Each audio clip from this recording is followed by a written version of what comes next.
should be live. Let's hope we are live today, folks, from Denver, Colorado. Cozy little Denver, Colorado. We've got at least 16 people here today, perhaps 17 or 18. We'll know a little bit soon, closer. We live.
To table one.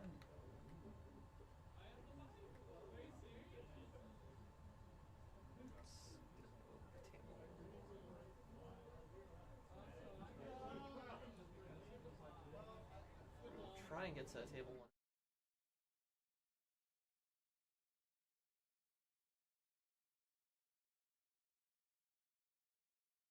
Should be on that one.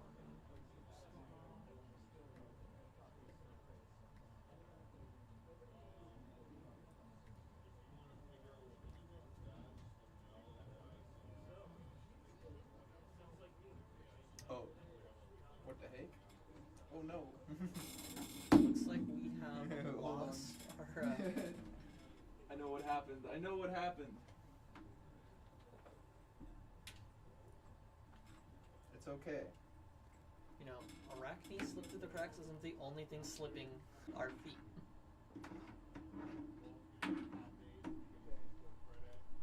I we've figured it out.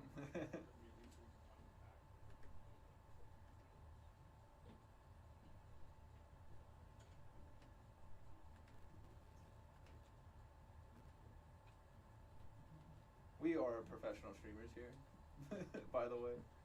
Oh no. Alright, time round 1 is starting now.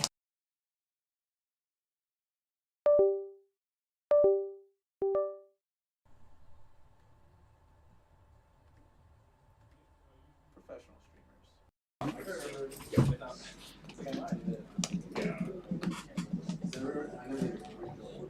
Yeah, they've lessened it up where you can use electronic devices, for especially for like this tier, but not very much challenges, and you make sure it's available to your phone to see what you're doing.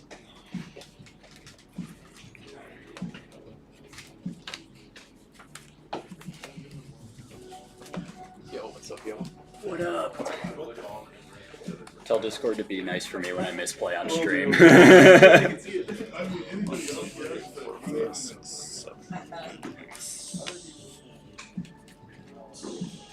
Take 4 cards.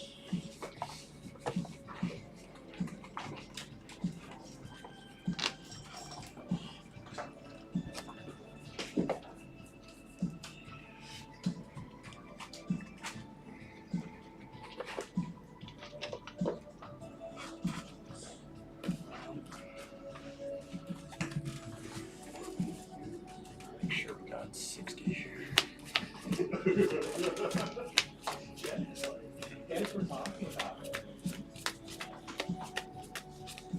Just checking heroes. Good luck, guys. Good luck. Oh, I said good luck to Addison. Yeah. Stop. He doesn't need it. 1, 2, 3, 4, 5, 6, 7, 8, 10.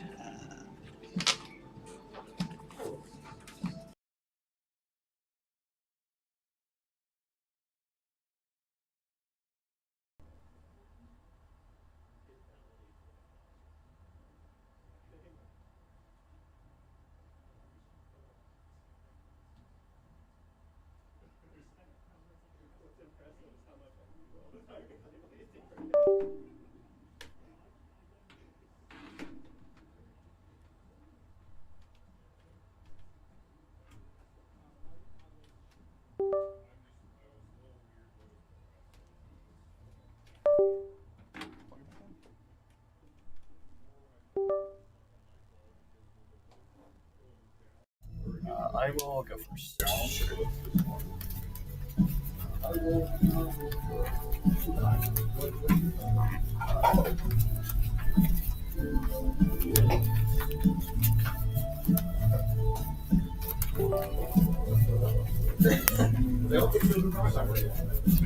Like my extended art around. Yeah, it's sick. I'm pretty sure once they inevitably ban something out of Florian, I'm going to Slippy. Yeah. Yeah, he seems like a lot of fun.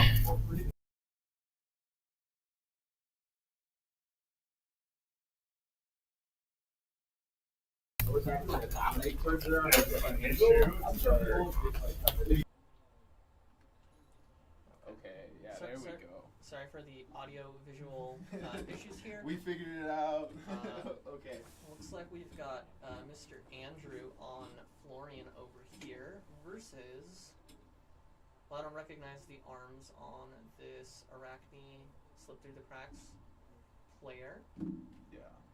but that's okay. Because ultimately, it's the heroes that win, not just Addison. the players. Addison. Addison. Who's table 1? Who's table 1? What's up? Who's table 1? Yeah. Who?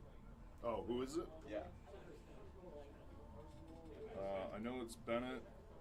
Okay, so we've got Bennett Oh. and Andy. Andy?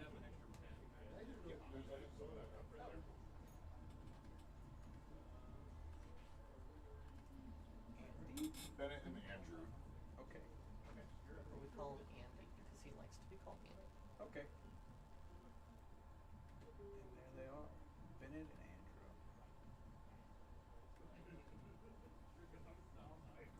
Okay. Right, now we've finally gotten through these Yeah. audio-visual issues we were having earlier. We've got everything figured out. It's a little bit off center, but we'll fix that one after this round. Sorry about that. I was messing with the camera over there for a second. Okay. And we got Scepter. And we do have Stack Florian. First round. And that beautiful extended art barkskin of the Millennium Tree in that chess piece, Face Purgatory, you know, everyone's favorite block 15 if you think about it. Is that presenting AB2 on the Slippy side? It AB2 looks like it. Spellvoid 2? Okay. Yep. And then also a Nerve Scalpel instead of 2 Claves. So we've got a little bit different here. How do you think the Slippy versus Stack Florian matchup goes? You know, I think Slippy can present enough damage to kill the Florian before they can kill them back. That's what I was thinking too. And it looks like Florian is just doing a very conservative. And they're also going to do some life gain because they can. No, they can't. Yeah, they can. They're on Nope. Scepter. They're on Scepter. Yes, True. we literally just said okay. they're on Scepter. They Yep, can and they will do life gain. Oh wow, this is a great turn 0 for a Stack Florian. Up to 6 rune chance already. Yeah, so. But, yeah. It's only turn 0. Those Jarl sleeves really slip, you know, really So- tripping you up. Yeah, those Jarl sleeves really doing his best impersonation of just doing nothing except blocking. Hey, that's so true. This is this is why everyone loves Florian as a guardian hero, even though he has the Quite a rune bit blade. of stuttering on the camera. Thank you, Alex. I will try to see exactly what's happening with that and how we can fix that. Drop frames. I don't want to unplug anything right now because everything is plugged in and working, and I don't want to make it not be working anymore. But I think I might have a fix for that. Yeah, we'll try to have that right a lot better round 2. Yeah, and also well, we're figuring it out. Professional streamers, by the way. This isn't our first rodeo. Granted, it might just be our second rodeo. But, you know, as long as the audio is great, yeah, and you can follow along with the story we're telling here. this wonderful story of a blue 3 block. I wonder if we're going to see any more of those this game. I think we will. And an attack reaction to boot. Go, and is that an attack reaction that actually reduces the Not defensive for vigil? this one. Well, for this one, yeah, it reduces the defensive. Okay, and then we have the D-react to cover it right up. and then another And then an in. minus 3 more. Or this looks like Looks a like a- red. Yeah, looks like a red infect. And then another D-react. They are fighting over this. And what's funny is, you know, that Slippy could just okay. They yeah, could, Slippy. They could send a second attack from Arsenal, but looks like they don't want to do that. Looks like they really can't, but that's okay because we're gonna do Scepter. Coming at you for how much arcane does Scepter do? It does 1 on its base. And then what is it?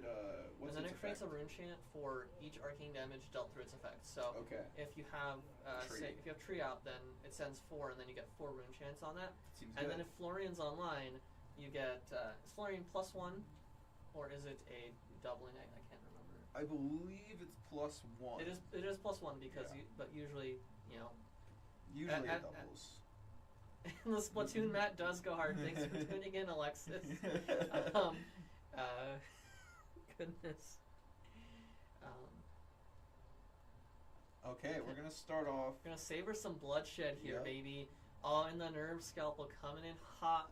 Yep. It's coming in for a nice, I believe, Nerve Scalpel for 5, right? It should be for 5. Yeah, not marked currently, but maybe we go with that Nerve Scalpel first to be able to flick the clave, and then mark on hit. Also take away the ability to play D-reacts later this turn. Yeah. Well, not play, but reduce the D-reacts incredibly. Yeah, which is really great for this matchup because it's how you're going to make sure that you can actually leak that damage before Florian is fully up there in terms of rune chants presented. And we've already seen 3 0-for-4 D-reacts come down. Yeah, that red Rootbound Carapace is such a good card. I sure hope LSS does not hit it on the ban list. I don't think they'll hit Rootbound Carapace. I don't know. I don't think they're hitting any cards from the past 2 years. They should. Like what? Like red Rootbound Carapace. I don't think, I love D-Reacts as much as the next person, but I think a hero that can literally dawdle for several dozen turns and has 21 defense reactions, not really, Well, these defense reactions are getting a lot less value here currently flicking this clave, but we get the not a defense reaction, but a prevention effect here. So making another rune chant, preventing that mark on hit, which is pretty big. Okay, making it 8, but it is not going to draw a card on hit because they are not marked currently. Yeah, losing a little bit of value there, and then still, still being able to. Yeah, because you do actually want to decompose here and start getting closer to being online as Florian. Otherwise, choosing to decompose 3 Earth cards instead of 2 Earth, like keeping one of the Earth cards. Because if you choose to bend 2 Earth cards there, then you can use that Rootbound Carapace next turn, also. But now you only have 1 Earth card in the graveyard. Yeah, I have a feeling though that. And here comes a Codex. Thankfully, Andy is playing on Arsenal, so he doesn't have to. Well, also doesn't have any attacks. Yeah, there's no attack reactions here. Doesn't do anything. The only attack action we'll probably see this entire game from the Florian side is Ninth Blade of the Blood Oath. Mm-hmm. Oh, hey, well. Oh, blocking with a tree. See, this is probably why Andy decided not to decompose 2 Earth cards and decompose 3, because he knew he'd be able to get to 5 Earth cards and vanish on the next decompose if he plays his cards right, which he will because he's. Oh, and there's a 3rd Earth card that he can use to decompose an additional 3 if he really wants to high roll it, but some really interesting. But he didn't know the Codex was coming next, so. He didn't know, but I think he was like, I'm gonna block something regardless on this next chain link with this Earth card in my hand, and then just draw up. I don't need to send. I don't need to send the Arcane from the Scepter. Just drawing up, yeah. Just figured blocking with the tree is a little bit. I guess they knew that they were gonna IP1 if they hadn't blocked with it. So yeah. So opening with a Nerve Scalpel again. Let's see if we can get rid of this D-React pressure. That sounds good. And then we have an Infect coming. So on hit Blood Rot as well. This is a pretty good head jab right here. Yeah, it's an assassin flavored head jab. Mm-hmm. Let's see. Whoa. Another Rootbound Carapace. This one. Decomposing 3 more Earth cards. Oh. We're 6/8 of the way there, baby. Still, it's not marked, so it's only pumping it to 5. Man, not having that clave, not having 2 claves is like kind of rough for Slippy. It feels like, honestly. Yeah, we'll see if this Nerve Scalpel has a lot more long-term value throughout the course of this game. Yeah. Because right now it's like Florian is kind of high rolling now, but one turn that Slippy's able to establish tempo. We'll see if Florian can wrench it back. Yeah, I mean, how many Rootbound Carapaces have we seen already? This is number 5 on Rootbound Carapace. Yeah. Oh, and then we've got the wonderful defense reaction that generates a rune chant. One defense reaction. I think this is the defense reaction to get rid of.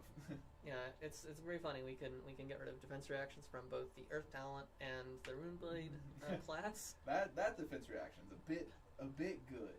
Yeah. Okay, so now we're pitching the Ninth Blade because we're not quite ready to send it yet, but maybe by the time we get back to this pitch stack, we could be ready. Yeah. There's also a very good chance that Andy just has the Ninth Blade in the Arsenal zone for when he's ready to deterministically kill the Slippy player. Slippy's still at 38 right now, though. Yeah. We'll have a digital life counter next game. The Fab Life application developed here in Colorado by Mr. Tucker. Yeah, Colorado Springs bringing out the Fab Life counter. Speaking of Colorado Springs, the reason why there's not that many people here today, we only have 17, is because we are split between Proquest in the Springs and a Proquest here in Denver. So, maybe a little bit poor planning, but No, I think that's great. It allows the Springs players to have some hype moments and aura on there. Are you saying the Springs players can't win in Colorado, in Denver?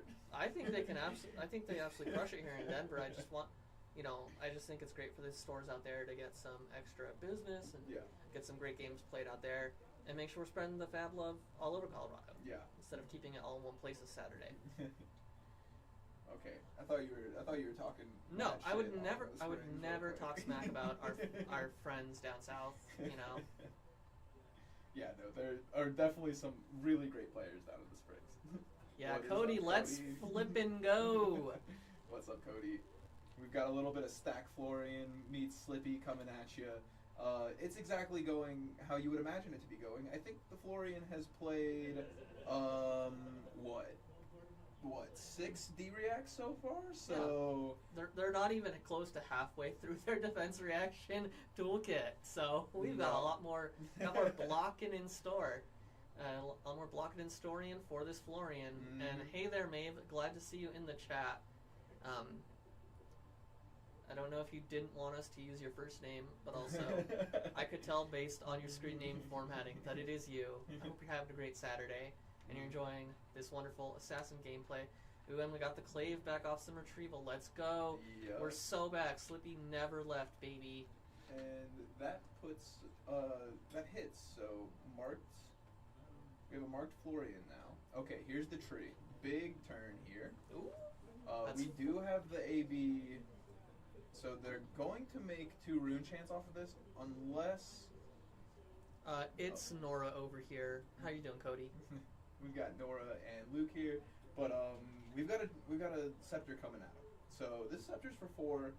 On damage, it makes rune chants. So we could potentially deny all 4 damage here, but they'll just have the tree again next turn, and then we have no AB. Well, yeah, we could do AB2 and Spellboy 2, but I don't think we're going to do that. That would be a waste of your equipment. Mm-hmm. I think we're going to see the Slippy take 2 damage and let the 2 rune chants get created. Yeah. And then, we'll see what happens with Florian's next turn, if they're going to be able to keep that flow counter on It him. looked like an all-red hand as well. The all-red hand really hurts the second that this tree comes down. I'm not entirely sure how many blues Slippy is even on in the first place, so that could... Well, even without a blue, I think a nice yellow, yeah. yellow would be great. I'm doing great, Cody. Thank you for asking. I hope you're enjoying the stream, the Assassin versus Guardian gameplay on display here. Hope you're having a great Saturday. And just pitching 2 more reds. Really wants to get rid of these reds in order to, not have to IP. Definitely thinking about getting a blue next turn. So no longer marked. Yep. What card is this? That looks like Codex of Inertia. Oh. So that's okay. yeah. That actually seems pretty decent in this matchup. It's really, really good into the Florian matchup.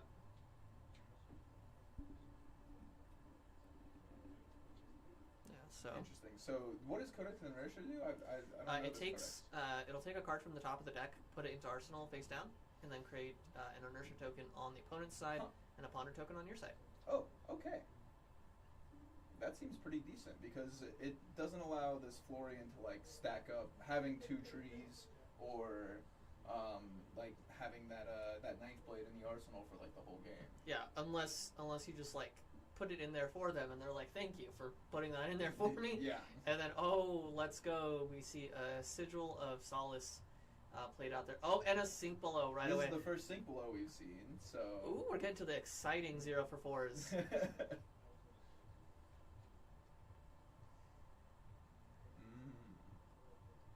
Well, honestly, I will agree with a lot of folks that Sink Below and Fate Foreseen are pretty skill intensive 0-for-4s. I guess Rootbound Carapace also kind of skillful, but the skill is, did I put enough Earth cards in my Earth deck?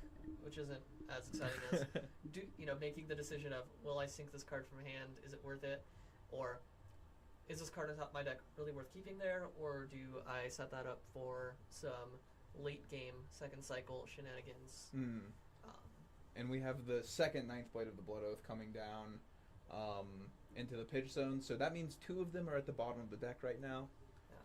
really playing towards this long game, and it doesn't look like Slippy's really able to get there on these turns to be able to like actually pressure the Florian.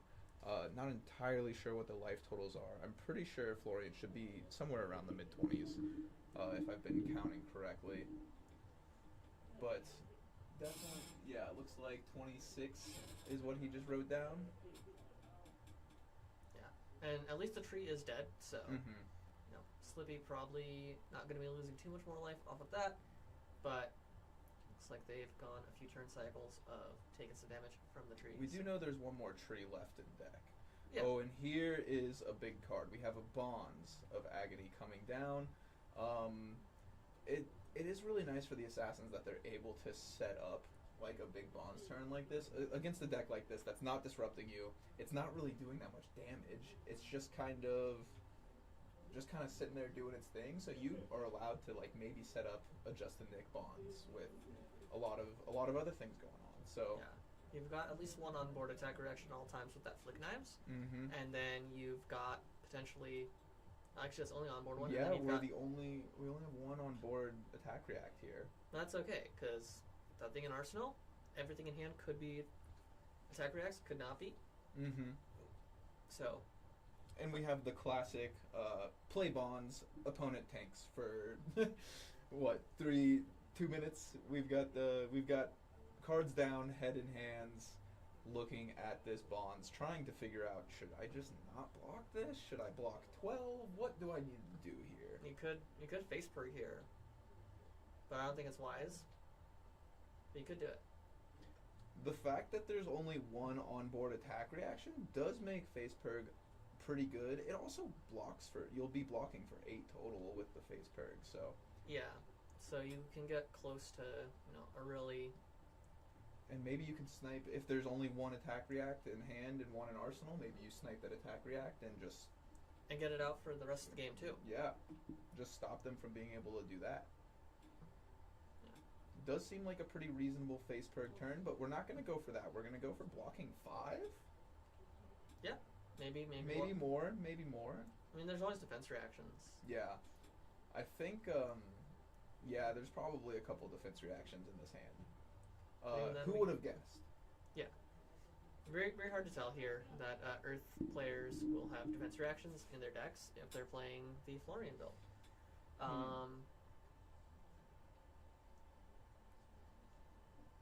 And now we have, it looks like blocks have been declared. We have the Slippy player really taking back and thinking. But also, you could just have them block 5 and use the go again on Slippy and just, say, okay, cool, go again. Come at you with another Bonds or maybe Persuasive Prognosis or just another head jab and like try to get some value off of that. Yeah. Because they have overblocked a lot on this already. Now you already took one Germinate out of their deck. They don't have a way to recur that from graves, so not with phase purg. So not with anything that I can think of in Plume. Yeah, I mean, but yeah, you wouldn't play Plume in this build. No, and there we do go. have the 2 attack reactions plus the flick. Yeah, the flick is the freest attack react you can do. Yep. So flick this to try to prevent any defense reaction.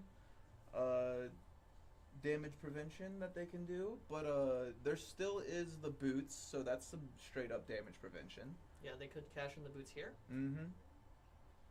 Because currently this is coming for 7, 10 damage on hit Bonds effect. Yeah. It looks like they're talking about what maybe the Bonds. Nope, it looks like he understands it and puts it right back on that side. Okay, gonna prevent the damage from the flick. And generate a rune chant. And let's go. We still have 1 damage prevention floating, and it looks like you'll take 4. Gain 2 life. Make sure you don't die outright here. Yeah, you're still taking 4 here. And then, what is going on here? Oh, they're just gonna get all the Deadwood Dirges. Good card to hit. good card to hit, honestly. But they did block with the Germinate, so they can't banish all the Germinates from their deck. Sadly, that would be... Okay, so we're looking through. I saw 2 more defense reactions, another Sink Below, another Shelter, another Root Bound. So that means 5 D-Reacts left in deck total. So it's looking a little bit thin on defense reactions from this. Oh, 6. Yeah. And then a couple Shelter from the Storms. Those Yeah. are great in this matchup. And 1 Germinate left. 2 Germinates left. Yeah, I've only seen 1 so far. Yeah, and 2 of those Ninth Blades. So we have 6 D-Reacts left. Not entirely sure which color that was, that Germinate. Ooh, And some 2 nice... Blood Rots come in too. This could be the turn that Slippy really turned it around. I mean, Slippy was able to do 5 damage and give 2 Blood Rots and strip the whole hand. So that's pretty good on Slippy's part there. You know, get a total of effectively 9 damage through, and you strip their whole hand. Yeah, that's a pretty great way to also make them take an additional, 4 damage. Mm-hmm. Yeah, I don't know why I forgot the amount of life you lose from Blood Rot Pox, but that's okay. Anything to get that Professional Florian... streamers. Professional forgetter here. just like our Scar Florian player. Will hopefully not forget to cash in that Bark Skin at any point here to get to really make those Earth cards or those non-attack actions just block for a little bit more with the oft forgotten embodiment of Earth token that that card can generate. And going back to Slippy's turn, and It's is a just second a repeat. Oh, and now Florian sits here and tanks again, head in hands again. Look at just the absolute dismay of this Florian player as Bonds hits the battlefield, putting all cards down and hoping that it's not something crazy again. Yeah. We only have 1 onboard attack reaction, so... But a full grip on the Slippy side. So. I feel like you have to face Purg this one, right? I think Face Purg and Barkskin are probably good things to cash in here. Ooh, yeah. That way, if they try and follow this, that way if they don't have it here and they are still able to follow it up, that you can, they can block a little bit. You can better. get some more value out of that Barkskin as well. Yeah. No, that sounds like a really good idea here. Honestly, this is the turn to do it. You just had all of the momentum shift towards this Slippy player with that Bonds hitting, getting rid of the Deadwood Dirges. Great card to hit too. I mean, that's 2 more rune chance for free. Yeah. And so we'll see what the Florian looks like. They're lining up some blocks here. Yeah, I genuinely think that I genuinely think that the Face Purg here is. And a here's good the face yeah. Purg. Oh, and they're just we're not going to use the chest just yet, but we are going to give you everything in hand so you can't strip it out.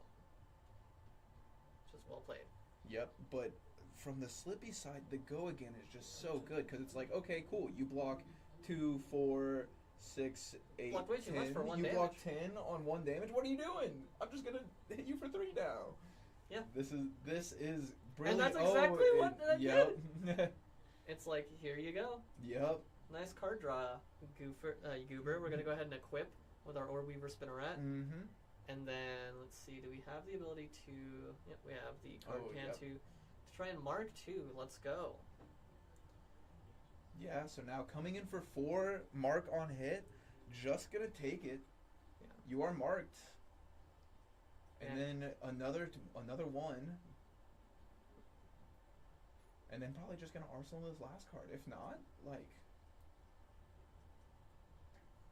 maybe we don't arsenal this last card and you can throw another maybe kind of harmful effect on here. Or maybe that's just another Bonds in hand. Could be. Yeah, if it's a 3rd Bonds next turn, and you just arsenal it and you just Bonds them again. Yeah, you got the Face Purg out of them? Cool. Mm-hmm. Well, you drew me into my 3rd Bonds here, and then you're going to have to cash in that Bark Skin eventually. Mm-hmm. I mean, it could be Bonds. They're marked currently, so okay, they're gonna take this 1 and no longer marked. So not as much of a effect for maybe take up the mantle, but that card is definitely good. Oh my yep. god. Get him off Arsenal. Yep. Let's see. Let's hope we see some nice leave no witnesses action here. Let's see what this Florian decides to choose. No, it's just going to be an infect. Which, just going for the damage. Just more damage, please. Yeah, I mean, that's also fine because... Force you to block with that last card from hand. Putting this... So now the leave no witnesses in the end is going to be very, very threatening. If we do see a leave no witnesses later. The Slippy is navigating this game very, very patiently and well. Yeah, they know you have to be patient into these Guardian-type heroes. So, you know, or these Guardian Lights that we've got here. Rest in peace, our homie Oldham. Thinking.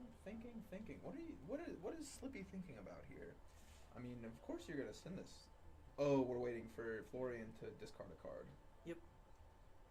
That is one of the fun effects. You drew that card off Face Purgatory? Cool. Discard it. Yep. Okay. Getting rid of another D-React, so we're counting 5 left in deck. Oh, they got back the Ninth Blade and then used the Ninth Blade and only running 2, at least from what I saw in the deck whenever we searched with Bonds. Yeah, but we don't quite know if there is a third one, but... So if you're able to get through with a leave no here, then you get rid of all of the Ninth Blades in the deck. I mean, I am not quite sure how many rune chants we're currently sitting on. I assume it's definitely more than 10. We're using a D20 to track these, so... Okay. Okay, Plow Under being used to block here. And do a Persuasive Prognosis? Looks like it. That's what it looks like. Another threatening card. Threatening to banish a card from your... from the top of your deck and from your hand. Yeah, we love to see raw deck damage on the assassin side. And it looks like we do have a Shred in hand. And it looks like maybe another Codex there. Ooh. Did we see the third Codex? Maybe? And a Justinic as well. Ooh, Justinic and Shred in this hand is very threatening. This is going to be really painful for the Florian if this connects. Gonna see a lot of deck damage, maybe some raw damage hit too. Yeah, looks like we are definitely seeing things slow down on Florian's end. But the upside for these Scepter builds is if it slows down, you do get the chance to just cool. We've exchanged enough. You know, you've taken enough damage, or I've taken enough damage, and you've run out of threats. Yeah. And now I can just sit here and I can send Arcane at you. Ooh, there's another Germinate gone. So this is the second Germinate gone out of the deck. And so thinking about it from the Florian side, just like looking at the body language of the players here, we had this Florian, you know, whenever he was sitting there making a bunch of rune chants at the beginning of the game, then it was very quick, very played fast. But now we're looking at it, and this Florian's taking a long time to block. The Florian is really unsure about some decisions that are happening, it feels like. And it just is kind of not going the way of the Scepter here. Banish Oak yellow, so probably not going to get a card out of hand. Oh no, that's the banish for Justin. Now we're banishing for Bonds. Oh no! That is disgusting. Oh wow, what a hit. Getting both of those. Oh yeah, Florian's hands matched together, and... But Florian is just one card away from being online. For whatever that's worth, losing 2 Germinates is not great. Losing all the value that Face Purgatory generated too. Yeah. Yeah. And just gonna have to pass back again. This is the 3rd turn in a row that we've had draw up and pass from the Florian. Yeah, it looks like the Arachne slipped through the cracks player. Yeah, you do hate to see it, Alex. This is, if you are a Florian fan, you hate to see it. Holy moly, this is disgusting. Talk about some threats left in deck. We haven't even seen a Kiss of Death yet. This is the first one we've seen this whole game. Now we're seeing some mind games, and we've got the Orb-Weaver Spinneret to pump it up. Beautiful, beautiful. I am not biased, folks. It may sound like I'm biased. I just love seeing assassins do cool shit. I love seeing Rune Blades do cool stuff. But right now. These assassin, this Slippy player, doing fantastic work here Yeah. to really just say, I'm keeping all the tempo of this game. You're not gonna kill me. And it looks like a defense reaction or an attack reaction in hand and an Adjustinic, which won't really have any effect on this turn, but we do have another +3.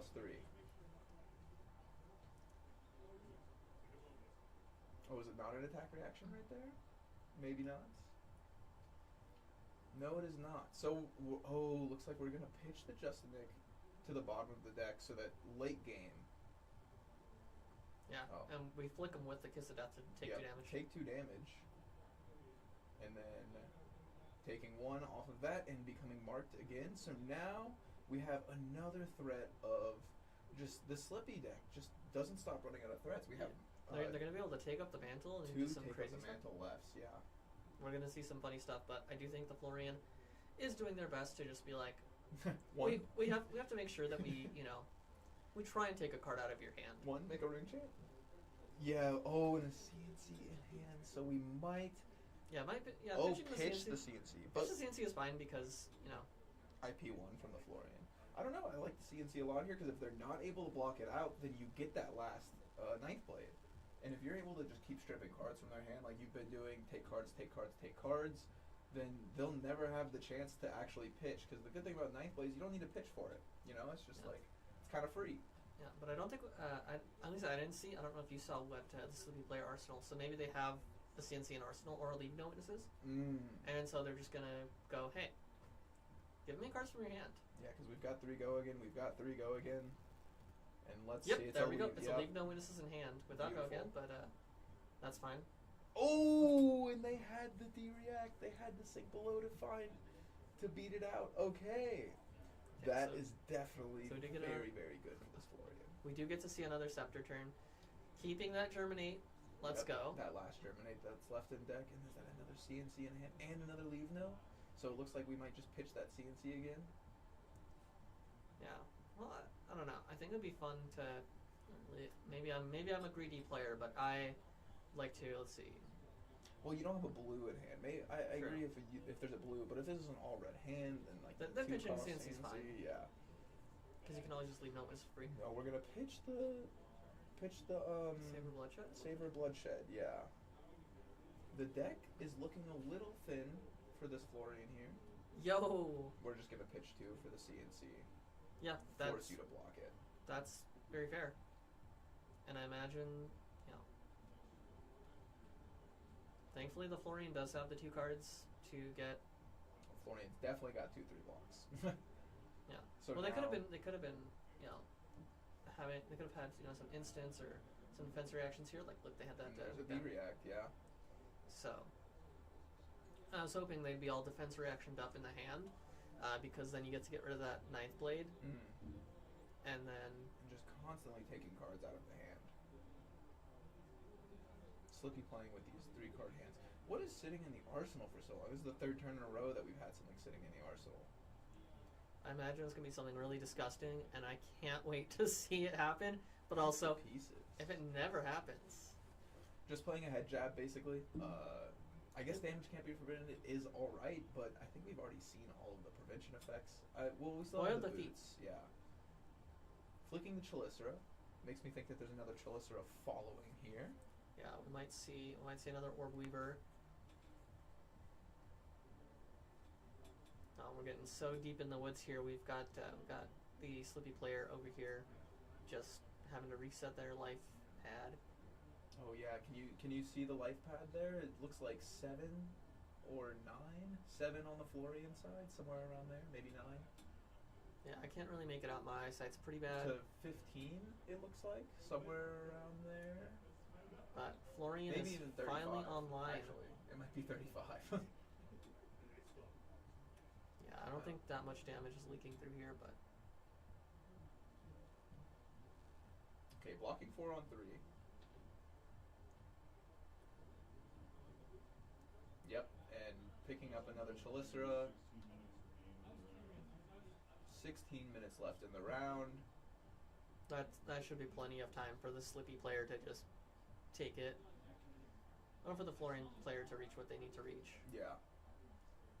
Oh, the Codex has been. Oh, if this is a D-React in hand, then that's gonna be really tough for this.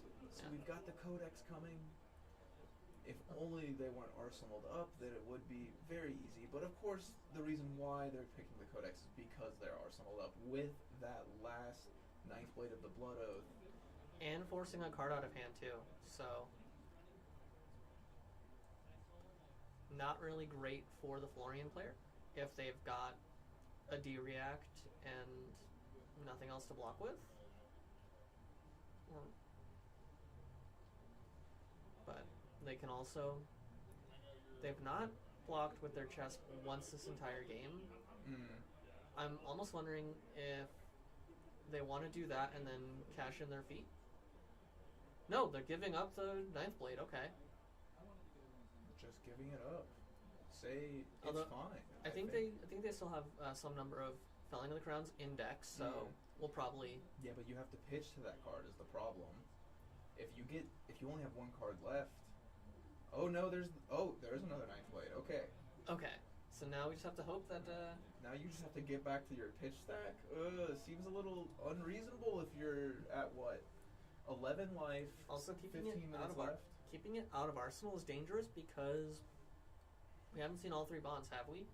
No, we have not seen all three bonds yet. But we still have to take up the mantles. We still have a bonds in graveyard. Yeah, you could take up the mantle into bonds, into God knows what else. Slippy scary. Yeah, these assassin decks are so fun, so, could be so disruptive, while also presenting insane levels of aggression. It's fantastic. It is out of the codices, though. No more Codex of Frailty in the deck. Yeah.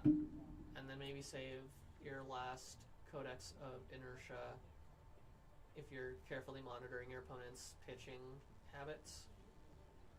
But, if you just banish all the Ninth Blades and then do take up the mantle into a fourth bonds and get rid of the Fellings, then I guess we're in GG sign the slip territory. I think there's enough, because it's not really the attack that's killing you, it's more so the rune chants that are killing you. Yeah, but So for it's those really rune easy chants to of the go, attacks. you do have to have an attack. Yeah, So they if you are just- playing things like these 5-for-2s and so on and so forth. True. Go again threatening to take a card from hand if you're marked. You are not currently marked, so not that big of a deal. Yeah, it's just presenting, life damage. Yeah, I think it's fine. Yeah, flicking to mark. Oh, and they have. Oh wow, that covers it up so just nice right there.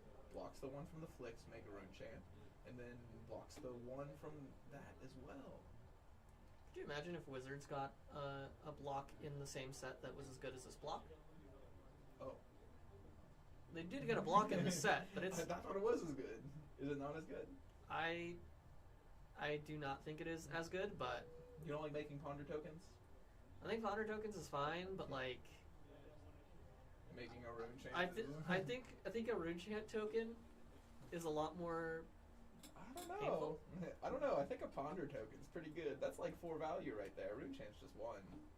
Yeah. Taking the 1, turning But it- off D-React. Not turning It off, can also but- generate value by taking value away from your opponent because you don't have to split damage where you reduce their offensive capabilities next turn and then the attack might force cards out of their hand. Yeah, stifling the D-Reacts, but not too many D-Reacts left in deck anyway. I think there's 1 or 2 left in the whole deck. Just kind of getting in for that 1 damage, trying to do as much as possible. Ooh, and here is a Kiss of Death.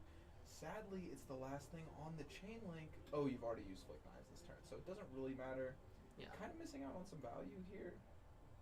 If I make another rune chant off a defense reaction, That one's so good. it's really funny. Okay. I don't think you're gonna change what it is. I don't think you can change what it is. Yeah, they're not going to be marked, and more D-Reacts are just coming down, blocking 6 on 5. Yeah. Oh. We'll give the Florian some chances to make some more rune chants.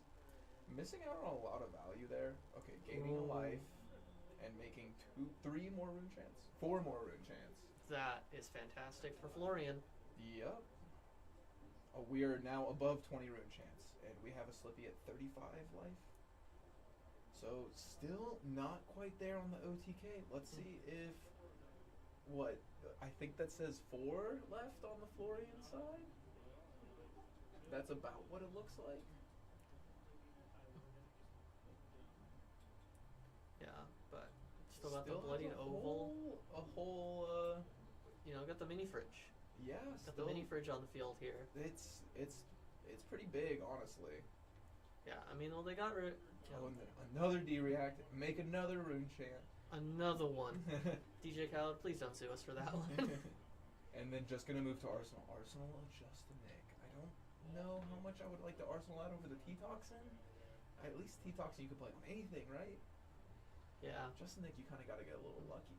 Ooh, and did we get lucky? If that's a blue mark of the Black Widow, then you did.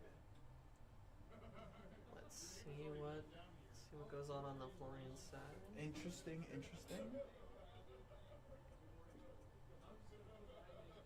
Florian just gonna pitch a bunch of cards and classic Pitch IP1. Yeah. But Taking the 1. Okay.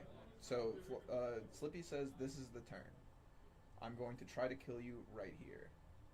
Oh wow, the deck looking very small from the Florian side. Yeah, that deck damage that we did. Oh, and more deck damage coming down, and it's a persuasive prognosis with that Justinic in Arsenal. Oh, looking scary here.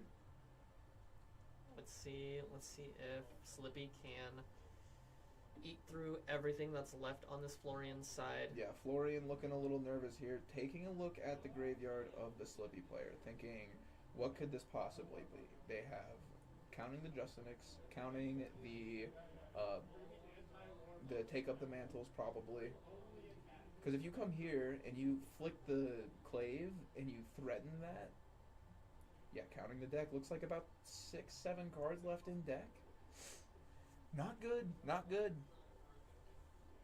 And if that top card is if those top 2 cards, if this hits, and you hit the last Ninth Blade here, because it was pitched earlier in the game, how many turns ago was that pitched?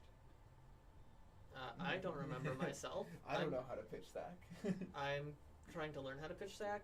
I'm going to get some advice from a local player who started branching out to coaching, so I'm going to try and get a little bit better at this game. I'm tired of being a little bit of a scrub baby, but I'm also not half bad at the game. Let's see if Bennett knows how to pitch stack the opponent's deck. Oh, I think Bennett does. Okay, currently coming over, so if this is double D-react, which they just used, 3 of them? So this is definitely coming over right now. There's another +3 in hand. Okay. Okay, sink below. So sinking, gonna look for another D-react probably. Oh, nope, they've got it. Okay. Yeah, they got the root bound. Currently blocking 10 on 9. And we have 3 more damage. This looks like the red root bound here, so it looks like we might get another attack reaction out of the Slippy player here. Oh, and there's another one. Yeah, you kind of have to have it. Yep, get rid of that mini fridge. Yep. Okay, you get the whole mini fridge here, but at what cost? Oh, you flick in response here? So then it still comes over for 1? That's disgusting. We love it. Yeah, because blocking...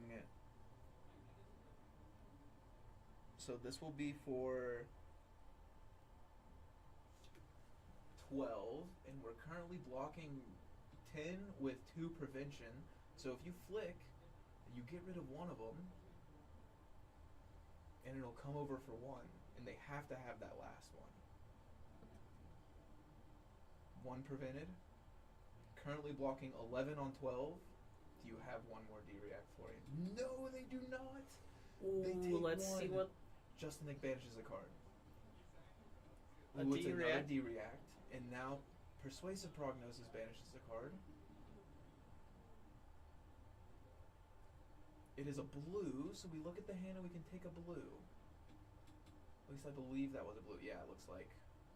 Yeah, take your only blue, so you can't tree me this turn. Oh no! That is devastating. That Tree cannot come down. It looks like you'll just have to pitch it. Yeah, the tree's And not coming then- down on the battlefield, but we're definitely chopping that tree down before it Ooh. even grows. And then a clave coming just to do 1 more damage and also mark. So now we have I keep calling it mask. No, what's the card on mark? The attack reaction that you need to be marked for. Take up the mantle. Take up the mantle. Yeah. Yeah, don't forget. You Keep forgetting that card. Ooh, and then we just were pitching the plow under into scepter. Yeah, just Yeah, Slippy's sceptering. saying- Slippy's gonna take it again and saying, I think I've got your D-reacts. I think I've got you. We're gonna arsenal the tree and draw 4 cards with 2 cards left. So there's, I just don't think you even have enough damage on board. You have to do it this turn. So coming at you with a Chalissa for 4. Pitching that exposed for it. How are you going to move around this scenario, Florian? It's looking a little dire. Looking at the cards, picking them up, putting them down, trying to figure out how do I get out of here? Yeah, we're probably gonna see. Let's see what our Florian player decides to do here. Oh, and there's a T-Toxin with this stealth card, and it's a dagger, so you get to do both of the modes on it. And I think that might just be enough to just clinch it. Yeah. Yeah. I wish I knew exactly what the life totals were. I know that Florian is not very high right now. Yeah. Not a lot of life, not a lot of deck. I think our Slippy player was not scared out at the start of the game. Making it 7. And then just probably going to block 4 on it. Yep. Or is that a yellow?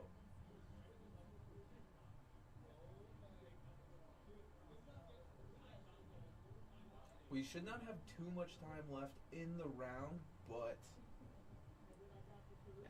it looks like this Slippy may be able to take it. No longer marked. Block for 1. It does Have piercing it 1. does have piercing, yeah.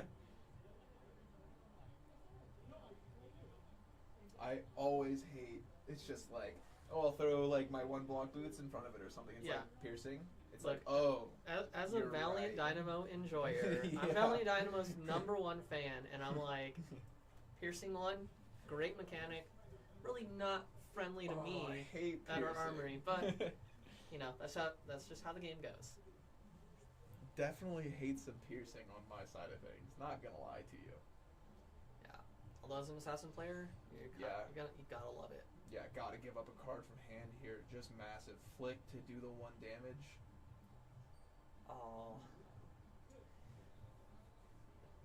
But And Florian lives to see another turn, but how many more turns do you have? You have 1 card left in deck. pitching to Germany. But pitching a yellow to do it, oh, it's just you're gonna have to block this turn. Which is not great actually, because I think all that's left in deck Is those cards there? You have 3 cards left in deck. and if 2 of those are, well, actually I think only 1 of those could be And the the Kiss of Death comes down. Scary, scary. Yeah, I do not think this Florian is going to be able to close it out unless that last card in Arsenal is the It's last. a tree. Oh, it's a tree. So Yeah. yeah, I think they are out of luck here. They got to just take whatever comes at them, and if they don't, live to see the next turn. Okay, they're giving up plow under. Oh my goodness. They're felling the crown. Yeah, felling coming down, but just pumping this up. Yeah. Pumping this 3 more, pumping it 3 more again. Or no, just 2 more, Well, they'll probably flick the clave here. No? Yeah. No flick on the clave? Yeah, Yep, it's just good game. Oh man. Yeah, absolutely. Yeah, we're gonna see if we can get Bennett Great in game. here for a winner's interview. And Maybe. We'll see. I don't know how much time is left on the clock, but Yeah. we can go check that out Yeah. real quick. We will be right back. Thank you very much for watching round 1. We'll be right back with round 2, potentially a winner's interview.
What is up, everybody? We couldn't possibly get a winner's interview. They had to take the whole round to play that one. So we have got Aiden and who was it? I believe Josiah Oh, or Josiah. Joseph. Okay. I'm not sure. We've got Aiden and Josiah. So we've got Josiah on Slippy and Aiden on Aelia here. It's Joseph, not Josiah. Oh, Joseph. Not Josiah. I thought No worries. I thought I knew. I don't know anything. I'm bad with names. And I'm a professional streamer, if you can tell. Look at how nice this is all going. Needed some more rune chants on that one. Just couldn't finish it out with the rune chants. Sadly for the Florian lovers here. I think I'm going to change that to black.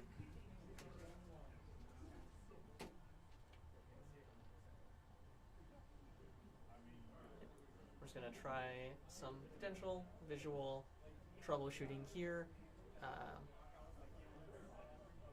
but just from what I can see, hopefully it looks a lot better for folks at home, and we'll try and do some hero breakdown here. We'll let you all know we have 5 Slippies here today, which is interesting. We've also got a Vincent and a Fang, as well as a marionette. Also got Jarl and Phi. Going over the meta that we got here today. Yep, our most represented hero again is Slippy at 5. Then we've got 2 Verdances, 2 Aelias, and then we've got one of each of Jarl, Phi, Prism, Vincent, Fang, Ira, and Marionette. And right now we're going to see one of our 2 Aelias. We have 2 Aelias in the field today. I don't remember which. I think before we even started streaming, I think I said that Aelia is probably going to take it today, and and then on stream I said it's going to be Prism, but Oh, we don't have any Kanos, do we? not a single Kano. So your prediction of Kano, not it. One of the Kano players though is one of the Verdance players. So we've got those beautiful Aelia art sleeves. Aiden over here is a big fan of Aelia. I've been playing the hero. What are you talking about, Aelia art sleeves? That's Vincent. Is it? Girl! I'm face blind. Put me in face purgatory the way I can't tell the difference between these faces. Ooh, and we've got a nice, just like... That's a weird head and arm slot from the Aelia. Starting off, Tunic to 1, Aiden still hasn't noticed that his head and arms are, the cloning came out wrong. Yeah, this is like the little messed up Pokemon clones in Pokemon the first movie.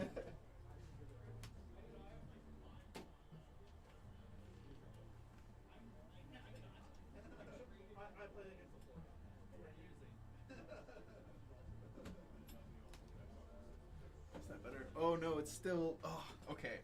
Hopefully next round we can get it. Oh man, I hate it. I hate it. We're gonna fix this this video here, and hopefully let our Aelia player know that they've got their equipment backwards. I don't know why they haven't fixed it yet, but they probably should. Did I make it worse? Nice. It's a little bit worse, but we're getting there. And we have got what looks to be a nice infect here on the Slippy side. It's like a blood rot pox on hit. Did I make it worse again? Yes, I did. Professional streamers here, folks.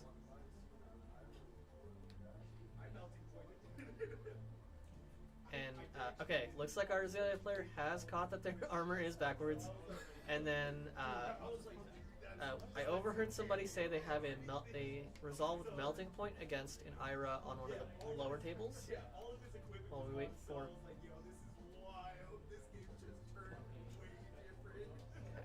Still got the Slippies a bit out of focus. We need to get them back into the... Tapping the stream. Well, Alex, we're trying to get some, some high seas action before this sets out. This is the pre-release. We're literally tapping the heroes and the camera. There we go. We've got most of everything in frame. Okay, that's decent. It's not the best. We can't see Slippy's legs. Slippy is playing.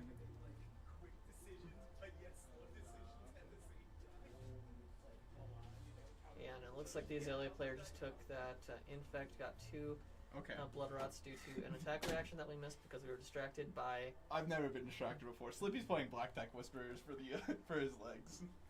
Yeah, that seems correct here in this aggro mirror. Yeah. I also don't think this game's gonna last nearly as long as the last one. Every time the hero ability activates, you gotta tap the stream. No, the stream is the hero. You know, just like how the horse is, whatever that Nepo baby is from Heavy Hitters. Victor? Yeah. Victor is the horse. And okay, it looks like we Azalea'd into an E-Strike. Wait, E-Strike. Interesting. I don't know if our Aelia player here just decided to blind Aelia. No, But it looks still- like because you have the headpiece tapped, so. But I mean, it still does Well, work. he opted something to the bottom. Oh, okay. But the E-Strike still does work with the +3 from this premeditate. Yeah, so you do get the ponder, you do, and you do still have The things that can +3. pitch into like the blood rot pox to die here if you need to maybe stack some things, but also I don't think Aelia runs a single blue, but also I don't think they run E-Strike, so I'm kind of I I don't think know. they sometimes run yellows. I mean, So if they you could want to just pitch 2 yellows into it, I don't sure. know. Pitch your raid razors to it. I don't know. I haven't played Aelia in months. Oh wait, Knock the Death Whistle is a blue. You could pitch that, but why would you do that? Yeah. God, I now I remember why I did not enjoy playing Aelia as a new hero. Is that your cost curve is just so awful, and you just Blocking got a high roll. 5, making a ponder. Who is it pondering on that token? Is that I think Aiden? it kind of looks like. Is that Dagon White? That's kind of who it looks like, but I'm not entirely sure. Hopefully Aiden wins so we can get him here on the stream and ask him, who the heck is it on your ponder token? Oh, and look, we've got 3 going to the pitch zone to block one of those blood rots, but the other one will sink through, rot his blood, and ponder token should also happen, Yeah. right? He should have pondered. Should have pondered. Okay, we've got a slight misplay. Maybe stream. That is Dagon White. Okay. Sick. You love to see an Aelia forget to ponder before pondering. Oh yeah. You know, the whole reason why you were able to pitch those 3 reds was you draw into your arrow. Yeah, that's a little rough. We got the Japanese mark token on hit, so not only will Aiden get marked, he will also become Japanese. I think that's how that works. Oh, is that how that works? That's pretty. I don't know. I wish I was playing in this tournament right now so that could happen for me. Yeah, I don't want to get us copyright stricken by naming that song, but yeah. We have the on hit become Japanese, and he is now Japanese. Look at this. Yeah, it says it Couldn't right there on the tell. token. Oh. Oh. How many cards are in hand? So we know we have 2 attack reacts on board. Yep. Now we've seen 1 card pitched for the initial dagger attack, and then we just have to. So we've got Really 3 more cards thinking in hand, here. or 2 more cards in hand. No, 3 more cards in hand. The I can- classic play bonds, opponent tanks. Opponent says, "I don't care. I'm Aelia." I think from what I remember back in the day when I was playing Aelia as a new hero, I would just not block. And yeah, it looks like that's exactly what this Aelia player's doing, but they forgot to. Oh, yep. You do have to go to reactions. It is kind of important here. Yeah. And then flick a dagger. Oh, what is this? Might be a trap. Is this a trap? Are we playing traps in Aelia right now? I think we do these Aiden days. is spicy. I don't think it's so much spite. I mean, he is kind of spicy playing E-Strike in Aelia. I don't remember playing it, but I still am, but I also used to be a poor player back then. Not in terms of skill, but in terms of access to expensive staples. Yeah, this should be for 7 coming over. It is only 2 attack reactions, though, so not getting the bonds effect, still hitting for 4, and taking a card from hand. And then this is probably also going to hit a red. I don't know. At this point, I have no idea what Aiden's playing. Traps, E-strikes. I don't know what's happening. We're probably going to see a CNC connect here at some point. Oh on my Aiden's gosh. side. If he blocks with a CNC here, This is the least conventional Aelia play I've seen. Blocking with the knock. Blocking with a knock.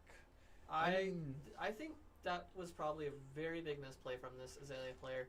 I shouldn't have had that much confidence in the hero because the first Aelia we see on stream mixes up their head and their arms, blocks with their knock, has nothing in arsenal. Oh, but they do have Tunic to no longer marked. Tunic to Death Dealer.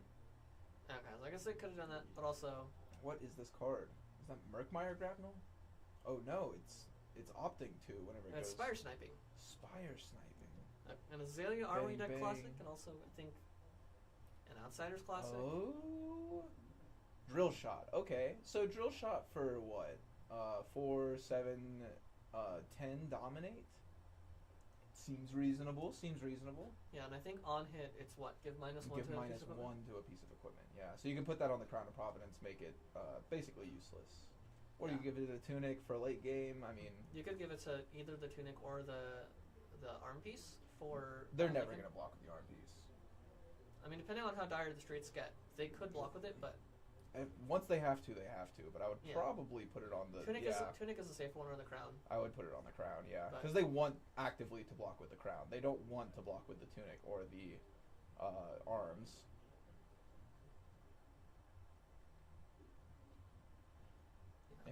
Interesting. So we've got drawing up and passing to the Slippy, opening with a clave.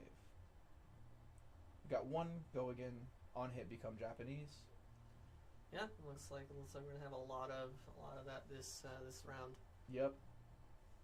Aiden will be going back and forth between being American and being Japanese, and honestly, that's a pretty good passport to have right there. I think you can go basically anywhere in the world visa free. Potentially. I honestly don't remember, but I know it is a lot more convenient than how many of my family members in Poland have to do it. Ooh, yeah. It's That's not a very strong passport right there. Yeah. The one upside to being Polish is you can get an EU passport, I think, but. Yeah, you should be able to. but Okay, we are now Japanese again. And threatening another mark on hit. That's a real pain in the backside here. I actually don't know what card that is. I can't see. That's what that is, yes. Okay, cool. My pun works here. Perfect. Honestly, only threatening to go down to 21. I could not imagine Aelia really wanting to block this unless you got another trap in hand, but yeah. Get marked again. And this one, also not very threatening. I mean, It's just not 4 damage. It's 4 damage, putting you to 17, but they're at 26. You just come at them with 10 dominate again, and you're chilling. Yeah, right? that is usually how Aelia works. Is you come in with 10 dominate. Hopefully, Azalea's got that, got a knock. And getting rid of not an arrow, so that's pretty good. Looks like a really shiny, not Ravenous Rabble there. And only making 1 silver, so you can't buy back the black text just yet. I'm sure we'll see those black texts get bought back. Probably at some point. They did not block the first time that they were out, so that's kind of important. Missing 1 point of value against an Aelia can definitely come back to bite you. And we're going to open up with Tunic counter into Death Dealer. Makes sense. Can't really do much else besides. Yeah. Pitching a Pitch a Codex. Codex. Okay, so this is a lot of damage. We're going to draw a card, and then we're probably going to opt 1, right? Is that how that card reads, or do you have to turn a card face up? You have to turn it face up for a cross wrap, So, doesn't look like we're going to get really a free dominate arrow here, but this is a good arrow to hit with. Yeah. We might just do 2 pumps, send this arsenal card, and pass. So we can use the cross wrap, but I don't know what the right sequencing here is on this turn cycle. It is interesting. Aelia definitely can come with a lot of damage. No longer marked? You should actually... No, you shouldn't be marked because it's leave no. Yeah. Back and forth, marking, not marking, marking, not marking. That is Always confusing. Yeah. Sometimes you just lose track of it because of all the fun things happening on that combat chain. Yeah. Especially pump, arrow. That we could potentially see here. I'm hoping we see it. I'm hoping we're seeing pump, arrow into something in arsenal, and then Pass. Because that is just infecting shot there. So. Oh, Oh, nope, E-strike, it's go an again. E-strike. We forgot about this one. Yeah. So I mean, like, 5 is bigger than 3. 5 is bigger than 3. So- And then, Saying no blocks, go to 21. And then if we can pump an arrow here, well, we also have to or send an just arrow. arrow. Yeah. Oh wait, yeah, we. This one Yeah. causes you 1. Okay. Yep, and he already paid 1. So this is for 4 on hit, threatening a blood rot pox. So it'll even up the life totals and send you to potentially lower life next turn, and then just gonna arsenal this last card, so that we can potentially cross wrap it. Yeah. Blocking with a leave no, and probably the Crown of Providence here. This should be for 4, right? Or for 5, because it's an arrow for 1. I know the 1 cost arrows usually cost 5. Yeah, I'm not sure the power on. Yeah, taking that. 2. Yeah, probably not worth crowning just yet because. Oh wow, getting rid of the leave no makes me think there's either another leave no, a codex. How many cards are in hand? I'm not entirely sure how many cards are in hand, but But also sometimes just Orb Weaver Spinneret into Chelicera is a great play. yeah, but you still take the damage. Okay. So 4 with go again. Should have 2 floating. In case you want to go with a little clave coming in after, or probably more likely a little CNC coming after. You could do Is what I'm CNC, imagining. yeah. Because you block with that last turn, so this turn can go 4. It could be a 10 damage turn and threaten the arsenal of Aelia, which is a pretty big deal.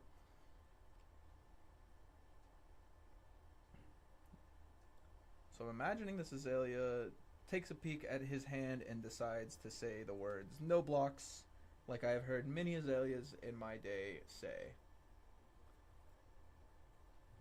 I mean, it's just 1 damage.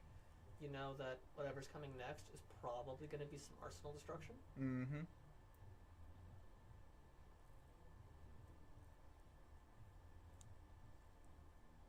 Really taking a long think about it, though.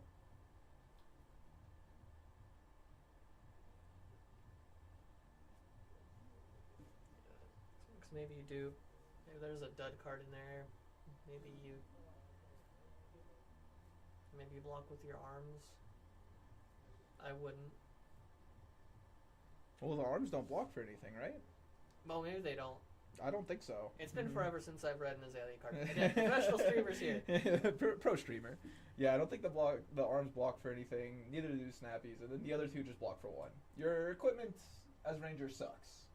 Yeah, that's okay, because You do 10 get- dominate you on get- hit. yeah, you get to Ponder, do blood rot. you get to do Kasai plays, but instead of Kasai not having access to dominate, you just dominate with Aelia. Yeah, and have very scary on hits. And then in high seas, we've got Marlin with with those big ass harpoons. Still thinking about blocking. This is It does have go again because of Arachne slipped through the cracks, which Joseph has explained to Aiden, in case that makes Aiden's thoughts any easier or harder. This, to me, as an Aelia player, I probably would just choose not to block here because they've got 2 floating for something else.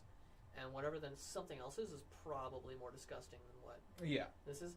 Unless, well, he's not marked, so like... This is just damage, yeah. Yeah, take up the mantle's not going to do anything. Not worth doing it here. It's just damage. I say take it. Taking a peek at the graveyard from Slippy. Thinking about potentially blocking this. Oh, wow. Throwing a cross wrap in front of it? Oh, and a trap. Okay, so the trap is probably good because I'm imagining this is CNC. Yep. And it is... Oh, man. So that's gonna make sure that the on hits this chain don't trigger. Is that correct? I can't remember what the traps do. It looks like it sunk a card from Arsenal, is what it looked like it did. Okay. Yeah, it looks like Aiden's Interesting. saying, yeah, we're at Yep. low enough life totals where I don't, I'm not cashing this in. I'm gonna go ahead and Tunic pumps up to 2.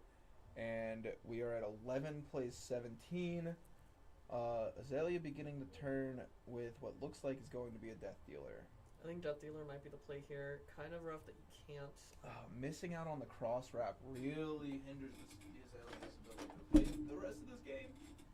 But also, But a Remorseless being shown. Let's see if we have 3 pumps. There's an Inertia. There is. Oh, okay. and knock. And a So we're knock, probably yeah. gonna see. A Red in the Ledger come down. This might be the turn that is able to switch any sort of tempo that this. Yeah, we might see things really swing in favor of this Aelia, but of course, anything can happen in a game of Flesh and Blood. That's why we play it. Searching the deck. Probably looking for that Red in the Ledger. Hate that card, and there it is. If I enjoyed Aelia gameplay just a little bit more, I would probably get my Red and Ledgers signed. But also knowing my luck, I get it signed 2 months later, the hero's gone. So, but I've still got my signed Phantasmaclasms for the next Illusionist we get. Yeah. Well, you were saying at the beginning of the day, before the stream started, that you were a little scared of Aelia leaving this weekend potentially. Or no, Dash IE is what you were saying might leave this weekend. I said that as a joke. Are you sure? I mean, unless a lot of people really got into playing Slab Dash, we're probably not gonna see Dash IE leave. But also, if Dash IE leaves, I think it would be the funniest thing to happen after just losing 1 to 2 heroes every week this entire Proquest season would be the funniest thing. But we're probably we're gonna get really close on New and Aelia for sure after this Proquest season, if not one of those 2 heroes leaving after Proquest season. Yeah. And we do have this 8 Dominate Red in the Ledger coming down. We have the Slippy lining up a couple blocks here. Only have 1 silver so far, so we're not buying back those boots next turn. So we really gotta think about, honestly, does this hurt Slippy that much? It kind of depends on the hand composition. If we have 1 attack and 3 attack reactions, And also if there's somehow a defense reaction in the arsenal. blocking 4. This is for 8, so Nope. taking the full 8. Yep. Yeah. Sinking a card. Yeah, we don't really see a whole lot of defense reactions in Slippy, but against these Rangers, they might have it up in Man. the sideboard, so. With the inertia token as well. I hate getting inertia with Red in the Ledger because it's just like, okay, at least I'll keep like this card in my hand and arsenal this, but it's just like, nope. You get rid of You everything. can't do anything, and I get rid of all your stuff. Good luck. That's a huge tempo swing. The life totals aren't even evened up yet, but the tempo switches fast in these aggro matchups. Now, Red in the Ledger only says you can, only limits the amount of actions you can do, but you can still do attack reactions. Yes. So, Assassins can still play the game. They could still just dump their whole hand on this 1 chain link. They can do that. Let's see what happens. It is a double trouble, it looks like, so if there is 2 attack reactions in hand, then that really, really helps out because it gives you the 2 banishes, it gives the +2, but we are just looking at 1 right now. I mean, even if you can take up the mantle here, like, so we only have 1 attack reaction on board. So you would need to do flick plus take up the mantle plus something else. Yeah, we'll see what Slippy's able to do here to hopefully close out this game. Just a Nick? Just a Nick! Yo, the double Just a Nick! That, man. I think that's just game right there. Yeah, that's 5, 10, 11 damage, or 13 damage here. Yeah, what are you going to do? Play around the double Just Nick? Oh, man. Yeah. Okay. You can't predict the double Just Nick turns, Yeah. but... All right, so this one went by really fast. I think we'll be able to go grab a winner's interview if they're down.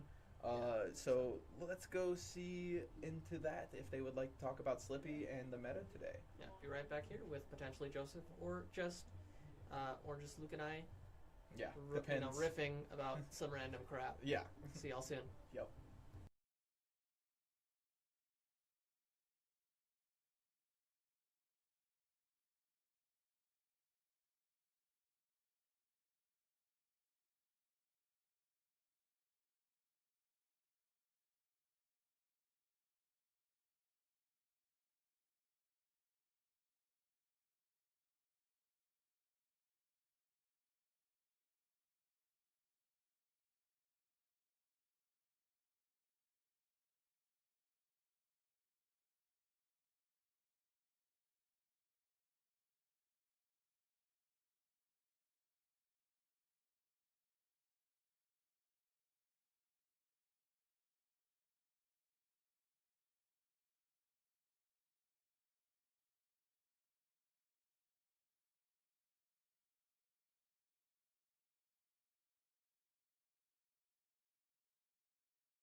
was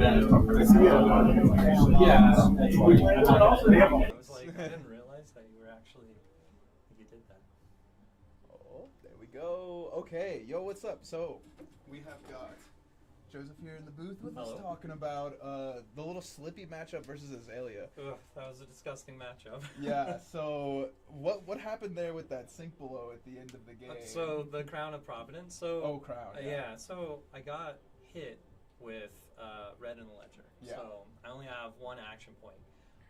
And I was looking at my hand and I was just like, I haven't seen a lot of my zero cost attack reactions. Mhm. And so, and I had pain in the backside, which is just a 0 for 3 go again Mhm. attack. But I was like, I'm not going to be able to play it.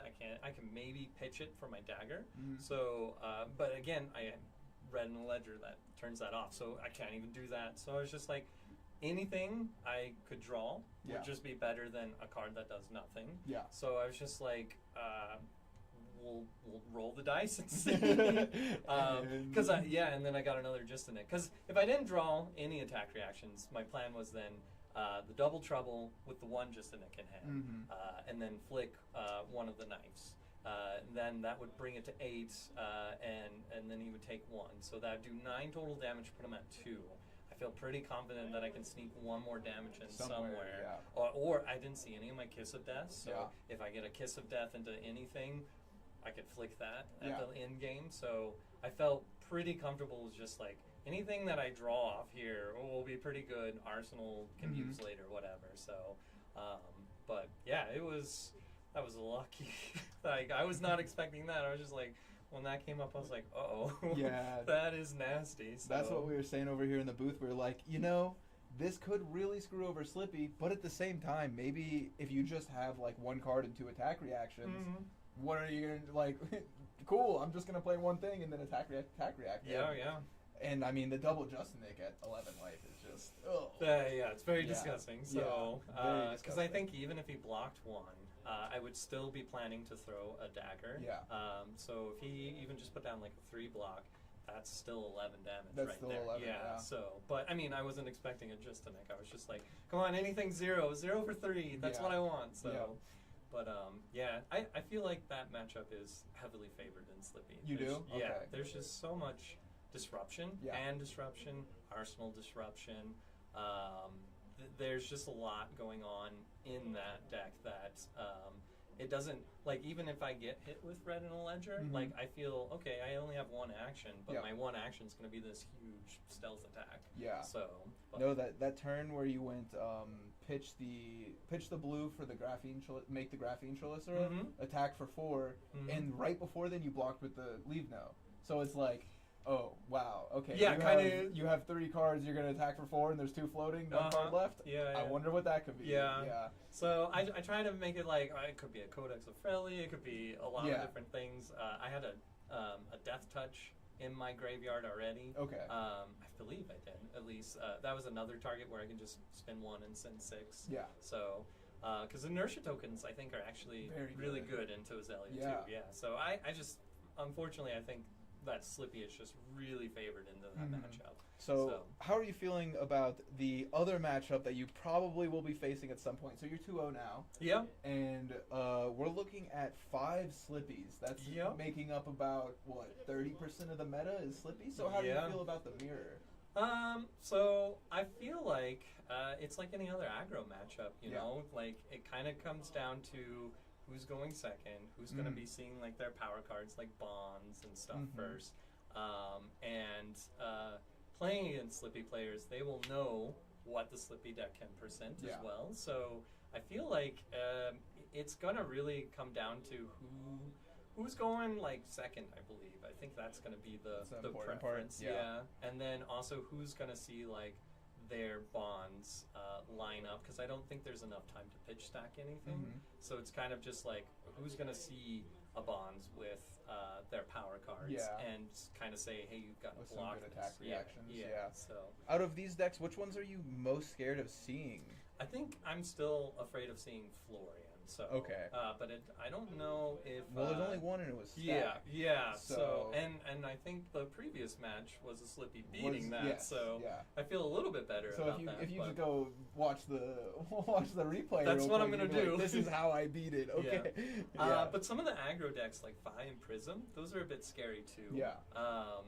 Like Prism, I think is going to be a really difficult matchup because I don't have any tech against like Prism, so No I just poppers? have like Well, 6 I guess poppers. you have yeah. 6 poppers. Okay. Yeah, I just have 6 power poppers, and they can just use their helm to kind of get around that and just get whatever the figment to reduce power is. Yeah, so. yeah. So, and then like Fi's a kind of difficult again. It's Fi's fast. yeah, Fi's very fast, but again, if I see like an early disruption piece of some sort, then I feel very comfortable into that matchup. It's just kind of like, when do I see my disruption? If you can start taking cards from their Mhm. hand, then or then they just get bad. force a block of some sort. Yeah. So Definitely. but yeah, the other ones are pretty okay. So I feel pretty good into all the rest of them. So Okay. And then last question for you. Sure. What card do you think is going to get banned? What's your number 1 card to get banned on the 19th? What do you think? I want your spiciest take you've got. That's a really difficult question because honestly, I also play Warrior a lot. Okay. So I love Warriors, and I feel like all these defense reactions, it is a pain in the butt. Yeah. So honorable mentions, I would say I would love a Sink Below ban. Yeah. I would love Fate for Seeing ban. Okay. I mean, those would be cool. A Color of Root bound seems okay, but I Okay. think that affects Verdance and her play style too much. So honestly, I think the only negative deck right now in the format is the Florian stack, where it can just kind of sit on one side and be like you can't interact with them too much. So I would have to go with Scepter. The Scepter of Pain, just because when you line that up with a tree or a broccoli, whatever you want to call it, that is just is very difficult to get over that. So to just block out those ruin chants and everything, but I don't know. I gotta rewatch Slippy against Florian now and see maybe I'm just you got bad. plenty of time. So. They went to time. So. Yeah, I did see that. So maybe double speed it. Yeah. So. But yeah, all right. Good luck on the rest of your games. Thank you so much. You're 2-0. It should be 4 rounds. So I think if you win one more, you're locked. So just just go there nerves and win it. now. So. Well, maybe we'll see you on stream again All at right. the end here. Cool. Good luck on the rest of your games. Thank you so much. And have a great day. Yeah. Thanks.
What is up, everybody? We are back. We are about to start off on round 3.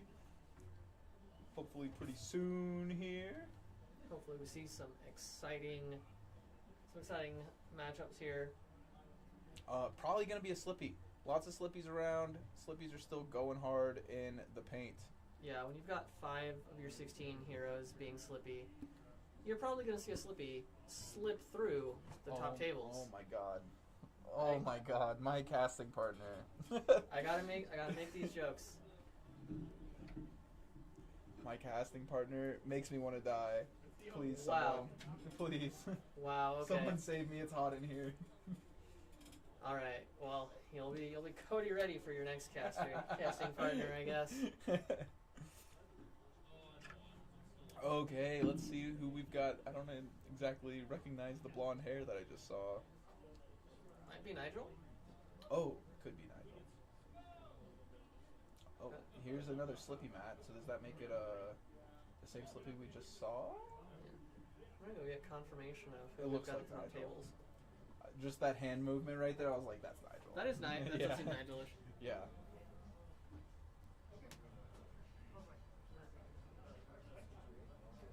Yep. Looks like we've got Joseph versus Nigel here. Okay, sick. Don't even got to change the name on this one. Yeah. Joseph and Nigel. Nigel. Oh, got caps lock on. Nigel will be playing Verdance today.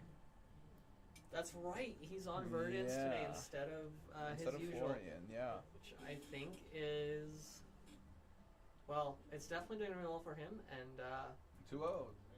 2-0. I think the assassin players might not have the arcane barrier for those kills that Verdance can just kind of set up. Yeah, I'm excited for this one. I think I don't know what this matchup is really like, honestly. I imagine there's going to be a lot of blocking from the Verdance side, setting up potions, setting up, full combo kill, but maybe they do mini combos. No, I don't think they'll be setting up combo this game. I think they'll be doing more so of the regular, like, I'm seeing some cards in here, like Fiendel's Fighting Spirit. I think that's more what the plan is going to be. Just like, play good D-reacts, just play good numbers. But pretty much Bowlander style here. Yeah, that could be the case here. I've never played an assassin into Verdance, so I'm only familiar with playing heroes where Verdance has to have the full combo and kill you. Yeah, I don't think, so like, if you're playing the combo, then those don't block, which is not very good versus an aggro deck. That is true. And also, like, you don't really have enough time to find all 3 E-pots. And also, if they bonds you, then you can't block with an E-pot. So if the bonds hits, then they can just go take all of your E-pots, take all of your rampant growths, take all of, whatever it is. They do have their pick of the litter in Yeah. terms of what they can take from you. So I guess it is just going to be a Bowlander style gameplay here. Yeah. Makes sense. Yeah, easy, 0 for 4 D-reacts. Everybody is saying that they're staying. I hope they stay. I think 0 for 4 D-reacts are fine, especially as the game, because LSS does this thing where they make a bunch of aggro decks, so if they keep pumping out aggro decks, we're going to need the 0 for 4 D-reacts to keep things honest. Unban CYB. Unban blue CYB I think is a really great take. I think they'll probably do it after New leaves, just so that New can't, Transcend off of it. Yeah. Yeah, see, blue CYB is pretty good and a Mystic hero, by the way. Yeah. I don't know if anyone caught Worlds last year where blue CYB kind of was what made it possible for Enigma to win that event. Yeah. So. Most certainly. But we've got the 2 figuring out. Hopefully they switch up the life totals here. I'm sure they'll get there. They'll get to it. Oh, check out the deck list. Get the binoculars. I see Felling of the Crown. That's a spicy Verdance What a play. hot take from the Verdance. Felling of the Crown. Felling of the $90, more like it. Oh my god, until it gets banned. I hope it. No, I don't think they'll ban Felling. It's too new. They should only ban expensive cards after I sell them. That's my hot take. Oh, I think that's a really good idea. You should sell your Dyadic Carapace right now then. If I had a Dyadic Carapace, but honestly, Dyadic Carapace is a good target for a ban. I think a lot of Runeblade cards would be good targets for bans. Sorry, they're just gonna ban more warrior cards. Yeah, they're gonna ban Valiant Dynamo Yeah. and kill the class. Like, yeah, sorry, you folks on the warrior side are getting too much value from your Dynamos. Yeah. You know what? Actually, we're gonna print more Runeblade cards. They need some more 0 for 4 go agains, honestly. We're gonna print the first 0 for 7 go again, and it's gonna be a Runeblade card that also deals. It's gonna be just a 0 for 4 with go again, on attack deal 3 arcane. That's what it is. That sounds honestly totally reasonable. If you played a non-attack action, then it deals 3 arcane. Oh no, there's no condition. It's just unconditional 3. Oh. That way, Florian can have Earth. Can have Tree on board. Oh, make it Earth too. Yeah. Yeah. Oh yeah, an Earth Make Runeblade it a attack blue. action. Make it an expansion slot card. In high seas, you get. It's like we need Florian out of here. We don't want him blocking anymore. We're gonna make him aggro by printing a 0 for 7. Seems reasonable. Seems reasonable. Honestly. Well, yeah, because you get Tree out. You send 6 arcane on top of 4 damage. A 0 for 10. For 0, yeah. Yeah, sell the Rosetta boxes that totally exist. Yeah. Okay, so we're presenting Moon, so definitely not gonna be doing the full combo here. Oh yeah, we're getting a lot more tempo here. It's gonna be really fun. Yeah, and also using the gauntlets. I think the gauntlets are a great choice versus these Slippy decks. Yeah, anything that wants to have a long chain, if your deck can accommodate Goliath Gauntlet or not Goliath Gauntlet, the Mistveil Gauntlet there in the arm slot. Stonewall Gauntlet. Stonewall Gauntlet. Thank you. I forgot. I put it in my binder so long ago. I forgot. But it will come out of that binder when we are back on Prism. It'll definitely come out whenever Phi gets around, and you need that versus Phi. Well, we've already got like a bunch of Phi. And Citra. We've got a lot of Draconic Ninjas hanging around here, and we got Yeah, and it looks fantastic. like We got some fantastic riveting Arsenal play from Verdance here. Arsenal pass. Well, you don't want to. You definitely don't want those assassins that are choosing to go second to get the chance to filter their hand. Yeah. Because you're already kind of at a disadvantage with them being able to establish tempo right off the bat. And drawing one of the 0 for 4 D-reacts here, putting a card in front, putting another card in front of this probably, and then gonna block out whatever attack reaction comes behind. Nope. It's just a leave now. Just a leave note, but also this one blocks this one out too, so. Yeah, I mean, I think I saw a Sync Below in hand, so we... Oh, gonna take it. Oh, no, not gonna take it, okay. Taking the flick, okay. Yeah. I'm like, I don't think Nigel would want to give up that card there. Yep, not gonna sink. So probably just gonna moon you for 2. Yep. Just play as efficiently as possible here. Block out as much as possible. And it looks like, what? Is that Photon Splicing? Yeah, 1 damage, 3 damage, I think. I can't tell what color script that is. 3 arcane coming, and we have AB2 Spell Void 2, so it's not bad. It's not bad. That probably puts kill range for this at about 4 life, and you're guaranteed dead, which is much better than the 7 life that it usually is. Yeah. It's very fun to go into single digits against heroes like Verdance and Fang, who are like kind of dead at any moment at that point. Exactly. So now we have Slippy pitching a Codex and then taking the 2 after. So we have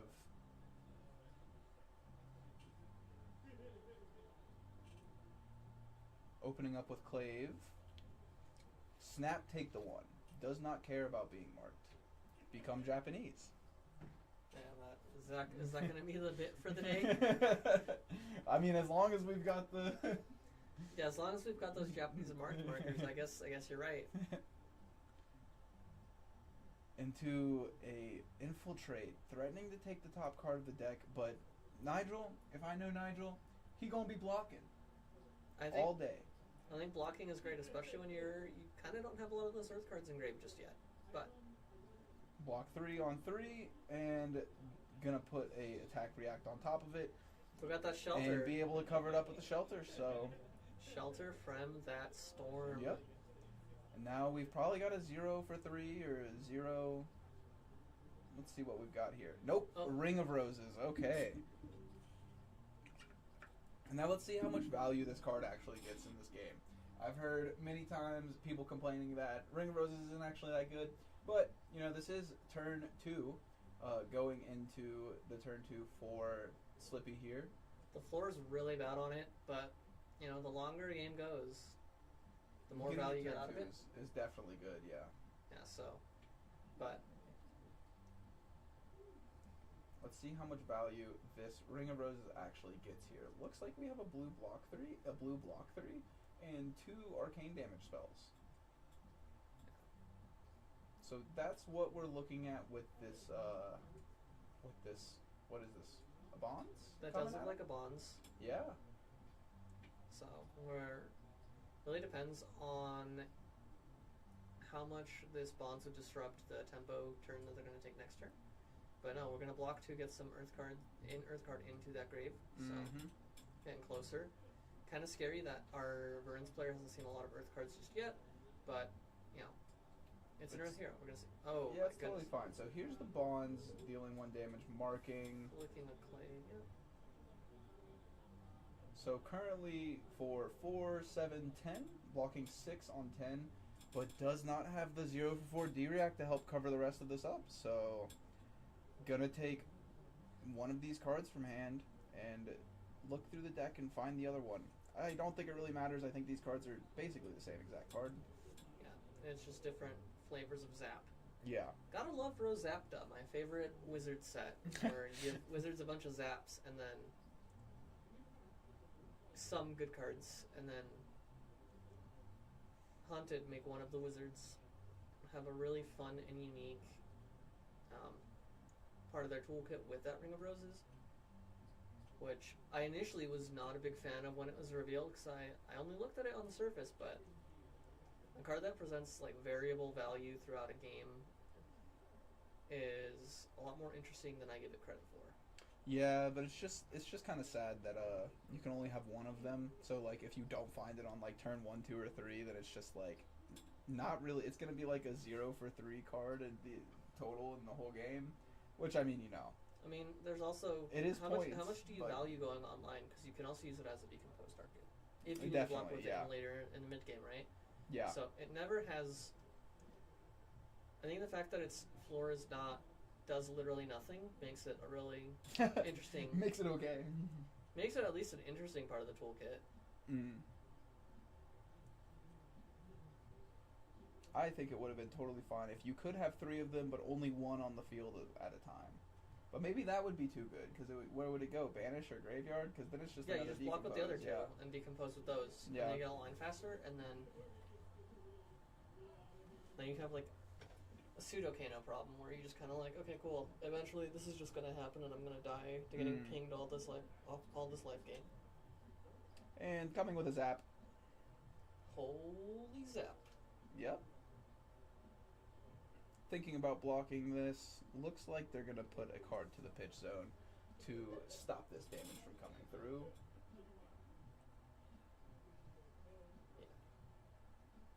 But not entirely sure yet. Really taking a big think about this. So like in this game here, what exactly are we thinking will be like the way that this Slippy can actually win this game? What's the path to victory for this Slippy? Just not going down too much on life, and making sure that they have more high roll turns than the Verdance. Well, I mean, like it's like so you have this very big brick wall of a hero you're going up against that just has this really sick tempo game that doesn't really care about all the disruption you present. But, you know, if you can present more damage than they can handle, you just kind of put them in a position where you kill them before they're online, because otherwise then they can just do shenanigans with their life gain, ping you, and then and you know, use Ring of Roses to ping you again and gain a life. and now we see the first Chalicera coming down and pumping this Kiss of Death. So we've got a Kiss of Death coming for 6 with Go Again. Oh, looks like we're gonna throw the gauntlets in front of this one. And the shelter, And let's the shelter. go. So we're blocking that brings it down to 5, blocking 1 off 5, making it 4, and then shelter finishing off the blocks here, pitching this little dagger here, and then gonna probably flick this Kiss of Death at some point in this chain. Oh, into a CNC, but it doesn't really do much here. I mean, it is 6 damage, but it also not far enough in the game where that matters, and then you can flick the Kiss of Death. Yeah, so There. take the 3, flick the Kiss of Death, lose 2. Yeah, so you still your gauntlets. leaked 5 damage. Not that. And then Verdance is gonna go with a classic gain 3 life. Yep. And then Arsenal this Rootbound Carapace and pass the turn. Verdance not yet online. Also, not even Barkskin of the Millennium Tree yet is online. So this Rootbound Carapace here definitely going to do a lot of work in putting Verdance closer to being online. Yeah. Unless there's another decomposed thing they can do on the offense here to try and take some cards out of Slippy's hand and make sure that they can play play it for the long haul. Yeah. And this Fiendo's Fighting Spirit looking really good here. Because this Carapace will end up putting it to 4, Earth of the Decompose, and then just swing back with a gain 1. Yeah. A little 2-card 8. What else could possibly go wrong with that? I from what I understand, that's good value, but But let's see how much value this Slippy can get out of this hand. So we've got a backstab coming down for 6. Really limiting the ability for this Verdance to be playing D-Reacts on this chain. And just looks like they're lining up 2 cards to block with. They really want to put this Carapace into the graveyard. Blocking 6. Really conserving as much life as possible. Playing the slow game here. Take the 1 from the Chalisra. And totally fine with just taking the 1 and kind of playing a slow game here. yeah, because they can just. I'm gonna send 7 at you and gain a life. Yep. Wow. Who knew that's exactly what you're gonna do? Yeah, so completely negate that, Yeah, I took 1 That damage. Chalice I right don't here. care. I'm Yeah. gonna go right back up to 30, and now give me some cards from hand. Give me. Guess there's not really anything that this Slippy wants to give up. Yeah. Honestly, it looks like, to me, it looks like this Verdance is kind of in the driver's seat right now.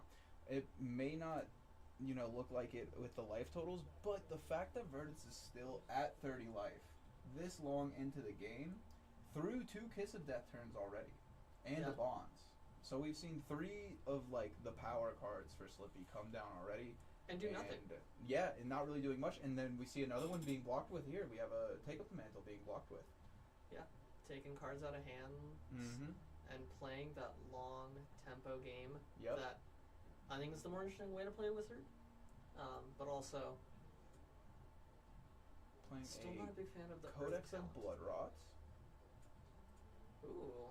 Giving a Blood Rot and then threatening also 4 damage. But we see another 0 for 4 D-React in hand for the Verdance. Kind of just negating everything that this Slippy wants to be doing. Just like these 0 for 4s lining up at the same time. Yeah. Ooh, and so we have a bunch of them. We have a Carapace You got an Graveyard, arsenal anyway. Yeah, Carapace and Arsenal, Carapace in hand. Yeah. Gonna decompose here. What a shame that the Tunic wasn't online, so they could have pitched the Leave Note and used Choosing the not to Tunic. decompose, but going to decompose this one. So really just trying to get as many. Making sure that they probably have follow up for further decomposes here. So they definitely. Are we not decomposing here? I feel like no decomposes. That is So that's a little interesting to me. Why not decompose here to get Verdance online?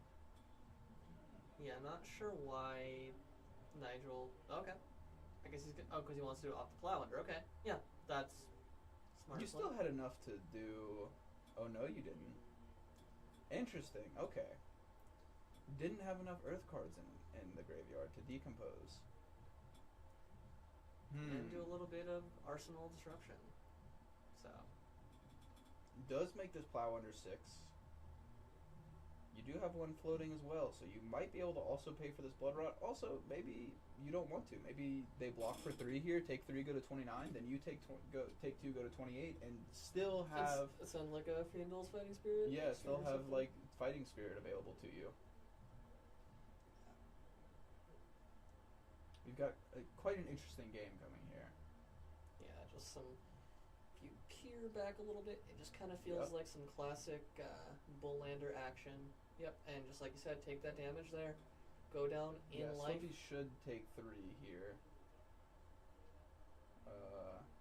Hopefully, we see the players recognize that and update Yeah. the life totals accordingly.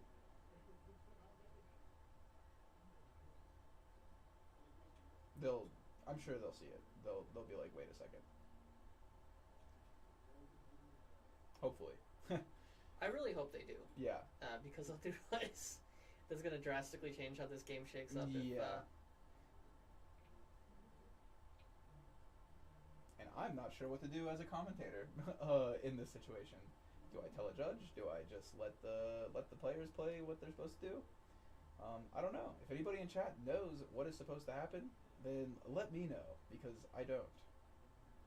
Yeah, I'm sure that I think there has been discourse about the role of the caster in terms of like what they can do in these games, and what the role of a judge is. So Yeah. Because, I mean, that changes a lot of the game. That 3 damage, like, is the difference between dying on your turn as Slippy or not. yeah, I think I will go alert the judge and see if they want to or can interfere. Yeah. Because just let them know, like, hey, I think there was 3 damage missed on a plat 1 turn on it. So I'm gonna be right back. But we've got a Codex of Frailty coming in.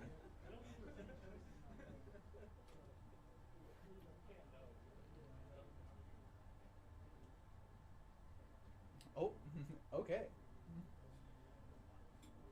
That's what my assumption was as well, Alex. I'm not entirely sure though, so. I think it's just up to the players to play the game. And, you know, they might just see it at the end in a second anyway.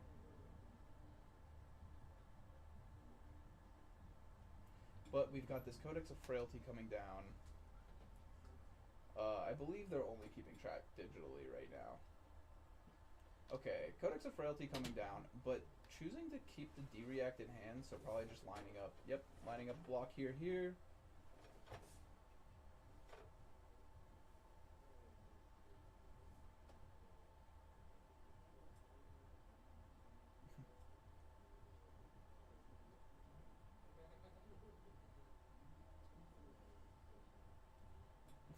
Looks like we've got the judge involved here. Yeah. Yeah, that is true.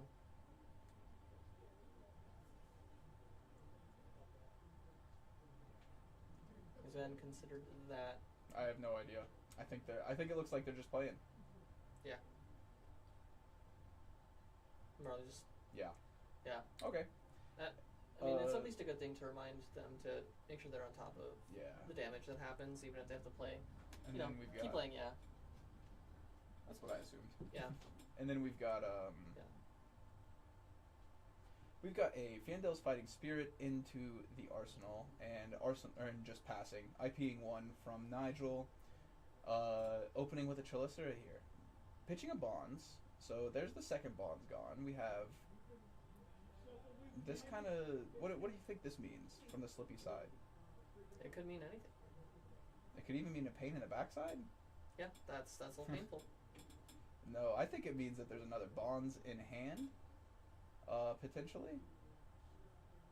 Or it could just mean that they're going to come with something a little bit, like, disruptive after this as well. So taking the 1, becoming marked.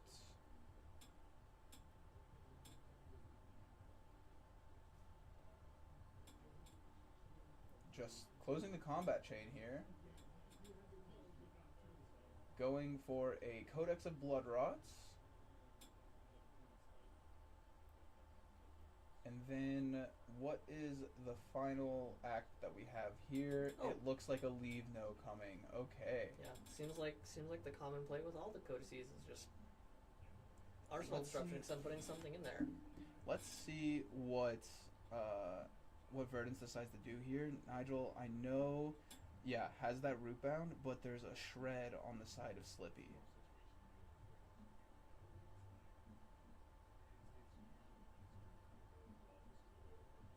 Oh, and the shred comes down, makes that into a 1 block. Yeah, so take 3 and get rid of that Fyendal's Fighting Spirit. Make a silver off that. Oh, and hitting a Rampant Growth as well. That is disgusting. Oh, at least it's an Earth card for your Banish Zone, but ouch.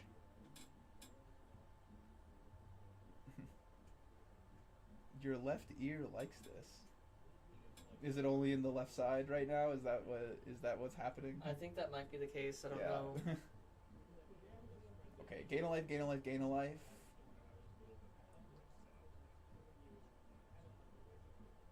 And hit you with a Waning Moon.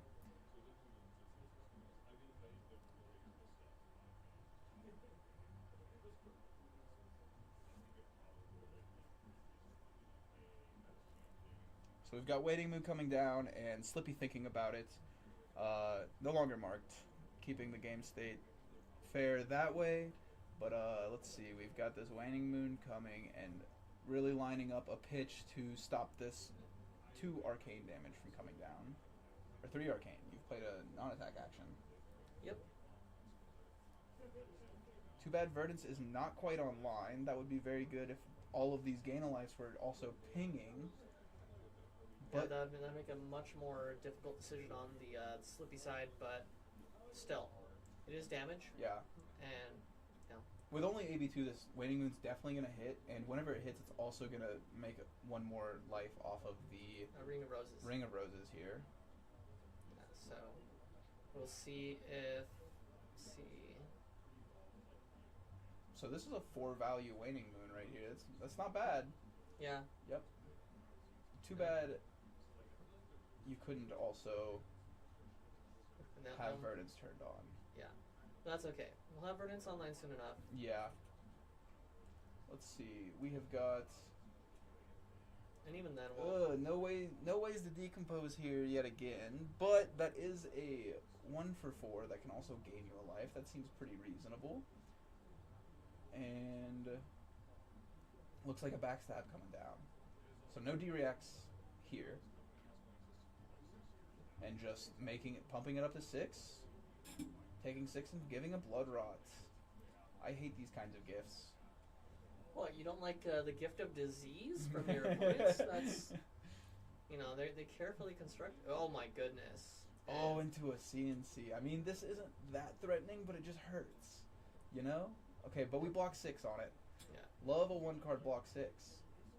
Yeah, because we had our chess piece online, and we got another block from our chess piece later this game. Mm-hmm. Yeah, So we've got the Blood Rot going here. Oh, okay. So it is working properly. That's pretty nice. Okay, so I'm probably the quieter one because I'm just a soft-spoken person. But I will try and speak up more so that it's a little, And we have the final Decompose coming down as well for this. Coming in for 8.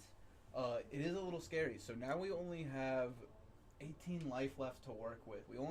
Not a very big buffer for Verdance to do anything with. And Slippy is looking to be a little bit more in control now. We are missing 2 CNCs. There's a Bonds at the bottom, and there's a Bonds in Graveyard. There's also a Take Up the Mantle in the Graveyard, but only 1 way left to mark in the game, unless, of course, we're playing some sort of retrieval effects, yeah. So which we'll I see. haven't seen yet. Yeah, we haven't seen many of those yet, but we might end up seeing them later in the game, and we're also just going to have... Deciding to take 8. Oh! And then just shoring up that life total. Ooh. Gain 3, taking the 1, gaining another life from taking the 1, and evening up these life totals. That was a very interesting play coming in from, and taking another 1.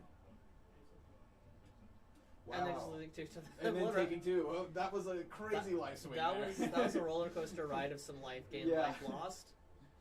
But this really goes to show I should not have judged Ring of Roses by its cover. Now that Verdance is turned on, Ring of Roses is really getting some good value because it has gained 2 life so far, and then it just gained 1 more, and it has dealt a damage. So far it's gotten 4 value in this game, which a 0 for 4, I heard those are good. Yeah, some say that's above rate, but we're not sure. Oh. Taking another 1, gonna be marked again. That Ring of Roses just putting in work. What a great card. And looks like an Infect coming down. Might throw a 3 block in front of it and then have the backup of a 4 block just in case. Looks like a Warmonger's in hand. I don't really think that card does much versus a Slippy, so... Yeah, because Slippy can just say, okay, cool, I'm not going... Maybe not Warmongers, because they're lining up to block with a different zap. Yeah, it could be Truce? I don't know. Now we are taking up the mantle. That mantle is taken up. Going to let that resolve. No? Okay. We will decompose here. Earth action goes to the banish zone as Take Up the Mantle resolves and chooses another card in the graveyard. I'm assuming this is going to be a Bonds. They have not flicked yet. Only 1 other card in hand. So yeah, it's going to be a Bonds, so that means that last card is probably another attack reaction. And there it is. Giving it +3. And flicking. Deal 1 damage there. So this is for 10, and currently blocking 7 on 10, or 6. Ooh, I think that was is a Warmongers. Warmongers. So gonna take the 1 card that actually does something. Seems reasonable. Yeah. Very interested to see Could take what... deciding to take the blue instead. Okay.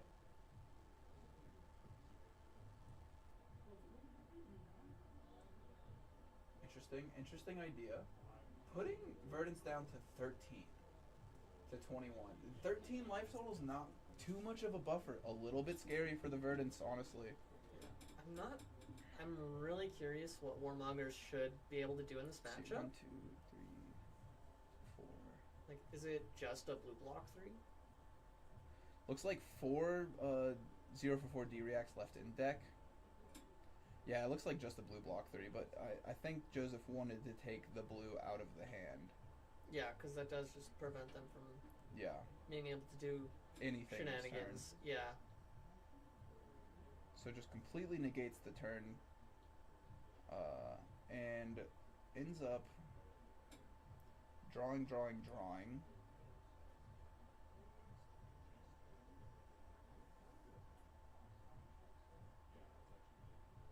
Drawing all reds. Big yikes. Hate to see it from the Verdance side, but looks like it's just going to be a little block out hand here. Pitching to break the silver. Draw a card. Pitching a Bonds to break the silver. So that means there's 2 Bonds at the bottom of the deck. But yet, still 2 Take Up the Mantles left. Opening with the dagger means this is a little scary. Because it means that they really want to mark. And they're going to let them mark happen. Yeah, but I mean, what are the odds that we're going to see it take up the mantle here, right? Oh, we just saw 1, so... Oh no, pitching the Bonds to play a Bonds. Oh my goodness. Yeah, the fact that there's only 1 onboard attack reaction is kind of scary. At least from the Slippy side. Obviously from the Verdance side, you're happy to see, like, there's probably not going to be a lot of follow-up to this, not a lot of disruption here. But I mean, if it's coming down, then, like, you have to imagine that they have it. And you're also at 12, so I mean, if it is, like, a Justinic, because you haven't seen any Justinics yet at all. True, there's a lot of... And there's also the Tunic online. Tunic is online. So, we might see some shenanigans at instant speed here, or just, I took 2 cards from you. I'm happy to do that. Yep, just happy to take the 2 cards. And then Verdance is happy to hit 4. I'm sure this isn't really going to do much to make the Slippy want to block at all.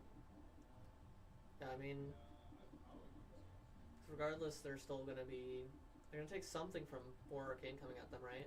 So. Yeah, they're definitely taking something, and then they'll gain a life, and then they'll also do another damage. So that's 6 value on this one Ring of Roses here. So take the 4, gain a life, Verdance trigger, lose another one. And look at this, the way that these life totals just swing back and forth because of this Ring of Roses is just so fascinating. Like, just watching this happen is just kind of insane, like, Ring of Roses value here. Yeah, and it really, really incentivizes having this sort of tempo gameplay on the Verdance side. So, really, really happy that this card exists. So, Pain in the Backside coming down, can't play any D-reacts to it, gonna take the 6 damage. Ugh, that hurts, and another Blood Rot. But we do have 2 Sink Belows and 2 Blues in hand. So these Blues will definitely do a lot of work here because we know there's an Aether Flare in the arsenal. So that means Aether Flare into Waning Moon, and also you can pitch one to gain 2 life, which will trigger Verdance. Sinking one of the Blues. Oh, drawing a Felling. That is a really great draw off that's that. a great draw. We'll see if the 2 sinks here are going to cover up this damage wonderfully.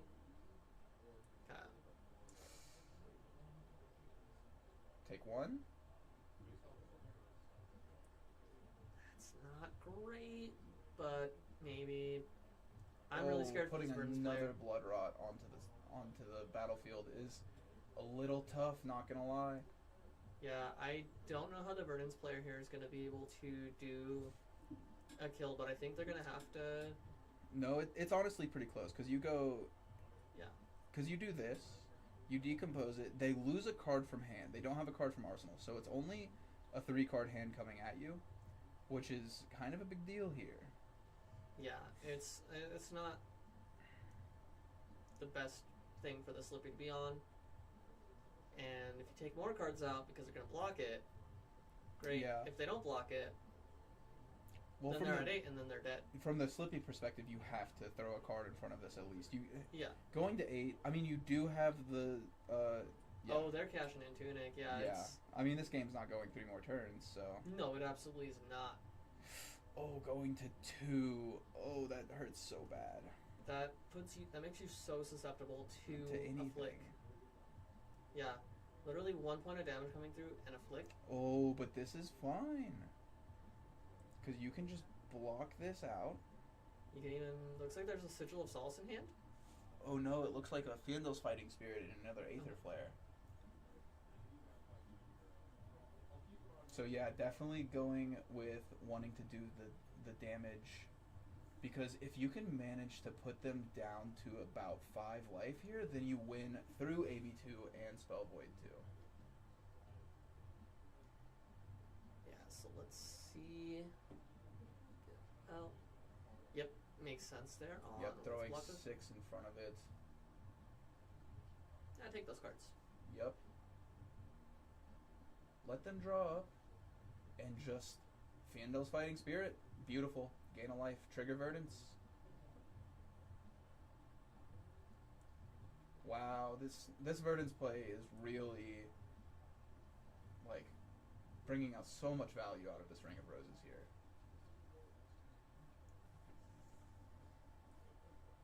Yeah. Thinking about taking the 1 damage, but if you take the 1 damage, then you gain another life. Like, can you give up that? And then also, if you let them gain the life there at 4, and you're down a card, and then you're also seeing 7 come at you. Yeah, you. More than half your life, by the way. Yeah, this. Putting you down to 5, killing you basically. Like, you're dead if you go to 5 here. Yeah, very. Yeah, I guess. Yep. Gotta pitch. And now you still have 7 coming at you. Block 6, go to 11. Yeah, I think that's the best way to do this. Yeah. You have to find a hand. But, drawing a blue and an Aether. Oh, yeah. Yeah, turns out Verdance can just do wizard shit. Yeah, drawing 2 blues here is insane.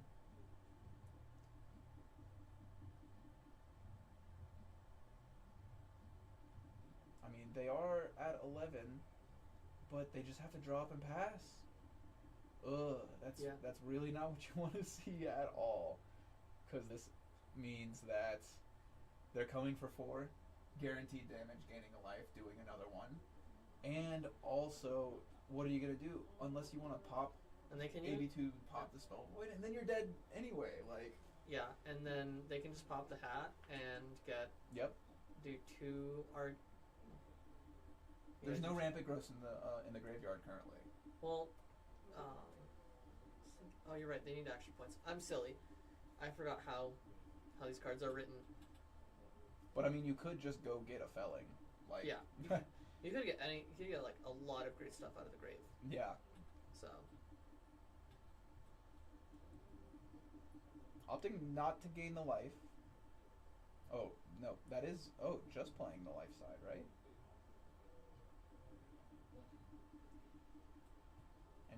Interesting. So gaining a life, triggering Verdance. Using a codex to AB one of it. Yeah, you don't want to see more life getting gained by that Ring of Roses. So. Yeah. Oh no, that just costs 1. So also, yep.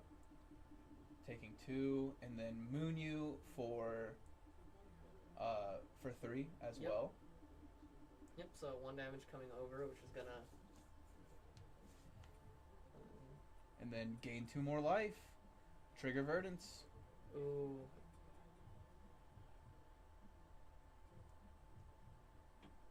Looks like there's some wizard shenanigans going on right here.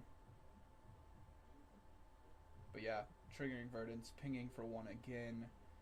And now you're at 6. It's a little... It's 6 play 6. Just imagine if you had 3 less life right now, too. Yeah, so... But ultimately... But I think this Verdance, that really did not matter. So just... Next time I'm just going to keep my mouth shut because it doesn't matter. And also, it's on them to remember. Yeah. We got to stay out of it. Alex made a good point there. And... Blocking 3...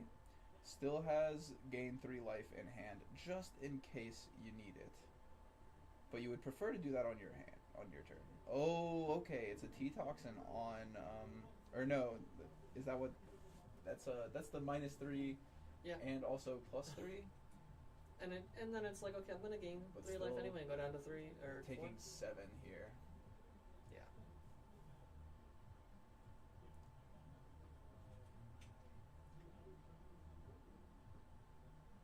Can't take... Oh, wait. Are you just dead? How... You need to gain life. Because you can just flick this here to deal 2 damage. So you either need to gain life or you have to kill here. Through Spell Void 2 because no cards left in hand. So can you kill through Spell Void 2 at 6? I don't think you can kill. Well, you have to. Oh, was that a rampant growth in the graveyard? Because if it is, then I think that you could possibly get there.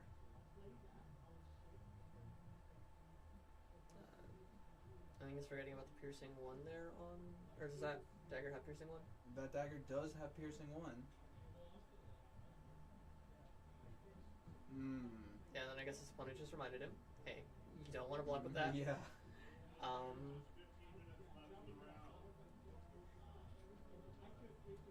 Oh man, what do you do here is Verdance? Oof. Man, having that card just now, having the Kiss of Death and that in the same hand is just, that was perfect.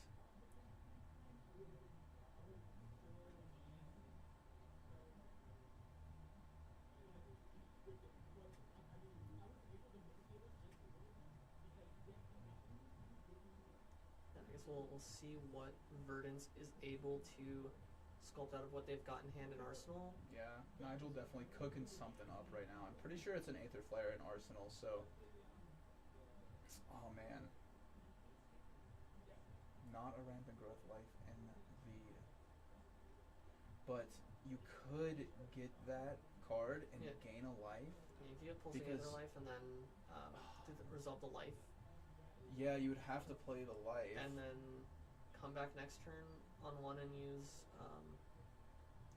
Or if they have 2 blues in hand, they can get one of the. Well, you have to pitch a blue to do that. So they can't do the this shenanigans with Heart of Fiend or No. You just flick the dagger. Yeah, okay, so flick on the stack. Yeah, pop the plume.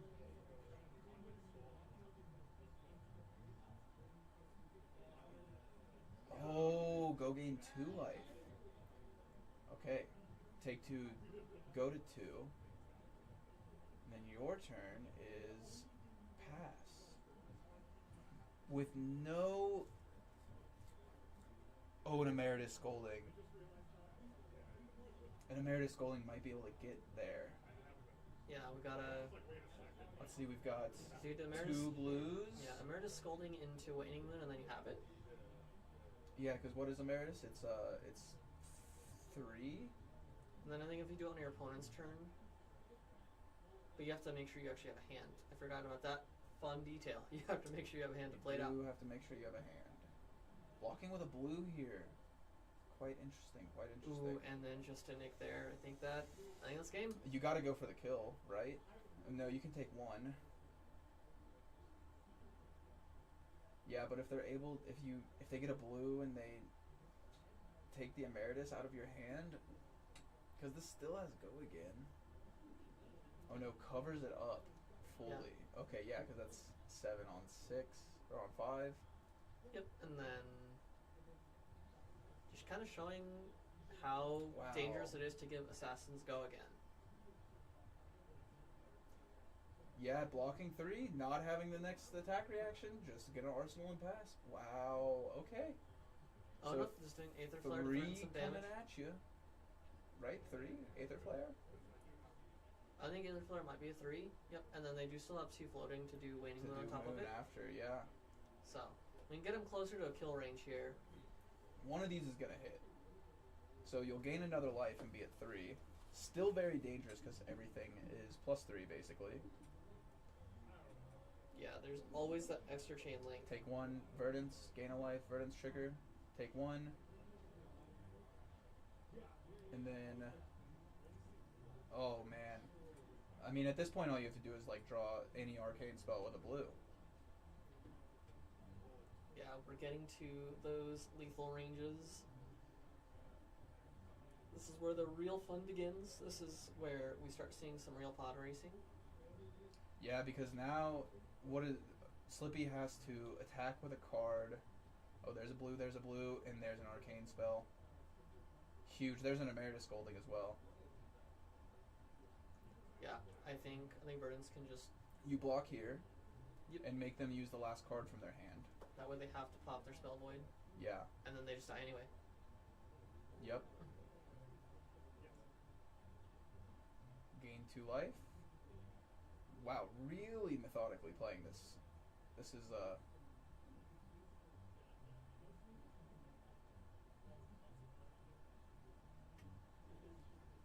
interesting. Why not just go for the kill?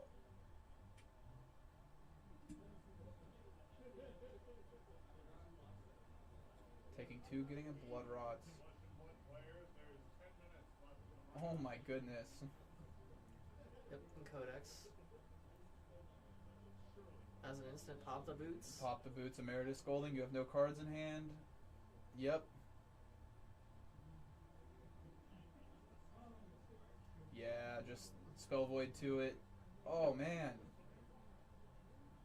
Oh man, there were so many times in that game that I think it could have gone a different way, but in the end it just didn't go Verdance's way, it looked like.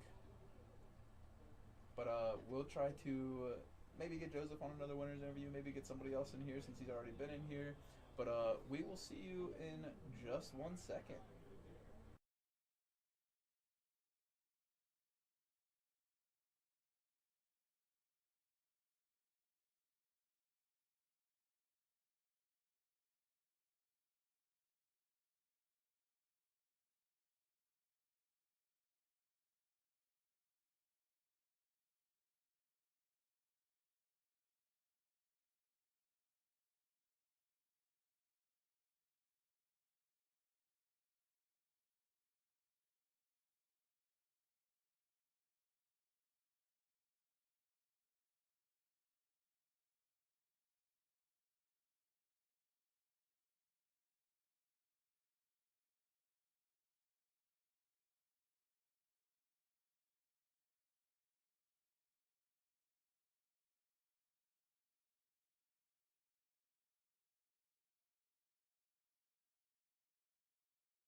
and Joseph going back to back to back on stream, absolutely killing it out here.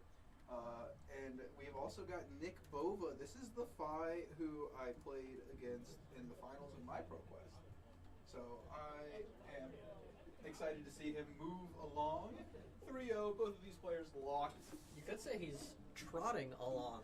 Oh my god. I'm sorry. Jeez. If you want me to stop the puns, I'll. No, they just make me want to die a little bit.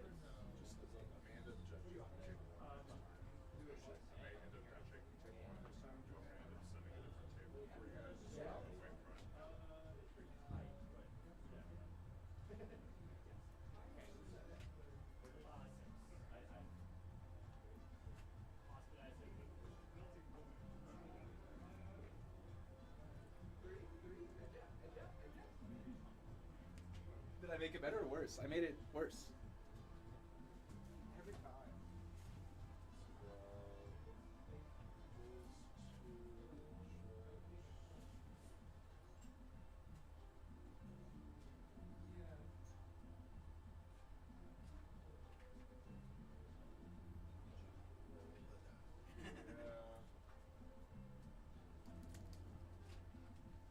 So it's like No change. We're just gonna be doing some video adjustment here.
Alrighty then, we have got our. I think this is the last round. Hold on. I think this is- Addison, is this the last round?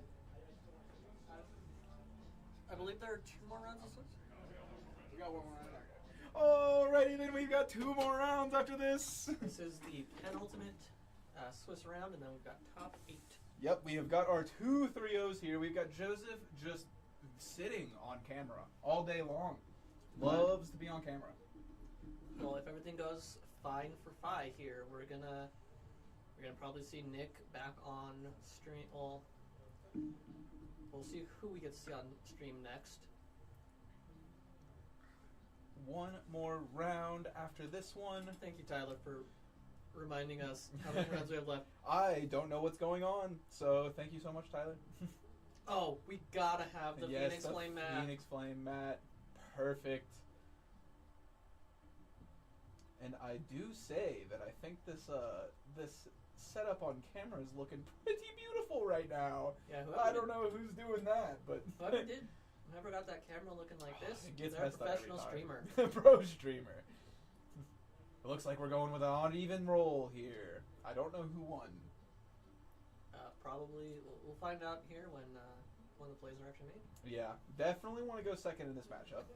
So we've been seeing Slippy on camera all day long here. First time seeing Phi. What do you think is actually the best aggro matchup or aggro deck in this new meta post Aurora?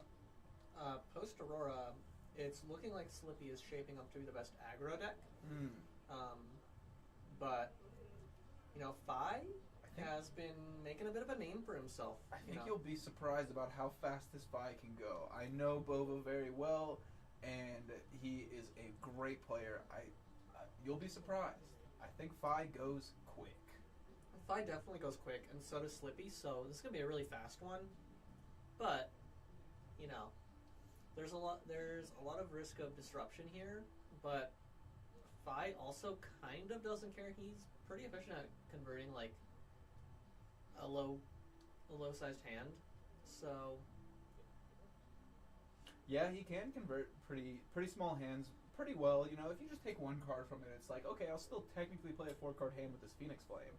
So it is a little scary. And then Phi can also just say, you don't have it, and if he's right, that's like, you can go 6 wide on that chain. And that pretty minus easily. 2 health on Slippy's side to start the game may be a very big detriment. Well, it's So a little bit of a like, detriment. It's looks like Phi probably lost the die roll and was put going first. Really, not what you ever want to see from a Fire player is going pitch a blue into Phoenix Flame for 0. It means there's no starter. But looks like we are immediately going to put a fealty on board. Block 3 on 3 makes sense. yeah. So there's at least some potential out of this And hand. move to Arsenal. Okay. So gave a slight amount of filtering towards this Slippy player here, but not too much, and kind of just drawing up, seeing what could happen. So we have a fealty already online, so that's really good for things like Dragon and Tooth of not the Tooth of one Dragon. that has the 2 real damage on top of the 5, right? 2 true damage on top of the 5, but also the one that can destroy an equipment piece. Oh, true. The Yeah. Being able to destroy Afflict Knives on turn 1 or 2 sounds really freaking good to me. that is incredible value. Yeah. Yeah, and yep, you can see the Spy just going. Oh, and we got a resident Slippy expert in the chat, just tuning in. Tyler here has. I've not paired into him in so long, but he is very skilled on Assassin and especially with Slippy. So. And speaking of having those brick hands, it looks like one of those hands just happened. We only have 2 damage coming through to the Phi, and then passing back. So not really what you want to see from the Slippy side of things, and immediately putting a Leave No Witnesses in front of this first brand with Cinderclaw. Art of the Dragon Scale, that's the one. Yeah, Art of the Dragon Scale, indeed. Pitching a snatch, so definitely tech for the Slippies here. Very good call. Very good call from Bova in this meta. Expecting a lot of Slippy, and they came. So pitching the snatch to go grab a Phoenix Flame for Phoenix Flame for 1. attacking for 1 as well. You take the 1, you go to 37. Still 2 cards in hand and a card in arsenal. So, really looking like pretty fine from the Fi here. Probably going to leak 3 to 6 more damage this turn, or just finding the finisher. And IPing 1 again, but trying to set up for a much bigger turn, I guess. Wow, taking 3 cards from the Slippy's hand. Yeah, But I think it might be worth IPing yourself here. oh, definitely worth the IP. Oh no, not gonna IP, gonna pop the Dragon Scalar Flight Paths without ever having blocked with it. This, Well, blocking's for babies, and I mean, I ain't no baby. What is this coming for? This is coming for. This is it's a tenacity, so it's coming for 4 extra, so coming for 6. Yeah, that's a really good ender there on that chain. Yeah, coming No, for 7 and then 6. Yeah, it doesn't surprise me that much. I mean, that fight could have blocked with the there was no opportunity to block before this turn, and Yeah. you didn't need it. Decided to go with 7 into 6 was better than that. Okay, now we see why we had the first block with the Leave No come down, because it is a codex from Arsenal. Yep. So Frailty token's pretty good versus Fi. yeah, being able to keep that Ember Blade in a really bad rate, not great.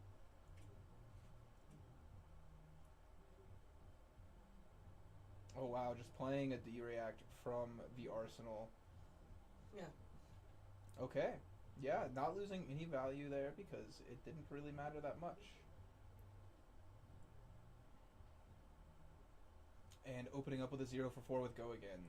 Yep. This is not something that Fi usually says. Usually it's 0 for 3 with Go Again, But there is a restriction here. Well, not really, because you have the fealty, so you're going to be able to send everything Draconic this whole chain. no matter what, it's all going to be Draconic. Ooh, we're seeing that chest. Decides to give the 4. Putting a counter on the chess piece. Pitching the blue to attack for 2. And just classic Fi here. We've just got... Oh, wow, the fealty plus the that all you got actually coming in pretty clutch here. Wow, that's pretty nice how that lined up for Slippy. Still at 31. But we might see some unbricking there with that all you got. Into a run and renegade for 3 with Go Again. Just another head jab coming in. You can always ignore the head jabs. What are they gonna do? It's just 3 damage. Yep, taking 3, going to 28. Activate 5. And attacking for 1.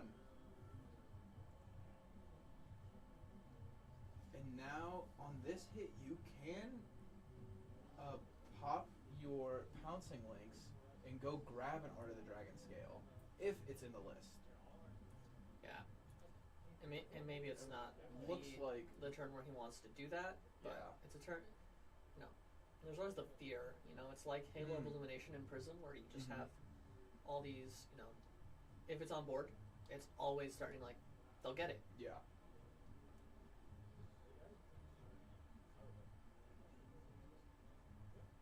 Yeah, so we've got... It looks like Bova's still thinking about this massive trigger, is what I'm assuming is happening right now. Yeah. Taking a look, but I mean, if you do go get an Art of the Dragon Scale, then you can just eat their flick knives, which seems pretty reasonable to me. Yeah. Oh, just gonna pop the fealty. And assault the wound. Pretty... So let's see, we've got... What has all hit this hand? That was blocked out. That was blocked out. So we've got 2 hits. So this is plus 3 more because of the arm piece, the Shuko here. Yep. And just gonna throw 3 in front of it. So it's 5. So take 2. go to 25, and you still have the pouncing links available to you. Exactly, and that's scarier than popping it here and just threatening more damage and popping the flick knives now. But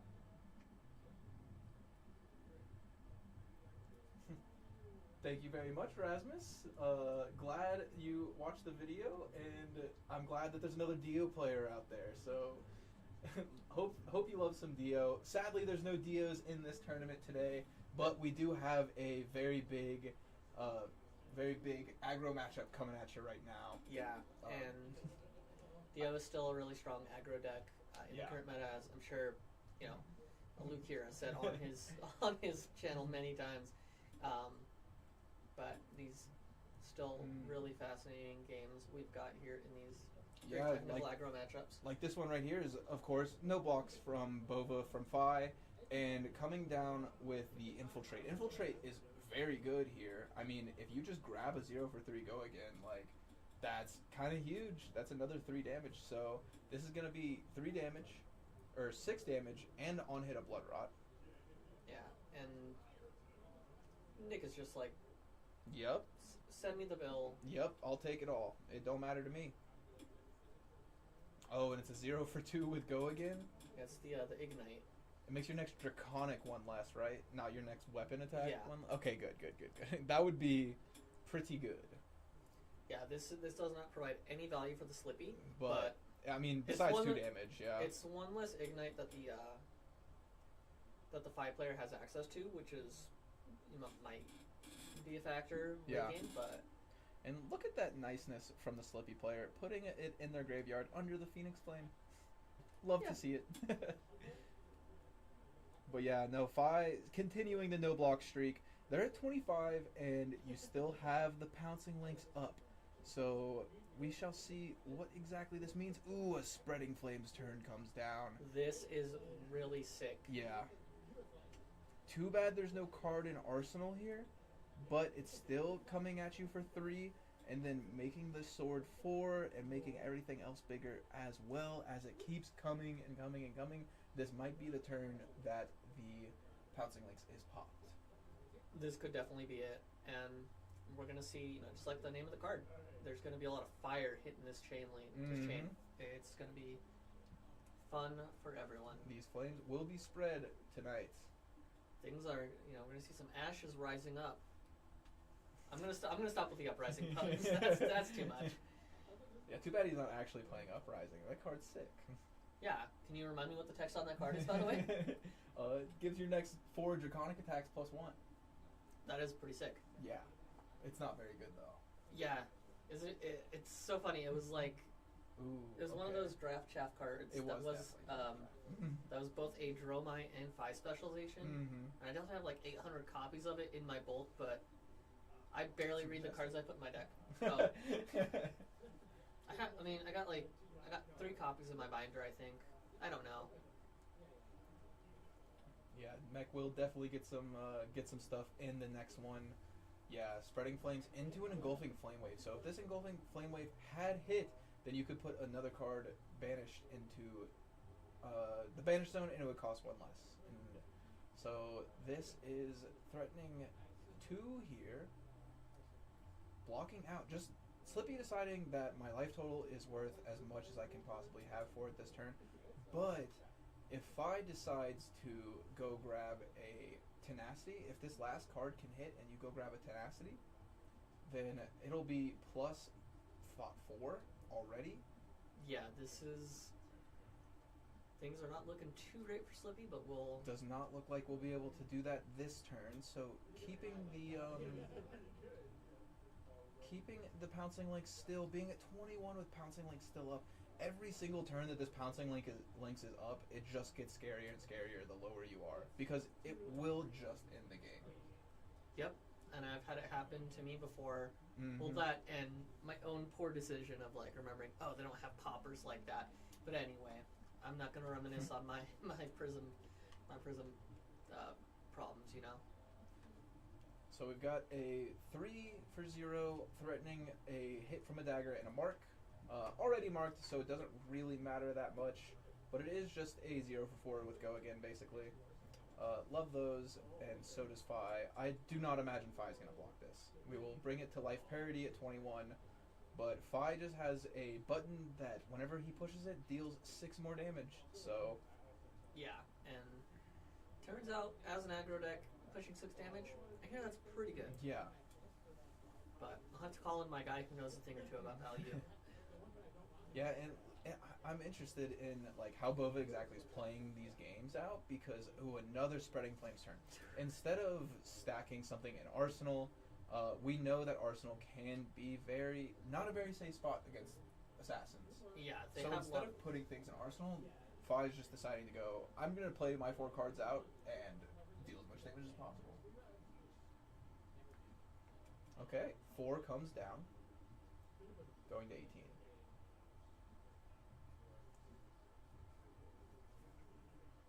And a new chain link goes onto the battlefield, into the arena. Ooh, it's Coming a brand. for 3 with Go Again, making the next thing Draconic. So if this is one of those finishers, like a Tenacity or Salt the Wound,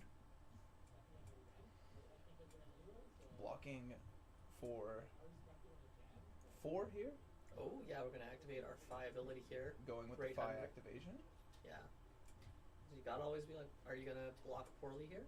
I hope you Coming do. for 3 this time because that was a yellow brand.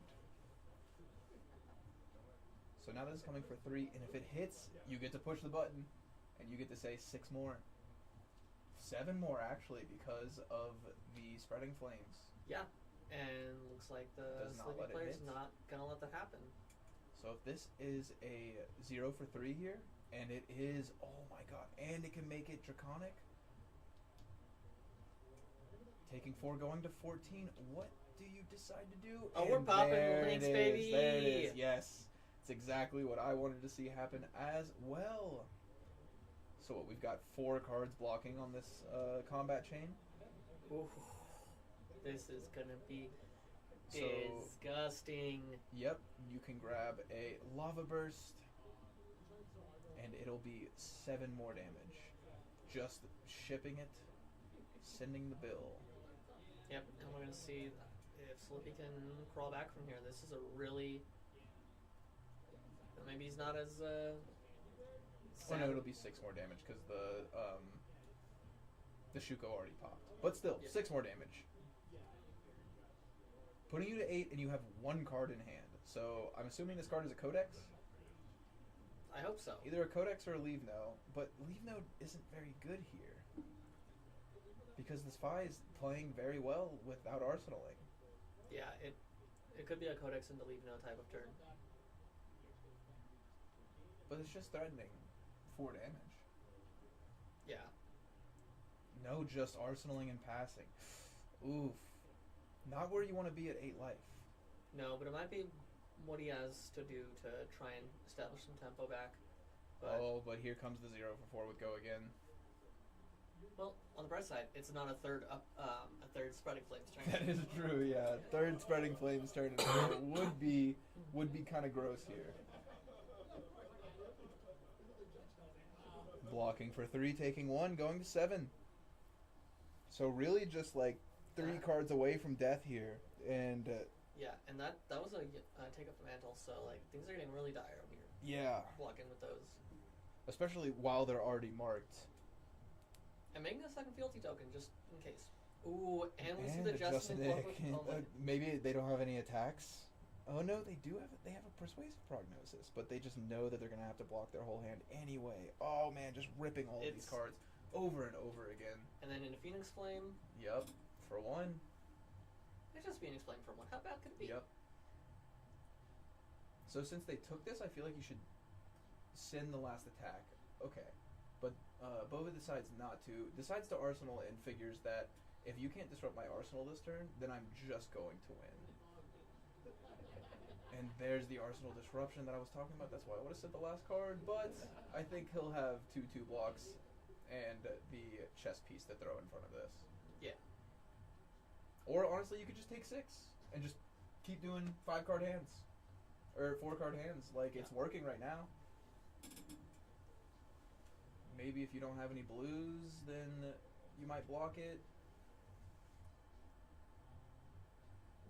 And it's very interesting to see you were not kidding about the speed that Phi can close out games. Yeah. Like I had a little bit of faith Just take when the 6. Hunted came out. Oh, it was a D-react anyway. Yeah. That's why it didn't come down. Yeah. And no longer marked. I'm sure they'll catch that here in a bit. I think he pointed at it, but... And a brand coming down. 3, and it's just, like... What are you gonna do? Are you not gonna... Oh, it's just one. It's a blue brand. Okay, just one. But, I mean... Still, You're that's... just not gonna block these things? And 3. Ooh, and blocking with... Yeah, it's just gonna be really rough because guess what's gonna happen next? They're gonna come at you with another 3 and then just Sometimes it's 4. a 1 coming after this. Yeah. How are you gonna block all of this? It just... And still do 15 damage to Phi after. Coming for 2.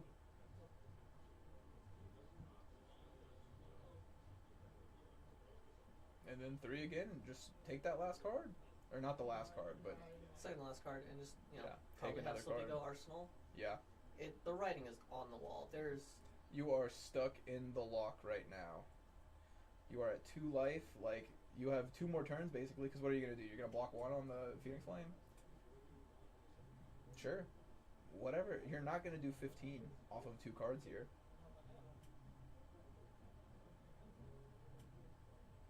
Yeah, there's no disruption to be had here.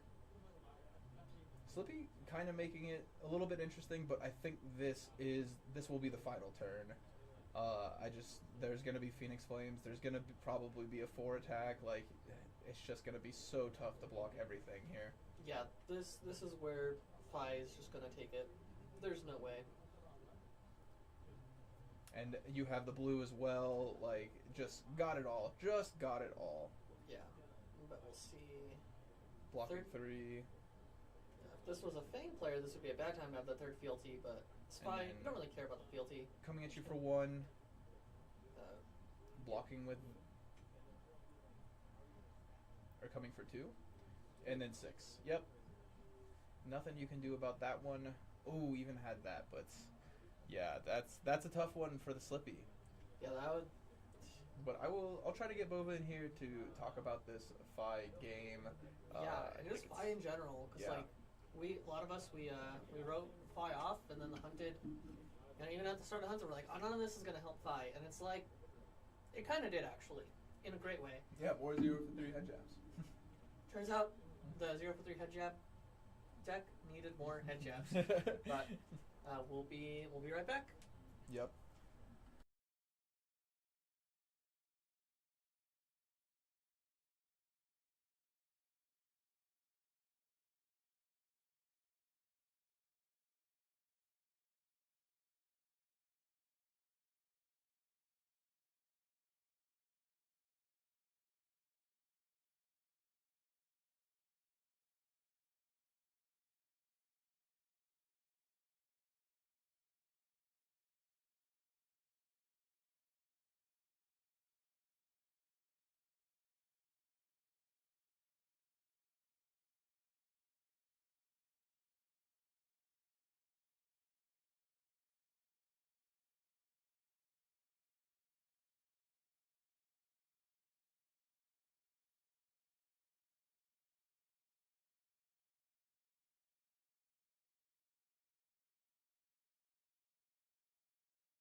place is wobbling right now. You don't have a scene? I do have a scene. Okay, it's all. Okay. Yeah, there's a whole situation going on with the stream over here, but anyway, that we have the stream going. What's up, Nick? How are you doing today? Doing great. Yeah. Yeah. So Can't complain. currently 3-0. 4-0. What you been playing against today? I played against Jarl in the first round, Okay. and then Slippy. Okay, lots of Slippies. The Slippy Slayer today. Yes. So now that you've gone through 3 Slippies, what exactly are you thinking might be the best aggro deck post Aurora? Definitely Fi. Definitely Fi. Yeah. So how long have you been on Fi then? It's been, that's a good question. Maybe like a month and a half, 2 months Okay. or something like that. Yeah. Okay. So I played Fi in the past though, like back in the Art of War days Mhm. with E-Strikes, and you play all the Phoenix Flames. It's Yeah. a different deck now for sure. definitely. Okay. So what about it do you think makes it so well positioned for this meta specifically? So there's a lot of Florian Yeah. and stuff like that going around, Mhm. and I feel like really favored into that matchup. I just do too much damage really quick. Yeah. They can't fatigue me Yeah. because weapon plus Shuko plus Phoenix Flame is just so much value every turn. Yeah. And I only need 2 cards, so it's really good there. And then Verdance matchup is definitely harder, but it's not, it's not too bad. Okay. So I feel like that's a pretty good matchup as well, and there's a lot of those rolling around. So, Slapdash, that, Yeah. that deck feels pretty favored into that too because they just can't block. Mm. It's hard for them to block the little stuff, and then by the time you get to later in the game, you're just getting them low. They can't really do much to you, and they can't fatigue you. So what are you most scared of now that I guess there's like a few aggro decks that people are playing right now. There's like Fi, there's Slippy, Yeah. there's Dio, there's Mario. Is that an aggro deck? Mid-rangey. Yeah, mid-rangey kind of. But like people are soul searching for the best aggro deck right now. Like what Yeah. does the best numbers? And I kind of agree with you. I think it might be Fi. I don't know that Fi does the best numbers necessarily, but the consistency is really nice compared Yeah. to like Syndra. Like I played Okay, Syndra a little Syndra's bit, well, yeah. and I think there's some builds of Syndra that are good. Yeah. But some stuff feels kind of bad. Like when you don't have your weapons, when you're on really low card count in your hand. Like Fi needs literally a blue and a head jab, and Yeah. then you're doing 7 damage and you're only expending 1 card. And that's a fine turn. And then if you can keep a Lava Burst or something like that, or Trigger Yeah. Mask or whatever, you can come in for a really good turn on just a couple of cards in hand. So the Syndra, when you got to the low hands, if you get disrupted, it felt a lot worse to me. But I also haven't played it as much, so it could be up there as Pilot error. It could be. It could be just Yeah. new to the deck and didn't know Yeah. the lines, and just it's just a strange thing where your daggers have to go to the discard before you get gotta them buy back. it back, and then Yeah. like if you attack with them after you've bought them back, then you can't get them back again. It's like, Yeah. oh, this feels bad, definitely. Like if you're going into a turn with no daggers, you're like, how am I gonna play this one? Yeah. Yeah. And definitely. Slippy felt, honestly, I was the most scared of Slippy Okay. today. Yeah. Just a lot of disruption. Mm. They can do a lot of damage out of nowhere. Yeah. You don't really know what to expect because they're just like, surprise, it's Mhm. either on this attack or the next one. If you get low, it's like impossible. If you to get block. low, it is impossible. But like, is this how all the games went so far? You said you went first against every Slippy so Every far. Slippy, I lost the die roll and I went first every time. And so it just looks like you're able to put them into this like spin cycle of block my whole hand, like basically by turn 3. It's like, oh shit, I have to start blocking. Yeah, now. if you can, like, I even turn 0 pop my mask to like push like. Oh wow. I pushed yeah. 11 damage on turn 0. I mean, they start at With 4 card 38. That's names. yeah. Yeah. So them starting at 27, Yeah. feels pretty good. They're almost Definitely. in blitz range at that point. Yeah. And then It just takes like 2 spreading flames turns after that. Yeah. Yeah. I have some good sideboard options. Hmm. Keep those a secret in case anyone's watching. Okay. Yeah, the good sideboard options versus Slippy. But yeah, and they've been pretty good. Okay. And I did kind of lean into that a little bit more because I was expecting a lot of Slippies and I Yeah. was a little scared of it. Prism is another one that I think is a really good deck that I'm worried about. How's Michael doing today? Michael is our local prison player. Local prison player, yeah. Yeah. He's X1 maybe or X1? Okay, yeah. so you may see him next round. Possibly, yes. Yeah. And that matchup's scary. They can do some shenanigans with Yeah. stopping your mask of pouncing links Yeah. and stopping any popper. If it's a 6 or whatever, like a CNC. So they have some shenanigans and they do a lot of damage They do. on like 0 cards. 747. Like, Yeah. yeah, there's like, oh, here's an erudition, dominate, and you're like, okay. Yeah. No, that Hope I can block definitely it. hurts. Yeah. Oh man. So you've got 5 best aggro deck coming up. Last thing I want to ask that I've been asking everybody to do in the interviews is, what is the number 1 card you think that's going to get banned on the 19th? What's your hot take? I want the spiciest. I've seen some things that other people have been talking about. People were talking about Rootbound Carapace. I don't necessarily agree with that. Card seems fair other than it turns on those heroes really fast. Yeah. But I think that's just fine. I think when you have decks like Phi that are preying on those types of decks anyway, Syndra can play the thing that like turns off their D-reacts for the whole turn and just blow them up and stuff like that. So there's some things that you can do against those cards. There's some play, and they're not like unfair cards, right? Yeah. It's like you're gonna block for a 0 for 4, like, oh, that's sink below, but you have more requirements for it. I think it's tough. I think we need more time, honestly. Like, I don't know of anything that's like crazy in the meta right now. I mean, there's a lot of assassins. I don't know what the meta is, because this is our local meta. Yeah. It might just be that we have a lot of assassins here. Maybe, yeah. I mean, if you look, so down in the Springs, if you look over there, it's the exact opposite. There's no Slippies. There's 1 Phi, there's 1 Syndra, there's 1 Dio. There's no Slippies, and there's like 5 Florians and a bunch of Verdances. So it's like the exact opposite over here. So we combine the metas, because if there weren't 2 going on, we'd be in there. Yeah, it would be like 30 people with like crazy. Yeah, I don't know. It feels pretty healthy to me. Yeah. It doesn't feel like there's any decks, and we have a new set coming out in like a couple weeks, right? But something's getting banned, so yeah. I don't know. I can't think of any cards. I mean, Codex. Have you read that card?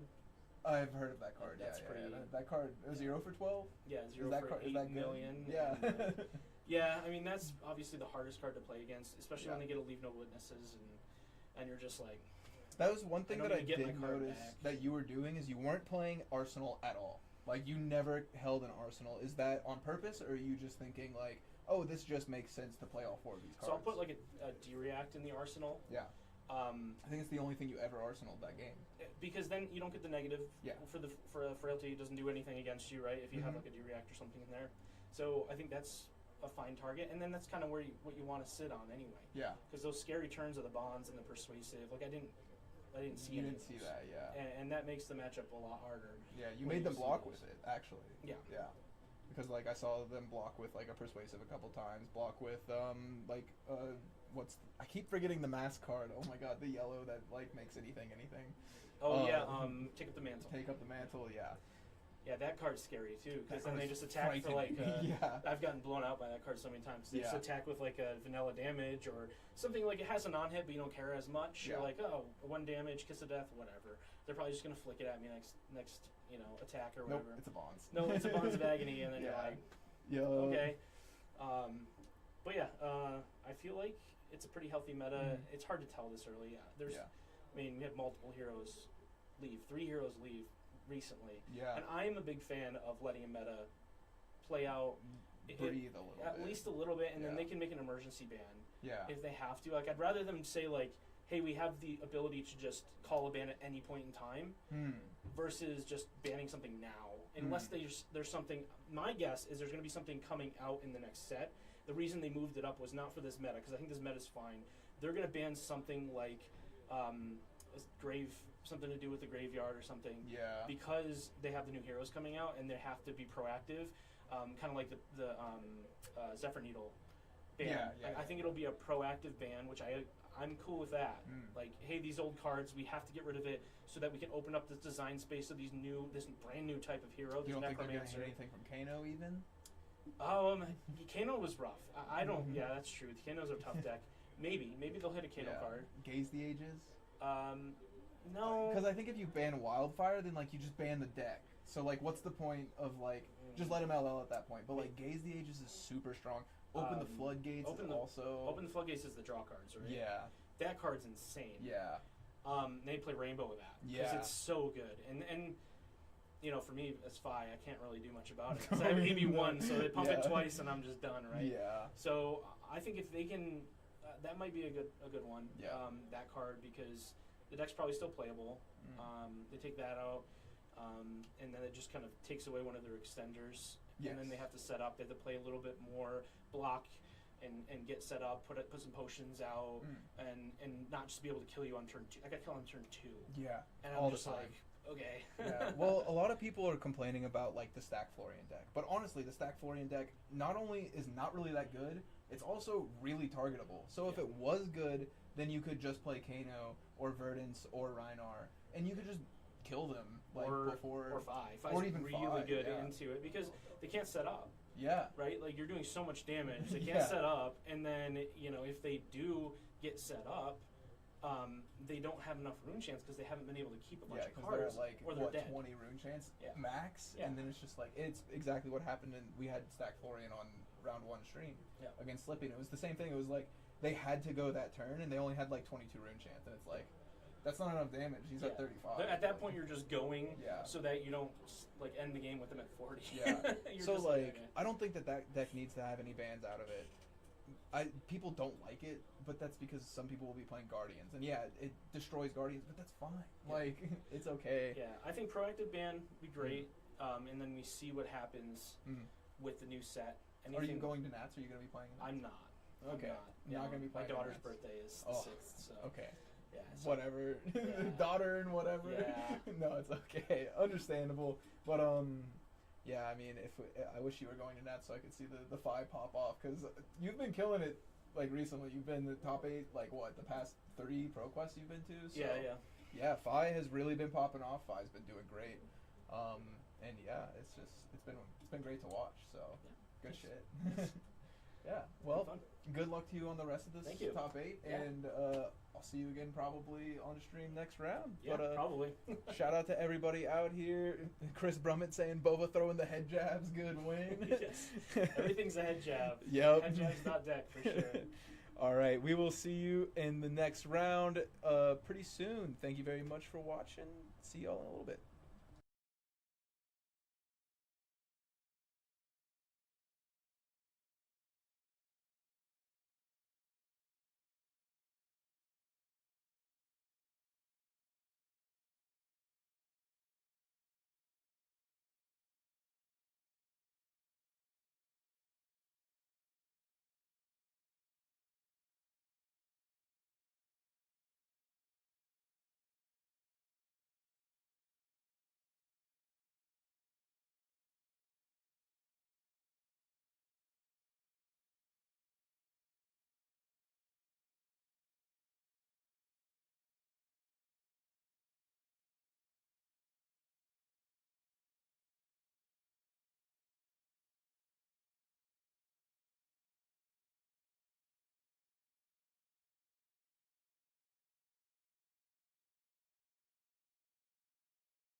up, everybody? We are back, and we have got Nick Bova back in the cage, the Rage Cage, and also the classic Mo Bogsley, Mark Johnson, playing against them. I'm pretty sure that Mo is on Slippy.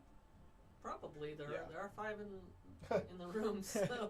So we will see another Slippy versus Phi matchup and see if Nick Bova can take it down yet again.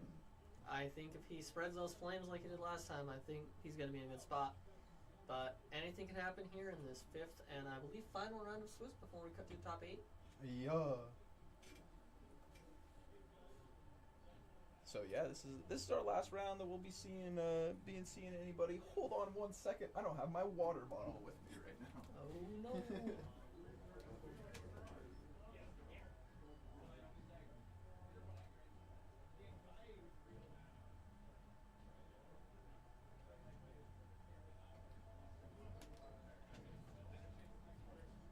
There we go. Gotta have that water. Gotta have the water. Especially with all these draconic heroes running I around. know, it's getting a little hot in here, isn't it? Actually, Yeah, it's really it's hot. really hot in this room. In this room, yeah. There's like a bunch of stuff everywhere, and it's heating up there's everything. Like a neat little server rack right next to us. and- Neat little server rack.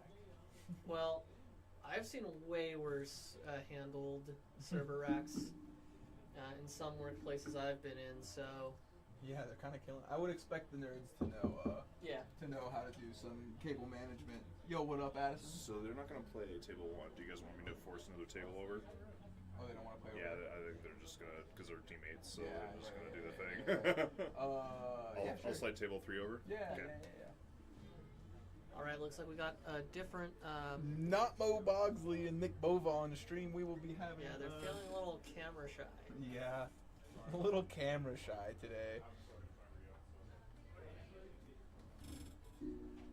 Who we got, Cool. Daniel? So it's going to be Dr. Michael Lau Daniel? and Daniel Wood. Yeah. All right, that sounds great. Let's see. Michael Lau? Ooh, which means we're going to see a Prism game. Yeah, we got a Prism game coming at you. Not only a Prism game, some of you in the chat may recognize the last name. Brother of Joshua Lau? Josh Lau. Yeah, I forgot his name real quick. If you're aware of the card, guys, we have got his older brother. I'm pretty sure Michael's older than Josh, right? I have no idea. He seems older than Josh. I thought it was a joke that they were related because of the last name, but they do sound very similar. They, So, no, they talk exactly the same.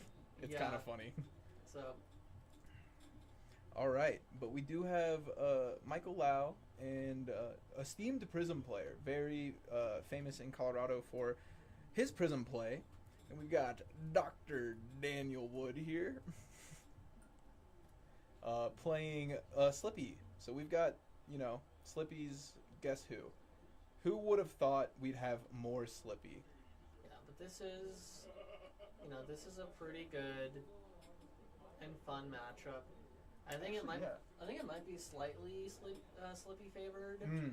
because they can go wide, but also Prism kind of can just do a lot more than Enigma could do into Assassins. It feels. Prism can just do 747. It's nice. It's really good. Yeah, the Aura plan is actually probably really, really good into Assassins, but with the action point economy that Slippy provides, maybe we're gonna see a little bit lighter auras here on the Prism side. That makes sense. Yeah, because going 3 go again into or dagger 3 go again into dagger kill one of your things seems pretty good.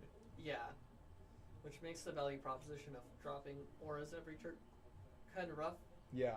I think this might be a matchup where Prism just kind of has to kill him. Yeah, we're. And what does the equipment show you that they think they're just gonna have to kill him? I'm not really aware. It's the Empyrean Rapture. Okay. If they have Vestige of Soul, then that means they're on the Aura plan. Okay. Or if they have Tunic. I know some Aura plan enjoyers like Tunic.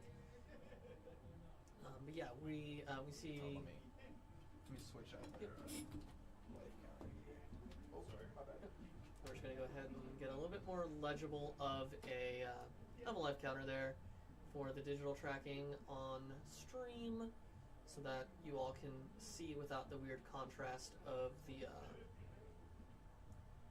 Fab Life app. And there we go. Got life totals up to date here, and we've got that beautiful World Championship prism there. Yeah, that world slab looks so good. It's beautiful. And holy crap, 7 go again. 7 go again. Good start for the prism on hit soul. Yeah, and Oh, and there is the popper on turn 0. Looking mighty fine for the Slippy player here. and it. Yeah, okay, we're probably paying in defeat here. Yeah, I couldn't imagine that you don't. Just in case you want to put another Herald on the stack, try to leak over some of that damage. Oh, just gonna pay to filter some cards. Yeah, to put get an arsenal. Yep. Pay into our chess piece to filter the hand. Let's go. Oh my god. Okay, so Prism always scares me so bad. I actually just finished watching the game that Michael just played and won. A very close one versus a Fang here. And it just looked so dire for the Prism the whole time. Going down the 3 life against Fang is scary until you're Prism and you just like pop your hat and then you get 4 auras on the board. It feels like, or 4 angels on board, and it's just like, all right, draw 2 with the erudition. It goes crazy. Yeah, once you can really buy back so much tempo off the value that Soraya provides, it gets really nice to be a Prism player. Especially when you're like, okay, cool, they ran out of fealty generation. We're putting enough threats here where they are gonna have to pay into their daggers, and then that's where we start winning out the grind game. Yeah, so this one right here, actually, so if you have to let one hit, this could be the one that you let hit, because not only do they not have anything floating after this, they also pitch the Angel of Erudition. So there's no getting that one for the rest of the game, or not for the rest of this turn. Yeah, because it looks like we're doing the same thing we did last turn. We're paying in, filtering, and we got it popped again with the Battlefront Bastion. But how many poppers can Slippy be running? I mean, 6 probably. Maybe 9. I doubt it though. Yeah, because it's CNC, the Battlefront Bastions. That's about it. Yeah, I couldn't imagine that they're running any more. But yeah, you don't want to clunk up your deck with a bunch of cards that just aren't stealth cards. Yeah, maybe like Fiendel's Fighting Spirit, but this Slippy's really presenting a lot of damage coming here. I mean, Prism already at 23, and here comes the Bonds. So Bonds, think. Yeah, most likely 5 poppers, 2 Battlefront Bastions, 3 CNCs, or... this is our final round of Swiss. This is round 5. I'm pretty sure both of these players should be locked at this point. They're both... Oh no, I think they both have 3 wins. So I think this might be the win and in. Yeah, we will see where things lay. It's a bit of a weird breakdown of everyone's win records. But thankfully we have computers to calculate those things for us. Thank God for computers, right? Also, shout out from here, almost day 2 to Pokemon Regional recently. Glad to see you in the chat there. Oh, very nice primitive. Okay, so it looks like we're still thinking on this Bonds. So flick that, take 2. Okay. Take up the mantle on it, which is not really much, but it is another attack reaction, and then give it go again. Yep. So there is the... This is terrible. 3, so they're both currently in top 8? Yeah. So yeah, this is coming for what? 4, 5, 6? This is coming for 6? Not huge. Almost. You literally lost your win and in, but I'm still proud of you for just randomly just doing really well at a Pokemon event. Those things are like 2,000 players. It's not easy to day 2. Okay. We do have the Bonds hitting, but Michael just giving his whole hand to an Arclight Sentinel. So it doesn't matter. It's probably just going to come to, hopefully, on Daniel's side, that you can pitch this last card to be able to hit it with the dagger. Because if you're not able to do that, and you have to wait until next turn to kill this Arclight Sentinel, then Prism will be able to amass a lot of value off of a 5-card hand. Yeah. But, God, just seeing 2 of those poppers and some dud hands on the Prism side. Yep, But, able to do it. but if there's any Prism player that I know Yeah. can do it, it's going to be Michael here. Yeah, and Michael just having to pass back. And seeing a lot of what looks like attack reactions with maybe a Kiss of Death in the hand here. Also looks like a Shelter from the Storm. So I'm pretty sure that's a Shelter. So not the most offensive hand that I've ever seen. But still an Orb Weaver into a Kiss of Death. Kiss of Death Yeah. is not bad. 2-card 7. That 3-card 11 is pretty good. Putting you to 5 life. What can Prism do? I mean, oh wow, are you just gonna? It was not a Shelter. It was a Leave No Witnesses. Oh my. And how many witnesses is this going to leave? probably none. Looks like a witness will be left. But oh man, and then the flick knives with the...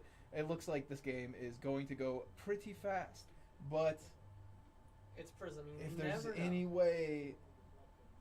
I mean, I feel like if you can get a little bit here... Oh, Are the you popper! kidding Oh me? my god, A the third popper! Battlefront. It had to come on this... Oh, wow. The third Battlefront Dude. Bastion. That was just... Oh. Usually, I think this might be the fastest aggro match we've seen all day. Yeah, I know, this one... Maybe we should have gotten a different good game on stream. I feel like, Oh my god, and now it's just a dagger coming for 5. Oh, wow. Every single attack from here on out will present lethal. This is just... You still have the Crown of Providence up to block 3, and 3 blocking Crown of Providence for any Dominated Herald of Erudition. If you're even able to do that. Oh, and my they have God. to give up the arms for a Spectral Shield. That is Oh. devastating. Yep. Oh my goodness. And then a Codex coming down. Oh my goodness. 4. And it looks like they're just gonna... Yep, looks like they're just gonna block it. And I can hear Michael laughing at just how Yeah. crazy this game is going. Oh, and this is not a brick hand either. At least Ah. there's a sink below in there that he can't attack with. The writing might be on the wall here. Yeah, this one's looking a little rough for Michael. He is currently just surviving and just hoping to get maybe all attack reactions or something from this Slippy. Oh, and it is not an attack reaction. That is another Kiss of Death. This is not looking great Yeah. for Michael here. What is this, a Kiss of Death for 6? Yeah, so you give Or up. no, 7? Is that a upsticks? Because that's +4 if it's an upsticks.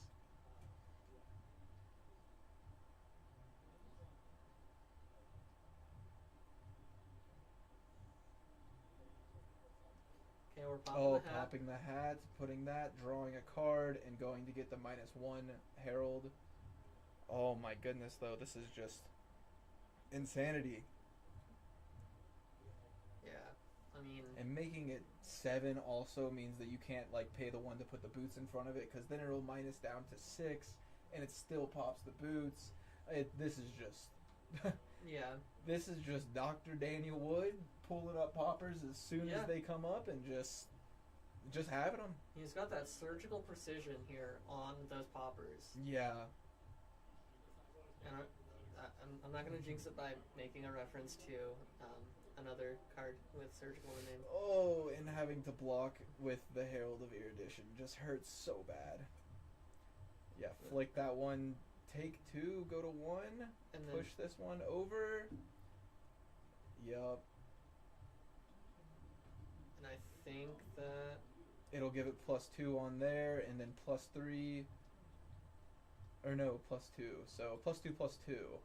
So it's looking like it's going over by 1. They're talking about it. No, it gets blocked out? Oh.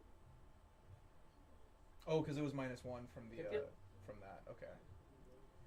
So, but still, Yeah. 1 to 38. Oh, But and then another popper in the hand. Oh my god. But honestly, I think you can just send it at this point, and it's just gonna win you the game. Soul Shield, let's go. But with that, with that hand there, Honestly, it's not that great of a hand. yeah. But Oh, I mean, and if there's- but it is prisoning lethal here. yeah, Yeah. and then you can flick a dagger. Oh. Let's go. Oh, where was the dagger? Oh, you couldn't flick the dagger because it was the one on the active chain link. Oh, true.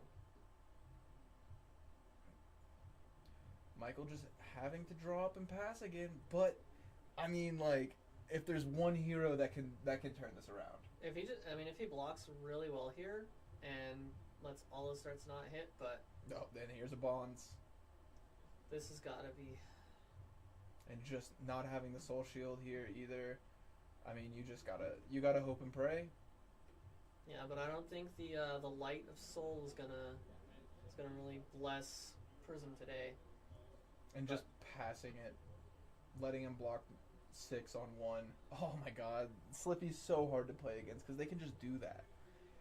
Yeah. And then they can send another attack. You try and block it out, or they just do that. Yep, give it ward 2. Oh no, you're gonna put the...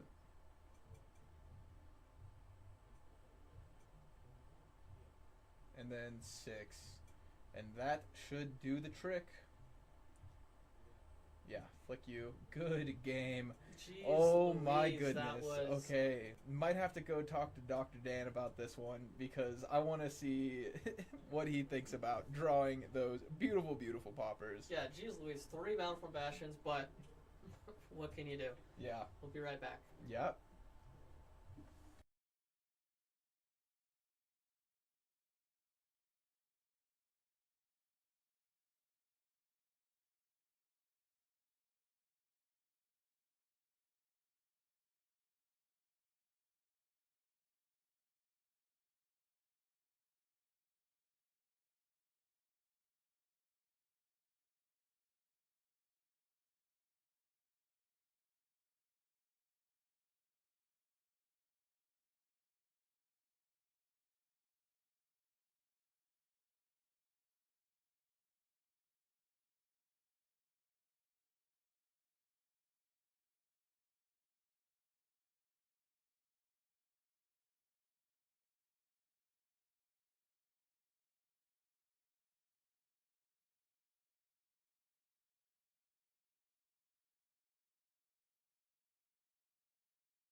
Okay, what is up, everybody? We are back, and oh my God, we've got Dr. Daniel Wood over here.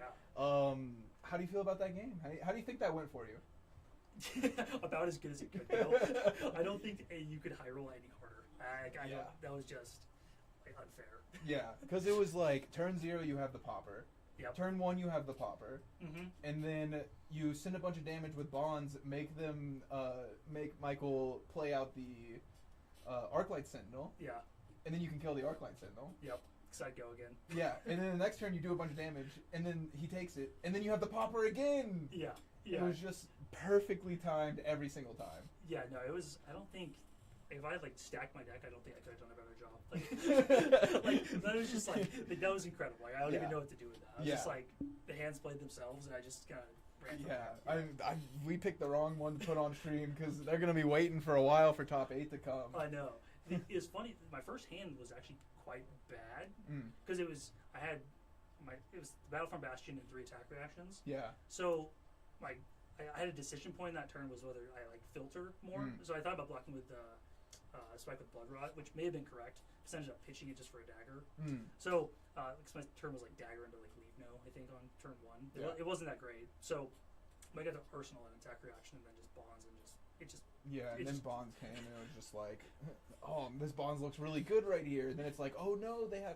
And I was honestly thinking that if you didn't have the ability to kill that Arclight Sentinel, then I think that the tempo could have actually just flipped completely the other way. Yeah. Because if you would have given Michael the turn to get a 5-card hand, then, or like without taking any damage, essentially, would just be kind of rough for Slippy, like against Prism. Yeah, no, if you don't keep your foot on the gas, it's like you can lose very, very quickly in that matchup. Because like when I was like super ahead, he was like, "Oh, just end me." I was like, "There's still a chance. Like if he can like herald like the Erudition, but whatever draws 2 cards, and then Soraya, like they can, and then they get the ward up, and I don't have pick to pieces or anything like that. So like it can. I've lost from like 30 before on Talent Show, definitely. But, like they can just absolutely like turn. But I just kept drawing good like fire hands. Yeah, that's what we were saying in here. We were like, look, if there's one hero that can come back from 1 to 38, it is this one. Yeah. But it was just like it never stopped. No. Like every single hand just kept going and kept going. It was like by the time that you got him into the spin cycle of just like attack with the dagger, you gotta give me a whole card. It's like, oh my god, this hurts so bad. Yeah, because like a few times is like the one thing I was thinking about that game is I played Tickle the Mantle for just +2. Yeah. Like I don't think I've ever done that either. Like so that was like a uniquely like Prism, like it's just the way my hands lined up. But it got there. So So what'd you play against today? What have you been playing against? Let's see. I did round 1. Dude, why do I not remember? Is that the list of? This is the list of heroes. That... Yeah. Has that even? No, there was someone else I played. It doesn't. Round 1, I don't remember. But you won. Yeah, I did win that one. Okay. Round 2 was a Slippy mirror. So that was it's like 40% of the meta here. It was almost inevitable. Yeah. That one I went second and just kind of got there. I almost like losing. Okay. He stole the tempo back at one point, just like, but then drew a 5-card 6. Oh my god, that's so bad. Yeah. So how do you even do that? It's just like all attacks or something? I think it was 4 attack reactions and a leave no witness. Or maybe, it was a 5-card 7 because he dagger, leave no. Okay, sure. Or no, that's 6. Yeah, 4-card 6. So, and then I ended up winning that one, but it was down the wire. And then I played Fi, and Bova absolutely steamrolled me. Bova has been killing it. Yeah. He was on stream, right? No, that was you. Yeah, he was on stream last round. Yeah. I won the die roll. I said I'll go second for him. And then he presented 23 on turn 0. That's what he told me. He said he popped mask on turn 0. I didn't know that was against you. Yeah, he said tenacity for 7 at the end of the chain. So, oh my god, dude, that's so good. It's like turn 0. I was like, yeah, I'll block. But yeah, I got absolutely punished. Yeah, I mean, like that's the thing with, and you start at 38 too, so it's like you start the game at 27. 27-40. I was like, we'll try and dig up this whole bit. Yeah, it's rough. Yeah. I think Fi's really good, but anyway, round 4. Round 4 is Ira. Okay. How did that fare for you? I kind of saw the nuts again. Like I feel like there was a kind of turning point was like Codexed kind of took some cards out of his hand. Yeah. pondered a T-Toxin, Yeah. and then drew into Kiss of Death, Tarantula Toxin, a blue, and something else. Oh my god. He sees that because he plays that 1 for 5 that you can look at their hand. Yeah. So I show him that card, and then he blocks appropriately for the Kiss of Death. Yeah. And then I send a second one, so it's 9 on 1 or something Oh like that my with god. the D-React. So, and I just like took the tempo and just Yeah. it's Take gross. it from there. And then this last one was just I guess if you're Dr. Dan, you just draw the nuts, and that's how you win your Proquest. Yeah, You know? I guess you don't really have to be good. You just need to like. You just have to hope that your deck is lined up in the right order. I don't know. Yeah, no, that was pretty sick to watch. I'm sad that we're gonna have to wait so long for top 8 now. But I know, yeah. Hopefully everyone else is cooking on these.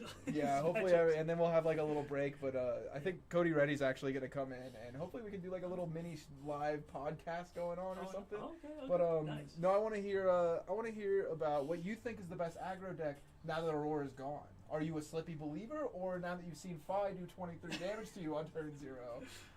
What is your idea? Best aggro deck. That's a tough. I think Slippy's good. Yeah. I don't think he's the best though. I think you can kind of get got by some of the Draconic heroes, where it's a tough matchup, especially if you're not teching for it. Which Yeah. I mean, I still like the what is it, Our Desire Body and Infiltrate, which are good, but Those are good. Yeah. They don't do great. What are the other good aggro decks? Aelia can be like, she can be good. And then I don't know if you consider, what is Kano? Is he a combo deck or an aggro? I don't even know what to consider. Kano. I think Kano is honestly just more of an aggro deck. I don't think that because Yeah. no one's really like pitch stacking Kano anymore. It's No. just like, oh, I have 2 open the floodgates in my hand. Yeah. Sick. And then they just get you. Yeah, it's like I'm gonna draw 4 cards. Kano. I'm just like, stop. I think I played one this morning on Talishar, and I AB3, spell voided 3, Yeah. died. Still, yeah. I was like, no. oh, okay, cool. Yeah. I was like, it was like Wildfire for 7. The 1 bumped over everything, and I was just like, oh, I guess I lose. Jeez, yeah, no, Wildfire is just insane. I mean, it's just like Kano in general is just insane. So you'd say Kano? Kano's good. Yeah, Kano? Kano's fire. Yeah. Like I do not want to sit down against that. Even with like AB3 spell void 3, it's like it still feels like a toss up. Yeah, I'm surprised there's no Kano here today. I thought Mo Bogsley would be on Kano. Yeah, no, I know he's a Kano lover, so. I thought there'd be one. Like that's why I've got the the full suite, Yeah. the Widow, but yeah, that didn't show up. So No just Kano. 5 Slippies. Just a bunch of Slippy, yeah. We're just slipping around here, just a bunch of Slippy dudes. Yeah, it's kind of insane, honestly. I like Stream knows this, but like we've been talking about like the difference between like the Springs meta down Oh yeah. the one that's going on today, Yeah. and there's 1 assassin, there's 1 new, Yeah. and then there's a bunch of Florians, Verdance, Jarl, and it's just like, oh my god, this is The metas are like it couldn't be any yeah, more different. it's just like literally everybody in Denver loves aggro. I mean, we have 2 Azaleas, a 5 Slippies, Prism, Vincent, like Yeah. all the Ira, all these aggro decks, and then it's just like yeah. we 1 stack Florian, so it's just like Yeah. that. I don't think did very well. I don't think that deck good. I think it's pretty bad overall. It's Yeah. good into Slippy. It's Is it? it's actually an excellent field for the stack floor. He just Well, got, Slippy beat him on round 1. he got, I don't know. It seems like things didn't go his way, but like that's like Yeah.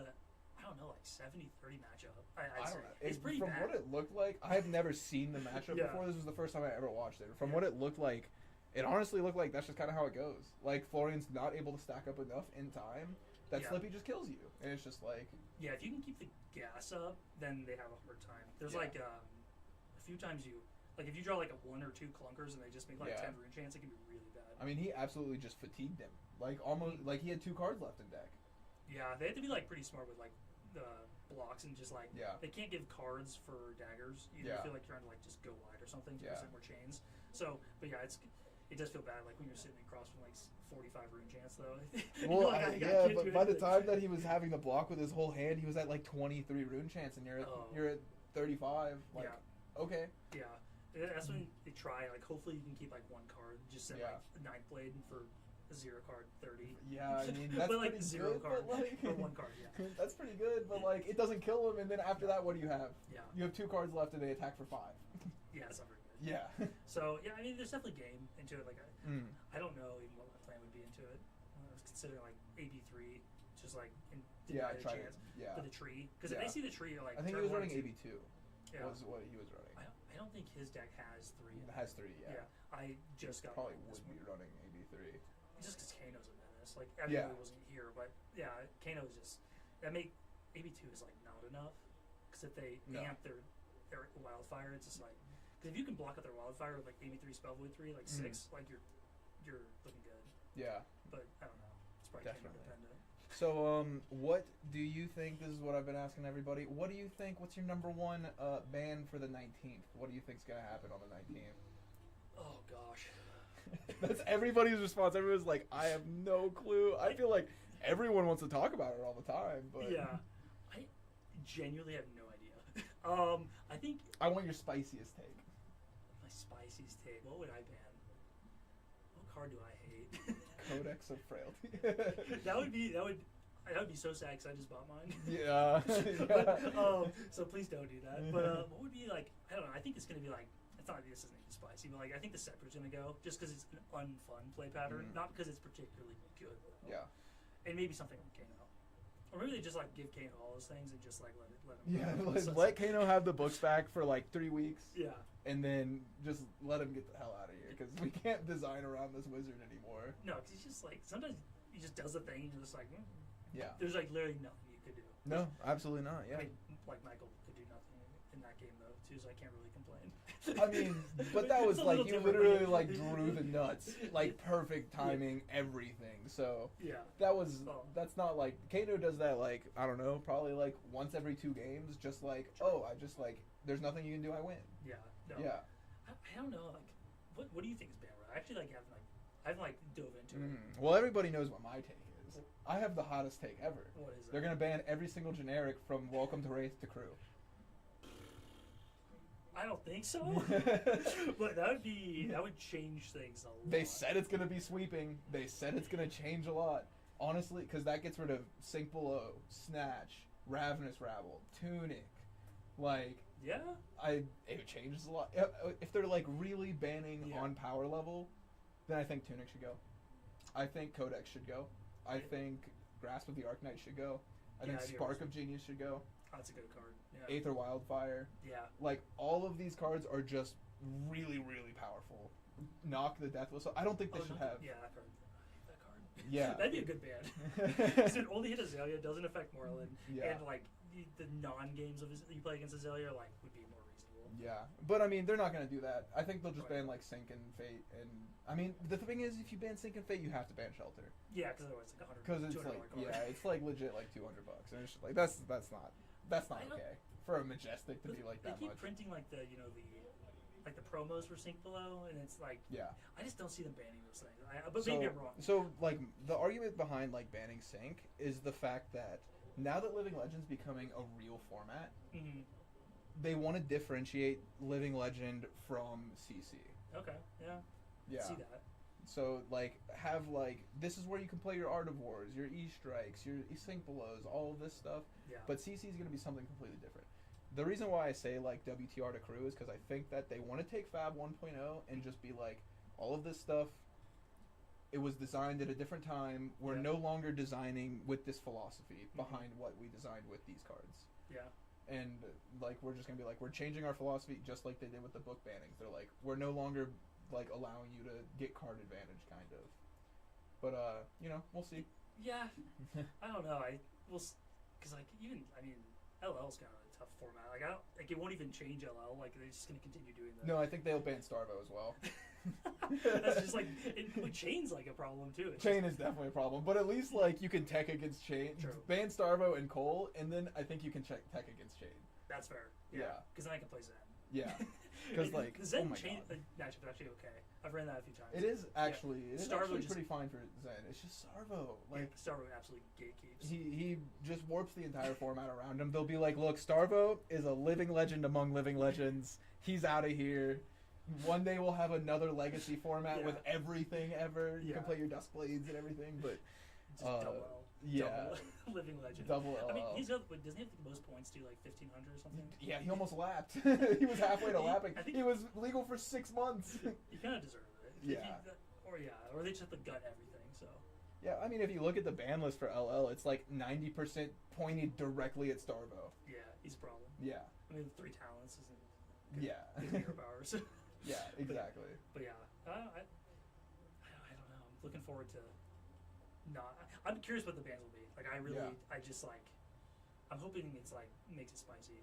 Yeah. Because like it's gonna be spicy for like a week though, and then like And then we have the new ICs set. coming out. Yeah. So that'll be a lot of change, which Yeah. will be nice. Boba didn't want any bans. He was like, I don't think that we need bans right now. I kind of feel that way too, though. I really don't feel like I don't know what they're what are we gonna ban? Like, it either has to be like I something. feel like that's Sync gonna, and Fate are fine. Yeah, I don't hate those cards. I think Even they're- as a Dio player, like yeah, they're pretty good. yeah. But like, yeah, no, I like all those cards. Like, I really can't think of cards that like when someone plays it, I'm like, I've been yeah, except I've been for hearing like a color of Rootbound. that's spicy. I like that. I'd Yeah. say so. Yeah, one card. I don't know. Remembrance. Like, get rid of like just like the fatiguey, in my opinion, lame kind of like decks that like they just block and don't interact. You just win by decking. I don't like those decks, but then I know I'm an aggro player. So Yeah. So like so you want the CYBs gone too then?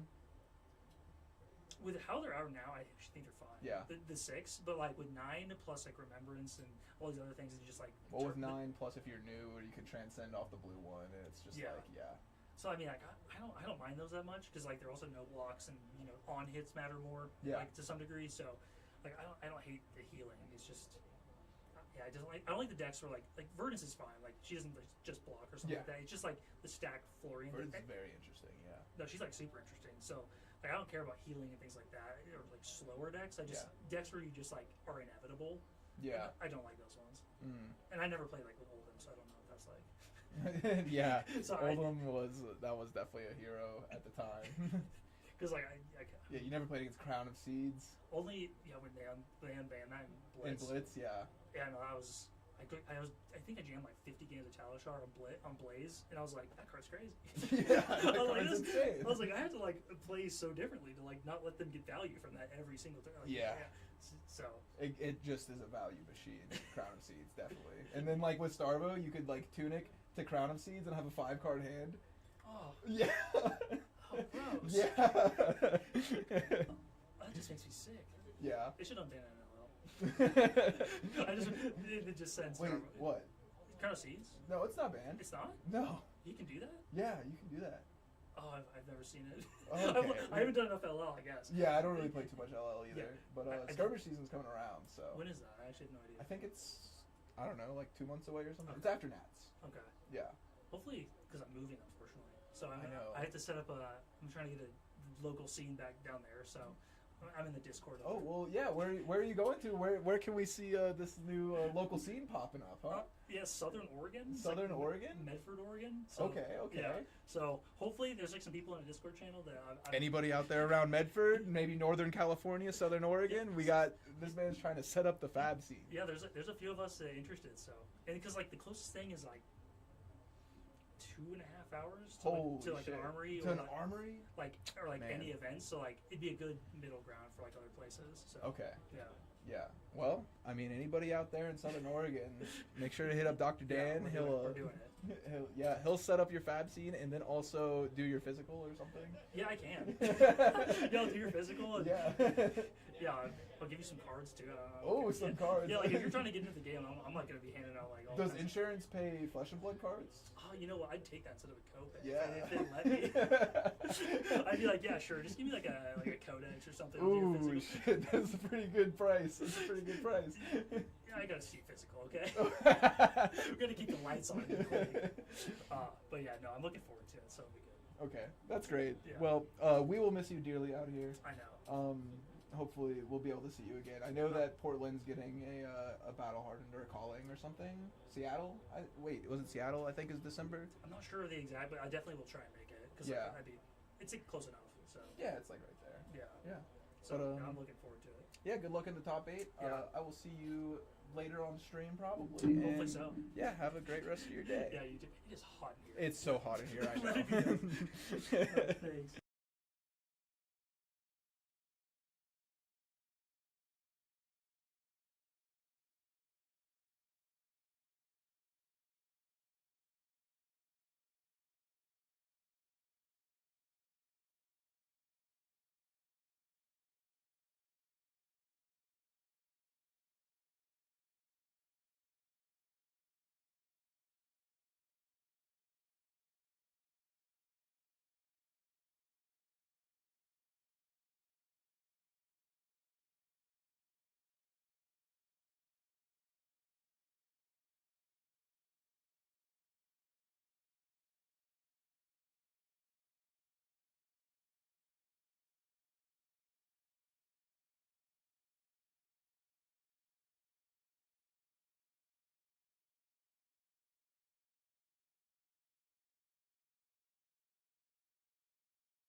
is. I just don't know how the hell we There plug it in. is a fan in here. What is up, everybody? We are back. We've got Fang We Gang. got Fang Gang. Got Chris on Fang, and we've got Nick Bova on Phi. So We have got a draconic versus draconic matchup coming right at you. we might as well be on Volcor, not just because of these hot battles we're gonna see, but also because it's a little bit hot out here in Because Colorado today. it's not even hot outside. It's like 60 degrees outside. It's That's pretty hot for me, but I'm also, it's like 90 degrees in this dang stream room. That's okay. We'll make do. I've got my anti-water here in my hand. that it is gonna wake me up. So. Yeah. I just had a little iced coffee, so we are ready for this top 8 round here. This is Chris. Chris on Fang and Nick Bova on Phi. So honestly, this is going to be an interesting matchup. Yeah. Because Phi just says bang, bang, bang, bang, bang, bang, but Fang is a little bit more methodical about it, but still is, still draconic. Yeah. It all depends on how fast Fang can get online, but I think, they're both at 40 life. I don't think there is. I don't know if this Fang player is going to bring in either Crown of Providence or Kabuto. Most likely Crown. Crown is just better because there might be like Arsenal Disruption or just might be a good block to get around not Lava Burst, the other one, the other Chain Ender that they have in the Draconic Ninja suite of tools. Lava Burst and Lava Burst is the one that destroys Arsenal? No, Lava Burst is just the big one. The one Yeah. that destroys Arsenal is Breaking Point. Breaking Point, yeah. And then they also have, just like Tenacity, which it can be very good versus Fang, and also, what's the other yellow one? Not Tenacity. Salt the Wound. Salt the Wound, yeah. So those are like the ways that Fang is definitely going to be going above rate here.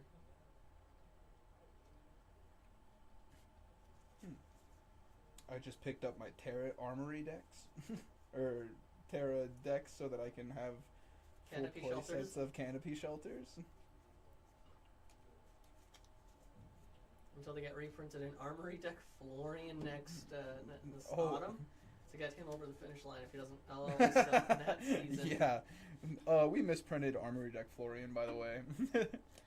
Yeah, His this 0 is- for 7 was not supposed to have go again. No. Or at least unconditional go again. Yeah. And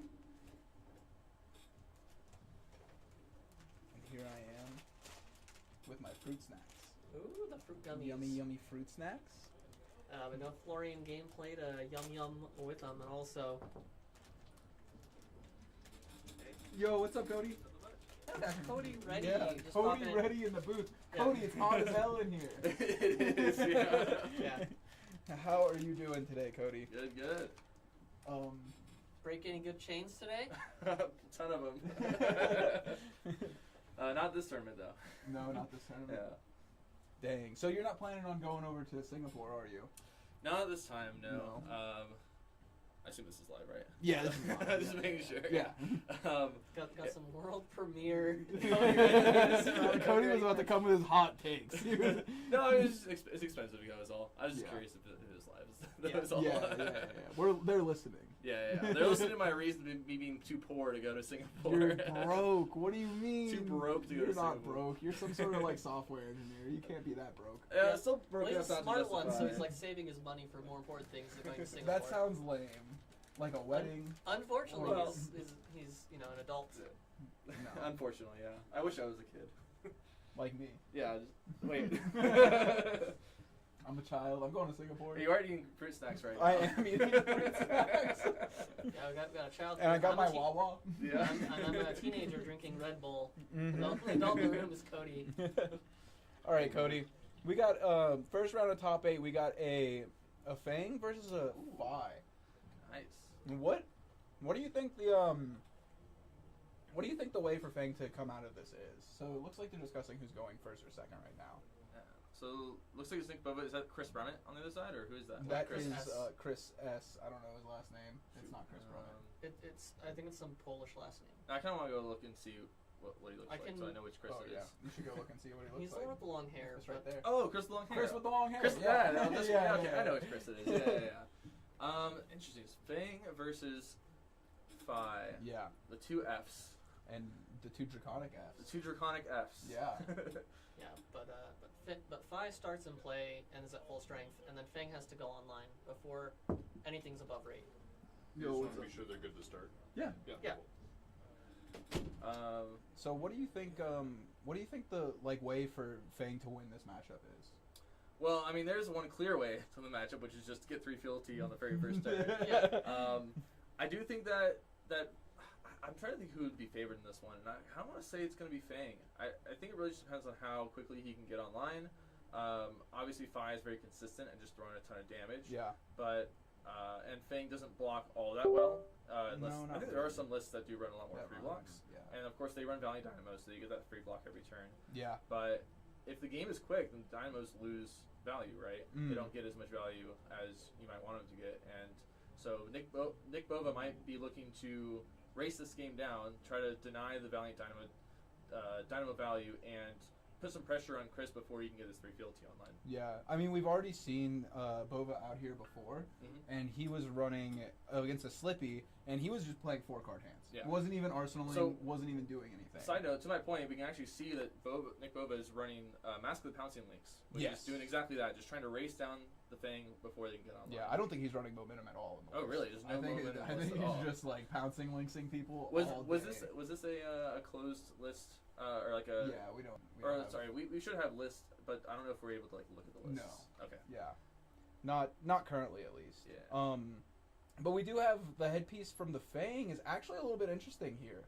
Yeah, Not Kabuto. really what I'd be expecting. So what's nice about Kabuto is that if you think that the Phi is trying to do some large combo turns by double swinging their sword with the boots there, Yeah. then it can deny that, right? On a turn, you can deny the double swing. Outside of that, it's potentially getting a 5 value helmet, Yeah.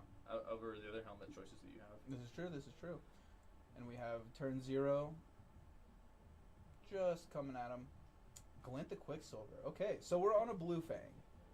We're Well, not. I think Glint the Quicksilver is generally in every Fang list because it's unconditional go again and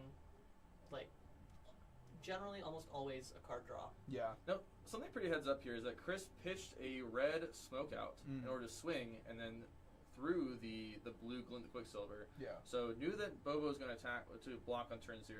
Wanted to get that free draw. He's going to have to pitch a second card to swing this second time, though. Yeah. Thinking deciding about, there. thinking about swinging here, it's like, ooh, do I want to do this? Mm-hmm. I mean, but if you're able to leak any damage, I feel like it might be worth it because you're still gonna get the arsenal because of the draw from Glint. Yeah, we have 2 cards in hand, so Oh this is. wait. Oh no, that's probably Shit, what he that all drew. got. Yeah, probably drew that all you got then. Yeah. So once to just arsenal this card. Another Glint. Oh, and another Glint. Okay. It's So we get the arsenal. Yeah. Yeah. Okay. Drew a card.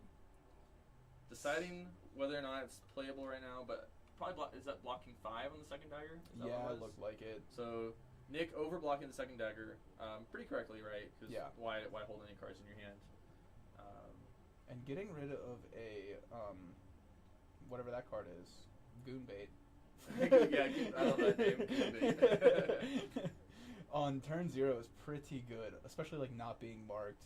But that was kind of a off hand for Fang there. It's pretty good.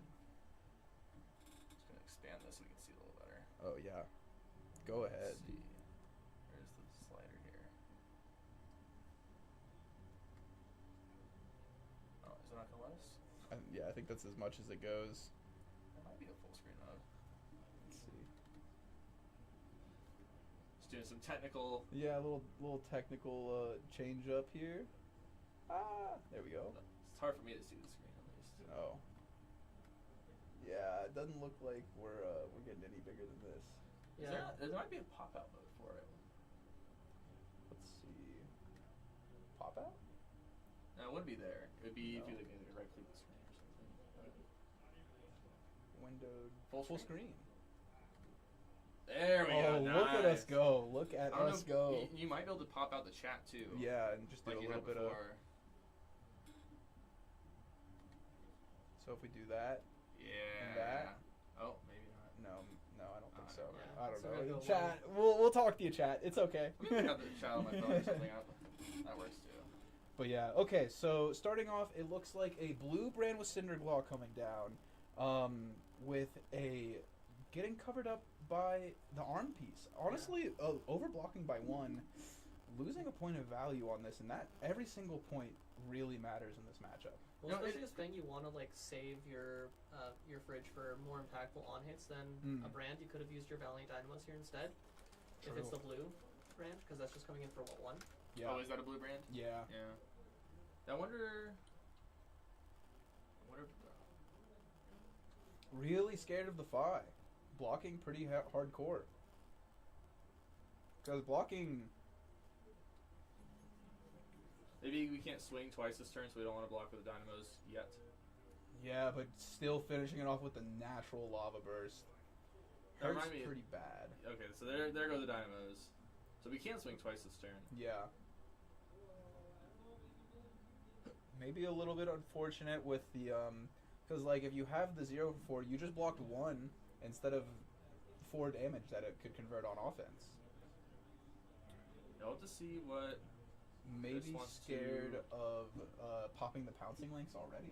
Yeah. Because we do know that Bova is not scared of popping the pouncing links. He came in here and was like, yeah, on turn 0 I pop my pouncing links. But I like see. I threatened 23 damage to do it, so it's like Yeah, when you get a good opportunity, Yeah. go for it, right? yeah, and I mean it's just like he's just trying to run basically.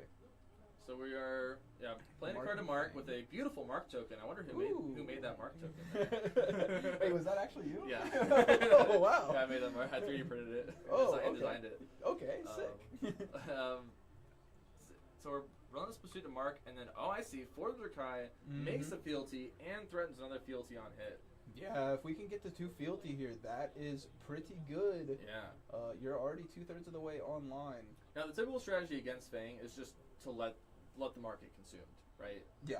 By trying to block it out, you're presenting every dagger with an on hit from then on. Obviously, if you can block it out efficiently, feel free. But in this case, I wouldn't be surprised just to see Boba let the for the Drakai hit. But he looks like he's lining up block right now, though. Yeah, it looks like he might be. Nope, taking it back. Potentially reconsidering though. Yeah. I like to watch how the players like are playing, like actually physically, like maybe putting like cards up and putting them back. Really gives you a look into their mind of like what they're thinking at the time, you know? And I think that it's very important that Bova's a little bit on the back foot, you know? Lining up blocks whenever maybe he doesn't need to. Getting really scared of these marks. Ooh. Now remind me, is Cinderclaw this is top 8, Mandy. I'll have the chat open right here. This is top 8, and now was that a 2-block Cinderclaw? Yeah. Brandon's Okay. a 2-block. Okay, just making sure it wasn't an overblock there to stop the on hit. Yeah, I don't know if that would have been worth it. But, Yeah. you know, being able to cleanly block it out, because there's not really too many on hits in this Fang deck besides the marks. So whenever And you Goonbait. and Goonbait, yeah. Yeah, but that's only if they're marked. Right, which is another Yeah. reason just to sometimes just let the hit happen. That's you true. deny the Saber Bloodshed, you deny future for the Drakais. Yeah. So oftentimes it might just be better just to let it happen. And it looks like Chris is snap no blocking everything here, which I think is the right move, because what are you going to do? Pop your pouncing links on a turn where you have less than 4 cards? Yeah. You have 3 card hand? The moment that they are down a card, Yeah. now you are free letting them hit and not worried about massive pouncing links. Yeah. Right. It's not going to get as much value as it could elsewhere. Yeah. So maybe it looked like he just passed immediately on the blocks here, but it looks like maybe he's thinking again about maybe blocking 3 here. We shall see. Chris really taking his time in this top 8 match. I mean, it is untimed, so really think about it. But takes it anyway. Go to 29. And I agree with this decision here of just like, Right.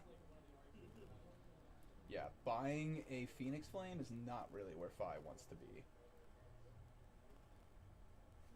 Is that pretty natural for the Fi deck to have a resource floating, or do they typically have a 1-cost card that they're throwing every turn? So the way, at least what I've seen from Bova's deck, we watched him on stream earlier. I did not see any 1-cost cards. So I mean, yes, the blue. This card is a 1-cost, but it's a blue, and that's like for late game if you need it. I haven't seen any 1-cost cards that weren't that card specifically. Okay, so it's possible that maybe it's pretty common just to spend 1 for the Phoenix Flame, not worry too much about it if you don't run a lot of 1-cost. Even like Are the Dragon Scale, I haven't seen that one. So I see. It's either Tenacity, Salt the Wound, or Lava Burst are the cards I've seen. And we did see Nick block with a Display Loyalty early on, so there is some fealty generation in the deck to enable that that Dragon Power that we saw pitched. There's the possibility of some fealty payoffs in the deck, but it's likely that it's more of a consistency piece, and it likely just stays out for the rest of the game until you can use it on Dragon Power. Yeah, or if you have an Oath of Loyalty and you need to be able to swing with something that's not draconic, like a fire. That's right. First. Yeah. Or strike first. Loyalty. It can just help with consistency. As we see an Oath of Loyalty in hand from Nick as well. So hopefully all of those cards are draconic. I am sure they are, but sometimes. Now Chris, unfortunately, having to pitch a red for this dagger. Red Hunt's End. That card is definitely not online yet. It requires 3 fealty to give +3, +4. It's +4. +4, yeah. Very strong once you're online. Yeah. But until then, it's exactly where it belongs. in the pitch. In the pitch. Or blocking. Or it does block 3, which is nice. Nice. And we've got Nick maybe lining up a block again. This is much different than last time we saw Nick. Last time he just said no blocks every single time. He was just, let's play, let's see whose 4-card hands are better. Right.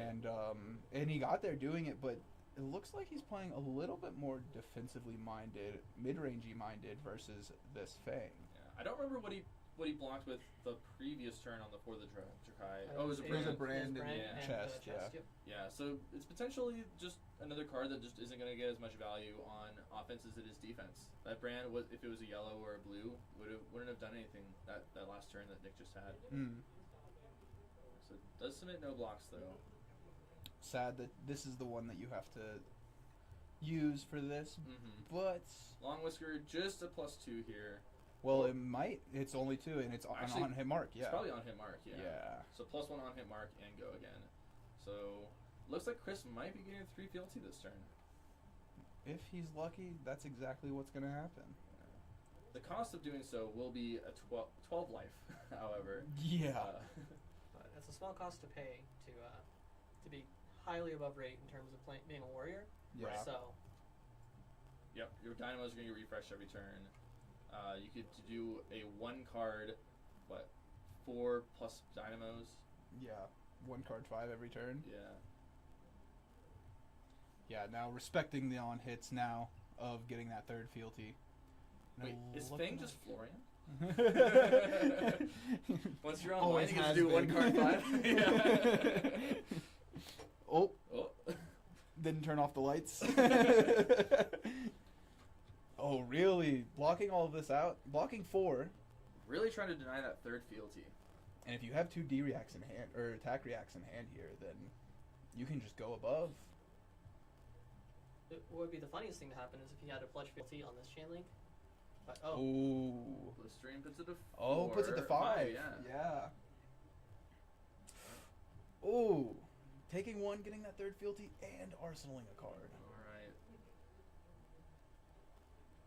I know the life total discrepancy is pretty high here, but now that Fang is online, we have a real hero in the arena. Let's see some really... Honestly, I think the most interesting warrior ever printed. Yeah. Really do some fun stuff. Yeah. Like, this is like if Bolton was good. Poor Bolton catching strays. Yeah, the poor charge mechanic. It's not that great.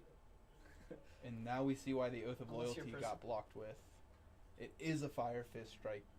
Fire first, strike fist. Fire first, strike first. Fire tenant, strike first. There we go. One of us do it. I did not open 3 cases of the hunted, incidentally. to not know some of these card names. I don't look at the cards. I go straight to the back of the pack every time. Well, I do too when I'm opening now, but like Mm. I have to sort my bulk, you know. So Oh, I do okay. read the card names. Sounds like fun.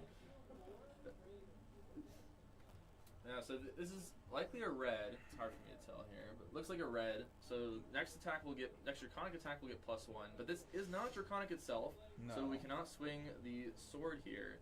We need another draconic attack.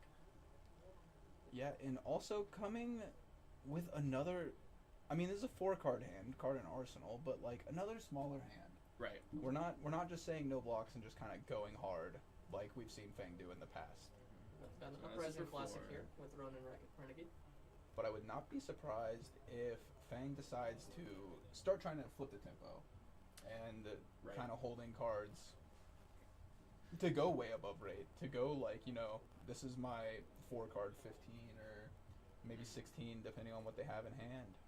Yeah, and one thing to note about this Fang deck is that, like you're seeing here with the Shelter, that you still have a lot of these value cards in your deck that are meant to not only stabilize you until you get 3 fealty, but are also just 0 for 4s that you get to throw in front. And now we can see this blue block 3, not necessary anymore. Just get to be on the combat chain as 3 extra health on the Fang side. Yeah, taking 1 and probably going to think about popping this Pouncing Lynx here. Now this Pouncing Lynx could get, Tenacity. Yeah. And it would come in for +4. That would be a bit of a minimum value for Well, it'd be +5 because of the for Shuko. because of the yeah. Shuko. Yeah. So it would be So it would be for 7. 7. Put him to 20, but maybe you want to hold on to the Pouncing Lynx a little bit longer so that it'll present either lethal or you have to block your whole hand next turn. This is interesting though because you can realistically expect Fang to block with 1 or 2 cards here a turn, and this might just be the highest value max and Pouncing Lynx you're gonna get. Yeah.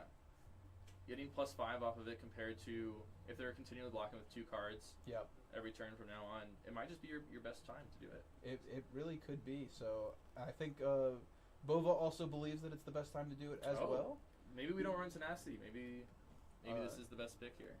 Yeah, maybe Tenacity is not in this matchup. I could see that. Yeah. But I mean, you have to imagine it. It's at least 1 card. You know they're going to be blocking with Dynamo every single turn. Right. So Yeah, so we see Boba cracking the helmet here, going for the Lava Burst, which will come in for 6, if I'm understanding correctly, because it will of trigger Shuko. Yeah. Also, the thing is, if this is another finisher in Arsenal, then it could be Lava Burst, pop the boots, and go Maybe another another Lava Burst. Burst. Yeah, we could be seeing that here. Boots Which- into another Chain Ender. Definitely would put it to the point that Chris needs to start blocking pretty hard. Taking 6, popping the boots. We are seeing the boots happen. Yeah, and another Lava Burst. There's the Tenacity! There's the Arsenal. Whoa! That's why I didn't grab it off of the basket of the Pouncing Lynx. And it's not like you can block with cards from hand here. Yeah, so this is now coming in for 6, I believe. Oh man. 2 plus the 4 cards on the chain. And now we have a huge life discrepancy. I'm not sure how exactly Chris is going to be able to come back from this one. Probably just like some conservative play over the next couple turns till he buys back some tempo and then just comes out on top. I think that's the only way. Yeah, I mean, you still have a lot of value in the deck. Boba can have a lot of hands with Chain Enders, or just draw a lot of resource cards that don't convert all that well. That's the second Lava Burst we've seen. First Tenacity. Yes. So, and there's no more Pouncing Lynx. No more Pouncing Lynx. So, that was the big turn. Yeah, we'll see if Chris can claw his way back here. Tooth of the Dragon. Yeah. Very strong card for Fang. Yeah. Gorgeous EA version from the Gem Pack. Yeah, but it looks like now Bova's at the point where it's like, send everything you got. I'm probably going to do, if not 15 next turn. Right. Yeah, unless Boba has some cards in his hand that just do not convert for more on offense than defense, then we're likely going to keep seeing him just throw his entire hand every turn. Yeah, we do know he's on some D-Reacts, because he was playing D-Reacts versus the Slippy. Whether or not he's playing D-Reacts versus the Fang, we shall see. There's a Scar Tissue. Threading another mark. Now it is interesting because Fang can sometimes use those extra fealties to get an extra damage out. So this Scar Tissue could be effectively a 0 for 4 like right now, it was not a. Yeah, it looks like they didn't put the mark on It though. looks like we might have missed the mark. Oh, there there we it go. is, There yep. we go. Didn't miss the mark. Didn't miss the mark. Yeah, so now future scar tissues, or if there's blade flurries in the deck, will now get an extra value. Yeah, and also. Ooh, Ignite. Let's go. Yeah. Starting it off with the Ignite. Now, what is typically the target for Ignite? Your thing. Your blade. So I like this Kabuto block here then. Yeah. This is very heads up. Chris has been playing very well today. He has not been missing anything from what I've been seeing. I've been walking around watching games and stuff, and he's been on all of his triggers every single time. Which, as someone who just started playing Fang, oh, did you? my Valiant Dynamos, those things stay with one block on them for way too many turns. Even after I attack twice. Right. For me, it was going back to a deck with Tunic. That got me a lot. After not playing with it for a long time, having to take up Tunic every turn is not easy. I'm so glad Enigma left the format because I don't have to think about Tunic again for a while. Yeah. Now we see Smokeout coming out, double marking Nick. Didn't miss the mark. Didn't miss the mark. Okay, and then this one coming for 2 because of Shuko. Gonna block the 2. Oh, blocking 3. It's a blue though. It might be a yellow then. It might be a yellow. It looks blue from here, but I'm assuming it's a yellow. Activating Fang. Or Fi. Taking 1. Oh, the third Lava Burst. Okay, this is the last Lava Burst, so how many more Enders are there in the deck? Well, we can probably expect at least one Salt the Wound. Mm-hmm. What else do you think, Nora? Oh, I was actually going to say, yeah, we have Salt the Wound, and then we might have another Tenacity in the fray as well. Now, whether or not those cards are actually going to get value or just be pitched to Emberblade, we will see. Sometimes they are just not going to line up very well. Especially if Chris keeps Chris blocks with potentially just 2 cards a turn, letting maybe 2 hits and 2 blocks happen. The Tenacities and Salt Wounds are just going to be pretty regular value. And so far we've seen 3 value come off of this Dynamo. So, I mean, as long as we can just keep counting up this Dynamo block, like, it's looking pretty good. The longer the Fang can take this game, the more he can claw back value. Yeah. Ooh. Oh, there's the Gooner. Yeah, but that's not a Draconic card. It is not a Draconic card, however. So we have a card in Arsenal. So we might be able to, we might be able to still have some tricks up our sleeve, push this over, draw a card, and swing the second dagger. Yeah, red and scar reset the tissue valiance. would be hard right here. Red scar tissue would go so good. It would. Red scar tissue wouldn't be terrible because we can crack the fealty for it and expect to get another fealty. Exactly. Yeah. Give it +4, and it's already at 5 on hit draw. Yeah. Like, this is looking pretty good because it's like if you block this one out, then you've used 2 cards. Do we remember what Chris blocked with on the Lava Burst?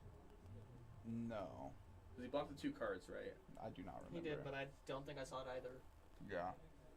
If any of those were Draconic Reacts, then Nick can pretty safely say that there's going to be a Draconic React. Yeah. Because Chris would not block with one. And now we see head and hands from Nick, even though he's at 28. This is leading by double the life points. Yeah, double the life, but this is a very easy chance for Chris to come back here. And Nick has to consider all the potential possibilities of the card in that arsenal right there. It could be anywhere from +2 in the form of Tooth of the Dragon to +5 in the form of Hunt's End. Yeah, because if you go way over block and it is a Tooth of the Dragon, then you get mega punished by only having 1 card left in your hand, and the next one's coming for 4, still on hit draw. Right. Yeah, I think realistically it's going to be very tough for Nick to line up a correct block here unless he has a D-React. Yeah. Man, this Fang deck is so cool. I love seeing Fang play. Yeah. I almost want to put it together myself because it just looks so fun. Yeah, I committed to Fang right as Enigma was leaving the format, and I got my cold foiled grains for a pretty good value, selling a lot of my Earth stuff because I find the Earth talent boring. Very hot take. But it's also kind of sad that, like, for Warriors to be really good, We had to get a front pump that is also an assassin front pump. So you know they wouldn't normally give warriors alone savor bloodshed levels of power. Yeah. No, it's got to happen for Slippies too. But here we see the Draconic React coming out. Nick Gonna take 8. Fairly happy to see this one. It's essentially just a +3 here in Yeah. Logan. However, Chris will be getting the draw, and see if it's anything good. Unfortunately, there are a lot of duds in Chris's deck that he could be drawing here. Yeah, but even a D-React here is like not bad because it's like you swing one with the other dagger. Well, I'm thinking more like Relentless Pursuit, Glint. I guess Glint isn't really a dud. You can arsenal that for next turn. Yeah. But there definitely are some cards you don't want to see. Yep, it's just gonna move to the arsenal. Okay. We're gonna move to end. This life total's pretty quickly coming back for Chris. Yeah, and gonna move that counter off the Valiant Dynamo. You never want. Yeah, I think that's the biggest thing that tripped me up about joining the Warrior gang is that Valiant Dynamo is a May. Yeah. And so you can miss it. Here's a 1 cost. Okay, Mounting Anger. But I mean, now it's like, okay, this Mounting Anger comes in for 4, Dynamo's in a 3 block. Yeah, and this is a pretty safe Dynamo's 3 block. Oh, looks like Chris passed to reactions here, intending to D-react. Yeah. But Nick throws out Rake the Coals, giving it +1. So now it's going for 5 on hit, given attack in your hand +1 effectively. Yeah. We do see Chris sink. Didn't like one of the cards in his hand. Yep. Taking 1. Oh, and banishes another Blaze. 5? That's so good. Yeah, so now this comes in for 6 actually. +1 off the Mounting Anger and +1 off Rake the Coals. Oh, true. And then now I believe the Searing Emberblade will come in for 4. Yes. I believe this is your next Draconic attacks, not attack actions. So this is 6 into 4. Yeah, I mean that's some. Which is a lot of damage. That's a great little hand right there. Sorry, 6 into 4 into 2 because of because of the Phoenix Flame coming as well. Oh my gosh. This is a very, very strong Rake the Coals. Yeah.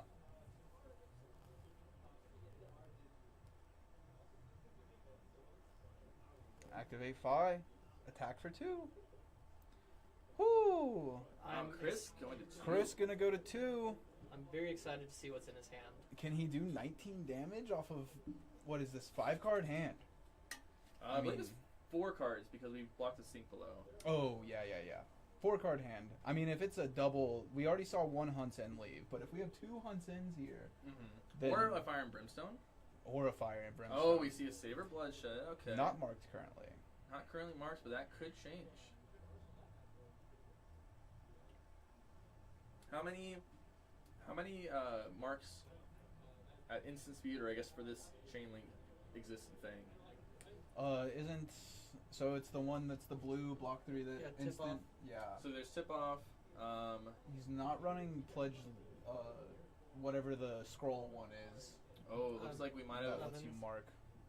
Might have accidentally played the Scar Tissue before activating the fealty. Chris is asking if he's able to wind it back to do it.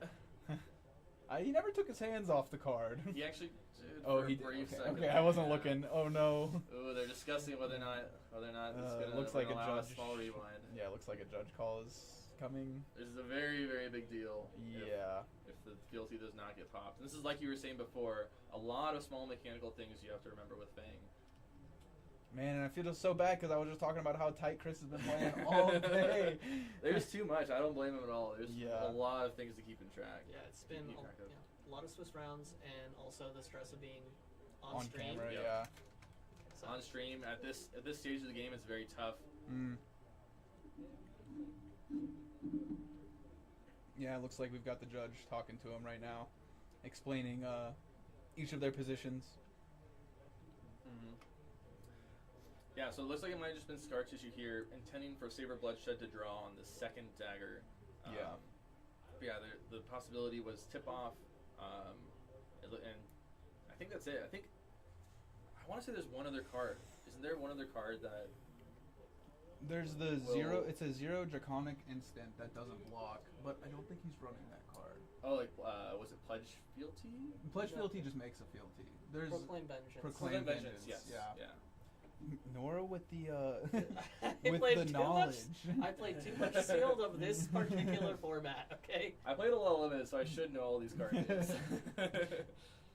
Okay, so it looks like we did not get to pop the fealty on the scar tissue, so Chris is going to have to spend another card as a Draconic. But Link. it doesn't really matter that much. Unless the Arsenal's Fire and Brimstone, this should not matter. This might have been the play anyway, but maybe was looking for to Arsenal this Tooth of the Dragon instead of playing this Yeah, turn. because if it is Fire and Brimstone, then that. If it ends up being Fire and Brimstone, this is a very big deal. We missed out on the fealty. Yeah, and then you get marked.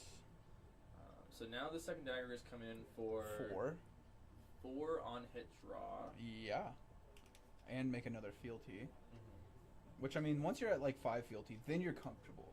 Then you can just start popping them, doing whatever. I think 4 is also, you can pop one. Yeah. I don't think you don't pop it that often. It's just Scar Tissue and Blade Flurry as far as I know. Yeah.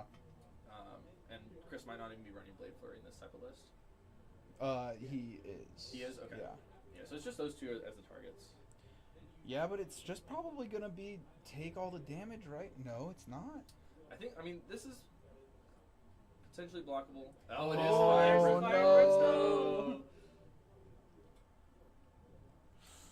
Okay, he might get the draw and might still be able to go 4 wide anyway. Maybe, yeah.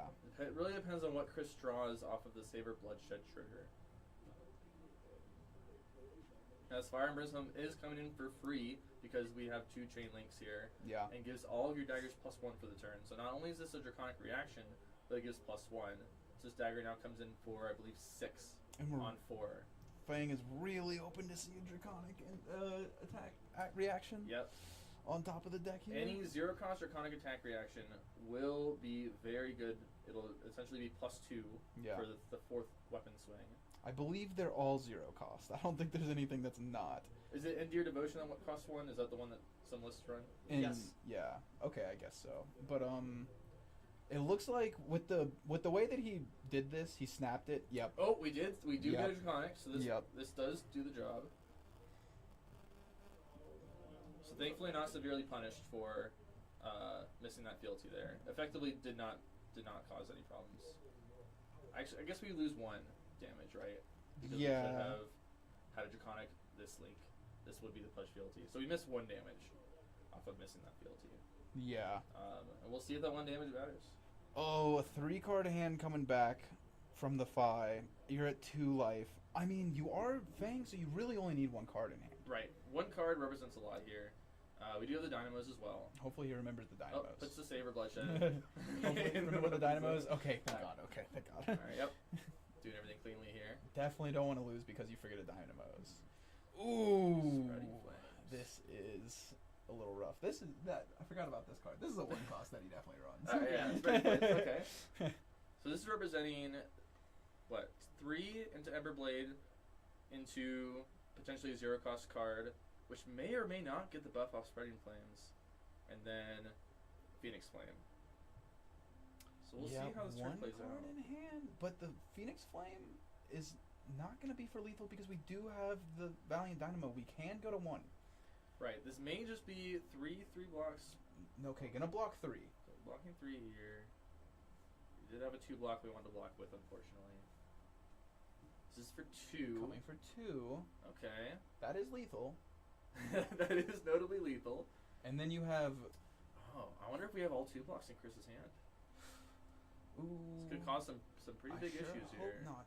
That's a 2 block. That is one weakness of the Draconic talent is that most cards do block 2. No. Okay, Sink Pillow here. No sync. Activate Fi. Come in for 2. It's actually for 3. For 3. Blocking. So taking 1 here. 2, taking 1, and then you lose all your fealty. Like I don't. No. And that will Ooh, that is probably all the gain. fealty, yeah. You lose all your fealty, and you don't get Dynamos next turn. Oh man, so is rough. close. Yeah.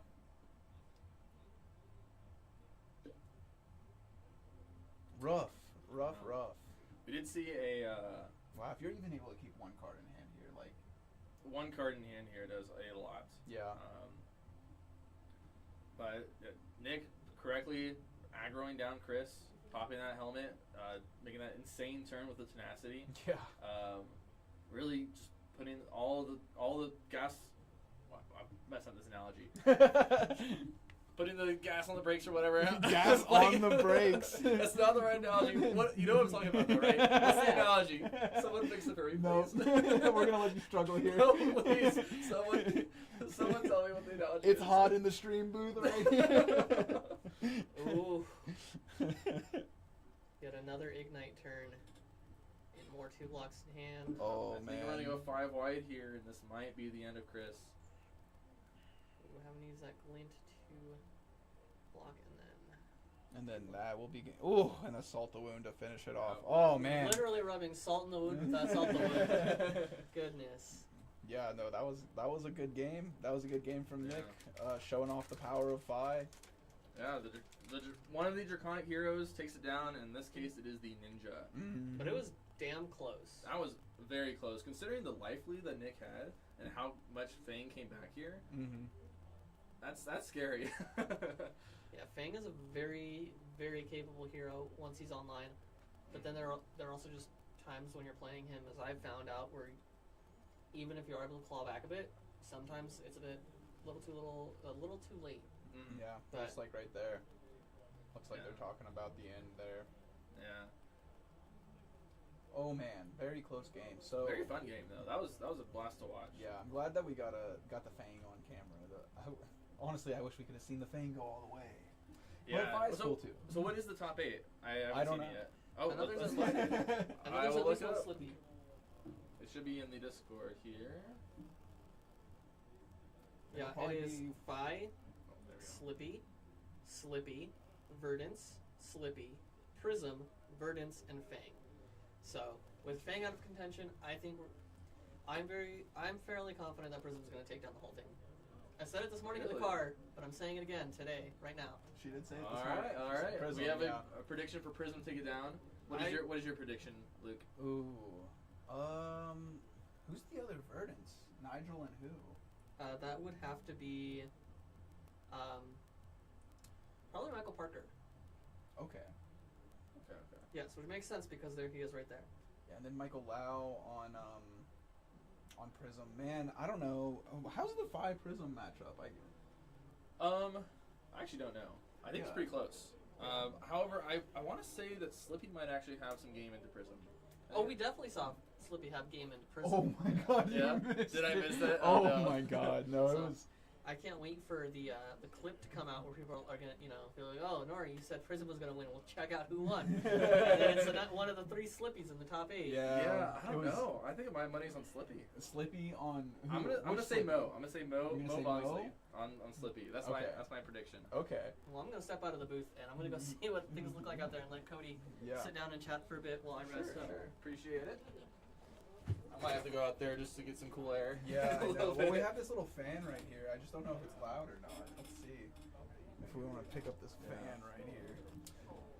I guess we could keep the door open now that there's no game going on. Yeah, we probably could. Yeah, let's do that. Let's let the air. Let's let this air out a little bit. Breathe a little bit Yeah. in here, huh? I don't know if you've told chat, but we are in a what is this? A like 6 foot by 6 foot closet. And there. I think Boba's gonna stay on stream. Mark says he really hates the lighting in there, so Okay. if that's cool with you guys. That's fine, So yeah. you're gonna get Nick and Joseph. So Slippy v5. Oh, sounds Oh, good. it is a quiet. Slippy we got V5. a quiet little. Oh, nice. Oh yeah. That that'd is be nice, silent. Yeah. Wait, no, Oh, wait. wait, keep it open. It's 1 million degrees. Let's see. Yeah, let's get even more. Yeah, so this is the problem with this one is that you gotta deactivate this camera. I think there's just not enough like the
Oh, we Oh, were we- totally muted. How long have you been muted for? Probably the entire time we were doing ban list predictions. Yeah, Oh, just that part though? Yeah. Oh, okay, Just okay. that part. Okay. Okay. Hey, what's up? We were professional streamers, by the way. Anyway, I just started talking to Cody here about what do we think is the ban on the 19th. Yeah, so the 19th bans, I was saying, like, I have, like, a bias in my mind because I've heard some really good suggestions, one of which being Scepter for Florian, which would help him not to just do this full rune chance stacking game plan that had been pretty dominant lately in the format. Outside of here, there was only one Florian at this event, right? And it was a stack Florian. It was a stack Florian, yeah. It was a stack Florian, but I don't know. I've been pretty adamant on stream all day today that deck sucks, and there's no reason to ban it. I think it's very tough to play correctly, but it does seem very strong. However, that's why there's a lot of predictions of it getting a ban. Kano eating the ban has been a pretty hot topic lately as well. Some suggestions for Aether Wildfire, just to reduce the broken part of it and increase the design space of Wizard, which I can definitely understand. Yeah. I think they've had this card that's been effectively limiting their Wizard design and what they can do in the class. Yeah. And I could definitely see a ban there. It would make Kano pretty rough to play. That's what I'm saying. Like, I feel like if they're gonna ban something on a Kano, it should either be open the floodgates or gaze the ages. I can see that too. I feel like both of those cards are just way too good. Yeah. We can also just let Kano limp over the finish line. Yes. Because Just Kano leave. Yeah. Just get him Because I out think of that's a here. very valid the thing. issue's too. not this card limiting design space, it's Kano limiting design space because this Yeah. card exists. That's true. That's Yeah. true. Because a lot of the Wizards lately have either not really even been able to use Aether Wildfire, Yeah. or the cards designed around it were limited to prevent them from even considering Aether Wildfire. But that's a good point, is that Kano is the one really limiting the design space. Yeah. So just letting him LL is an option. Yeah, and I think Unban his books. Yeah, just unban his books just so he can speedrun it, just get all the wins. Just unban Tomo Fiendel so I can play it in Dio. Yeah. Oh Okay. man, if we could have Tomo Final back, Yeah. that would be sick. can I have back my tome of Divinity? No. Oh, I okay. I want it back too. Don't worry. You know what? What's wrong with me being able to ALS loop you so consistently? No Prism, please. I will say, Prism just having this entire Guardian matchup flipped by one card getting banned is pretty funny. Yeah. I think a good ban would also be every Fable. Every Fable. Every Fable. Just Even ban them. even the pit one from. Ban them. Ban them all. Just get rid of it. Just It's like, not why allowed. are they here? Like, What if I just want to play for fun? Just not then no play reason. it for fun. But What do you but mean? it's What, banned. I what, can't if, play what it. if fun for me is playing in a rated event? If you're Then I can't play. Yeah, exactly. Then I can't play it for fun. Yeah, If you're exactly. playing the ultimate pit fight thing in your deck, you're playing for fun anyway. Like, Hey, no, there's actually a real reason to run it. And that's for against Prism. So. wait, what does that do? Yeah, the deathmatch, because you can just play it to pop library. Yeah, because you only have one. You can only have one arena at a time. Yeah, it's like the stadium rule in Pokemon. Oh, Yeah. really? Or the old field spell rule of Yu-Gi-Oh. Yeah. But we don't talk about the old field spell rule because it's stinky and not everybody gets to have their own silent mining. I don't even know what that means. That's okay, you don't need to know. Oh, yeah, okay. Oh yeah. I don't even know that. I haven't been playing enough Yu-Gi-Oh. So it's like the old legend. The old legend. In Magic. Oh, we yeah, I don't know what that one is. you had to bury a legendary when another legendary came into play. Oh. Yeah. Or something like that. Really? Yeah. And now it's just like like if it was the same name. aren't like half the cards in people's decks legendaries now? That's we don't need to talk about Magic. Yeah, we don't need to talk about how Commander ruined an entire game. Yeah. Sounds like there's a whole conversation that could happen. It's happened It a could million. definitely be a Breaking the Chain podcast. I We don't can think also- that's gonna happen. No, but okay, I guess that is a legit reason to run the card, but like just run more yellows. I mean, it's more consistent Is than that just running more worse than yellows, running more though. yellows? Okay. Yeah, it actually is better than running more yellows because you have to draw 2 of your yellows. Yeah. And a lot of decks just don't want to draw yellows in their deck. Yeah, Like or play- Guardian, Yeah. drawing A lot yellows. of decks don't want to lose 2 cards. Yeah, that too. This is 1 card versus. Is it 1 card or do you have to pay for it for the arena to come out? Is it 1 cost? It might be like a 1 cost arena. I have no idea either. I've never. I looked at it once. I think library is free. Library costs 2. Okay. But I'm Yeah. talking about the At the, UPF one. Oh, don't that know if one it I thought it one. cost 0. I don't know. Well, now I gotta look it up. Now I gotta know. Now we have to know. What's it called? I thought Pink Flesh and Blood happening right now. Yeah, we're really digging deep right I now. don't even know what it's called. How do I even look up this card? I don't know. I'll just look at Heavy- UPF. Heavy. Or, yeah, look or up heavy, Heavy yeah. Hitters Fabled. I just look up heavy hitters It's as the first probably card. Deathmatch Arena. Deathmatch Arena is what it's called. It's probably. I out didn't here. say it is that. I'm It just- is Deathmatch Arena. Yeah. Okay. And it costs 0. Yeah. Okay, so that's a big reason. Does it have to go run again? It does have go again. Oh, wow. Yeah. So you Wow. can destroy it and have go again and keep your turn Is going. it an action? It is. Not an action. No, it is generic action. I'm playing this in Briar. There you go. Wait, yeah, actually. This is for LL Briar It's- against Prism. That's hilarious. Yeah, It's you so can play messed up that it. It's they- half an embodiment. Yeah. They made this broken card for UPF, but they can't even give Prism a broken Fable. Are you kidding me? Oh my god. Okay. Anyway, don't look at Light of Soul. Prism was already broken before the Ban ban, every so. Fable. Yeah, no, I understand. I just look. Can't I just have my broken hero forever? Because honestly, like if you ban every Fable, then that also hits Kano. Because you hit I and Will of Arcana. I don't even know if they're running I That's anymore. I see your point But now. I see your it point does now. also Yeah. hit Will of Arcana, which like just gives you that one more, just BS. Like, Yeah.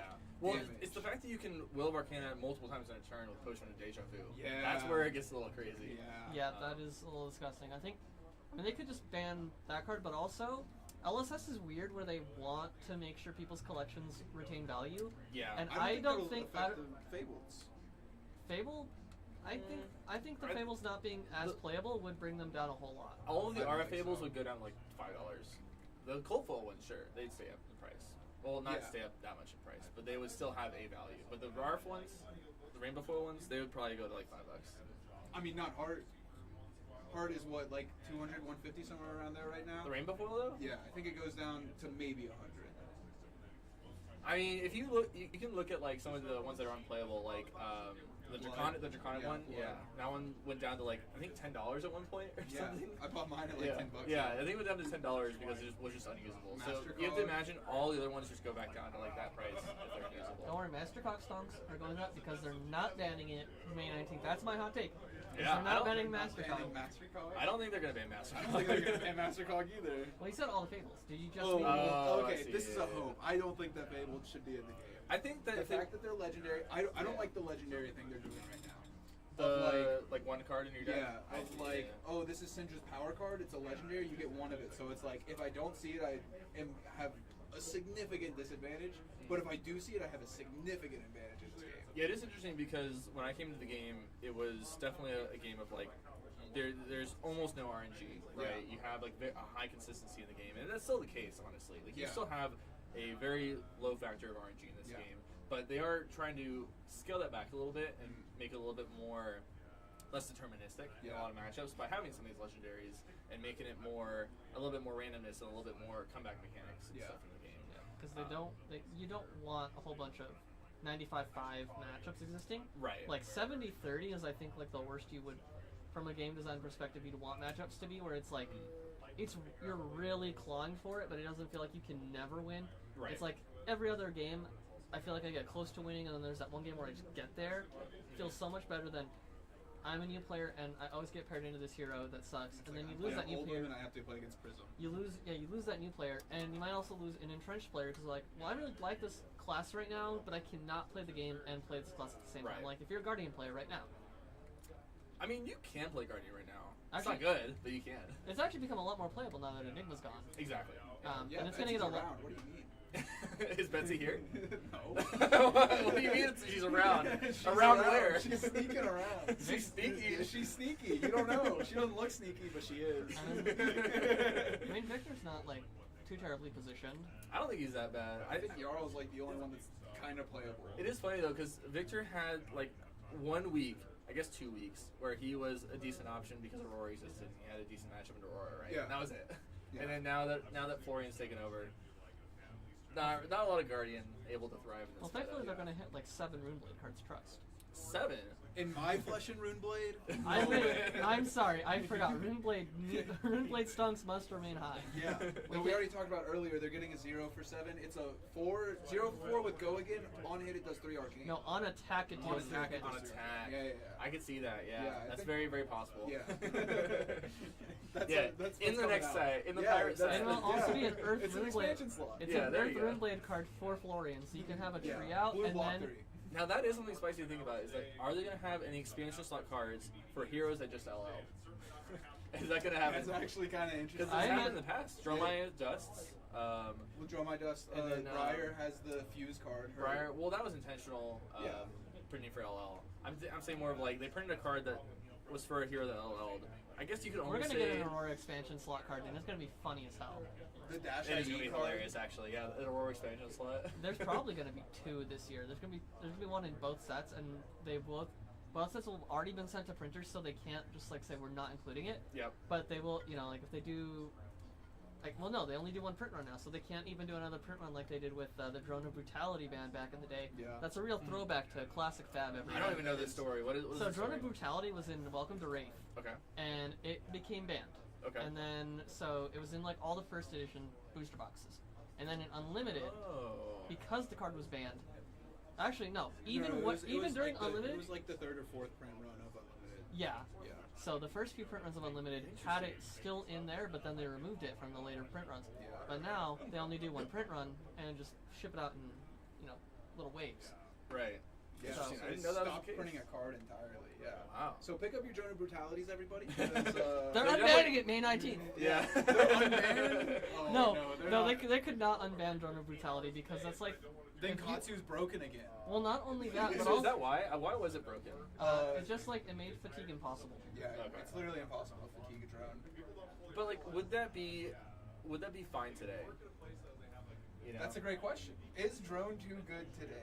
Yeah. Is it too good today? I don't know if it is. It blocks So, like, 2. Do The a thing custom about ban it- list at your armory and let us know how it goes. The thing about drone is that the reason why it was banned in the first place is just because this is not the math of the game. This Right. is not how the game works. It completely breaks it. Right. So that's kind of. But I mean, we've had other cards that break the math of the game too, like Awakening. Yeah. So. But those also got banned. That's yeah. Yeah. Same with the card draw. They got banned. It turns Yeah. out that maybe LSS doesn't want the math of the game to be broken. They want it to be good math. And So Aether Wildfire getting banned May 19th. not all the good cards that block on the equipment suite of Runeblades all getting. Dyadic That- Carapace. I heard about potential. Not, I mean, obviously not truthfully heard about, but Yeah. people were talking about potentially banning Grasp of the Arcanite. I would be mean, okay with that. That card's way too good. It's good, That but card's always been too good. That I card think should that'd have be been Temper, not Battle Worn. that would be a very spicy pick because it would be the first legendary to get banned that was in rotation. The Yeah. only previous time we've had a legendary banned was Crown Crown of of Seeds. Yeah. It was when there was no heroes that could playably use it in the format, like in the meta at the time, because there were no Earth heroes. Yeah.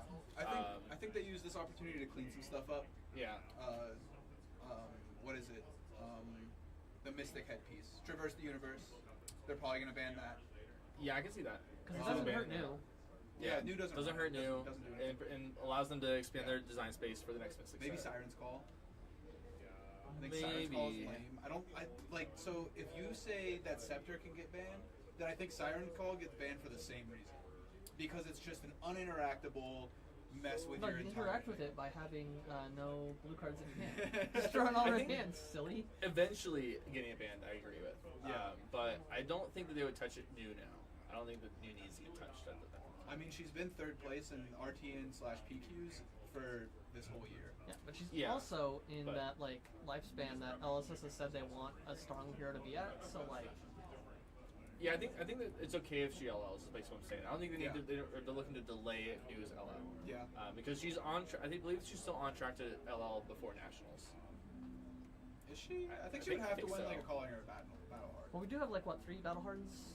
We have a few battle hardens, and it's really just it's Verdance, Florian, and New, right? And New beats Verdance and has game into Are you talking Florian. about the meta currently? Yeah. What about Slippy? What about Slippy's like in there in terms of like digging his way into that triangle, but that is like the triangle, quote unquote triangle. Is that there's Florian, Verdance. So you're saying there's no aggro deck in the triangle right now? Not really. I've heard Syndra and Phi are like trying to claw their way into the meta. And What about Dio? Dio, I've thought about Dio coming back honestly because Florian doesn't like he blocks almost too much to a point. Like he has a lot of 2 blocks and a lot of 4 blocks. Yes. And I feel like you can do some like setup plays. I've been like trying to look into like testing that out. Yeah. Like looking into like the Florian matchup as Dio in preparation for the high seas. Yeah, for Dash, for Nats. But I think she'll also get some good stuff in high seas. We'll she'll see. She'll get at We'll least see. 2 crank items. Yeah, so crank items are Yeah. probably like a likely thing, but they might just bring them back from bright lights. They might It's do also, something like kinda where hard. It's like, what do you cut? What do you cut? exactly Are that's you cutting the problem. yellow boom grenades? You're not maybe? cutting yellow. I don't think you're ever cutting yellow boom grenades. I don't think so. You're not ever cutting Cerebellum. So that's already 9 items right Yeah. there, and you don't want to run too many. And also, Backer Protocol Red, probably not cuttable. It might be. There might be some If other there's way something because you might only run like 1, maybe 2 at most. Yeah. And then you run some others in its place, or like maybe they're only sideboard pieces for fatigue, and then you run other items in its place. I can see that happening depending on what we get. That would be kind of cool if the deck was actually like, you actually sideboard stuff. Mhm. Because right now the deck you don't sideboard at all. Not really. You have like It's either I toppers. play everything or Or yeah, you just side everything in. Yeah. There used to be like a kind of cool. You would like run whether you ran Max V or not sideboard Yeah, in the deck, yeah, which yeah. is really fun because then you run the one that galvanizes and you swings for go Soup again. up. Soup up, yeah. Yeah. You run soup ups in the sideboard. You can like side out your Max V's, side in your soup ups and your BIOS BIOS updates. I believe. So you used to have a sideboard, but yeah, nowadays it doesn't really have one. At least like the way that I have it constructed. There's so many Yeah. ways to build it. Yeah. I think it's. I don't know. I could talk about that. Yeah, all day yeah, long. we got off track here a little Yeah. bit. My hopes for high seas is that we get something that makes Dash get the fuck across. Dash IE? Like, Dash IE, yeah. I don't think there's gonna be anything in there for. We'll see. There could I don't be. think there's gonna be any boost. They don't have to be boost. They could just be like more recursion, like more anti-fatigue cards for her. That could help a bit, right? That just makes Dio better. It also makes Dio better, but Yeah. it could make like Dash IE's main problem, right, is that you just block out and then she dies. Well, the problem Right. with Dash IE, but what if you're playing pistol? Oh, like Slab Dash? Yeah. I think that's the more popular build right now. Yeah, I've not seen an Yeah. aggro dash in months. There was like a Hanabi version of Dash IE that I believe Hayden Dale was running, and I think won a Proquest with not all that long ago. Yeah. I can't remember what meta it was. It actually made sense for that meta.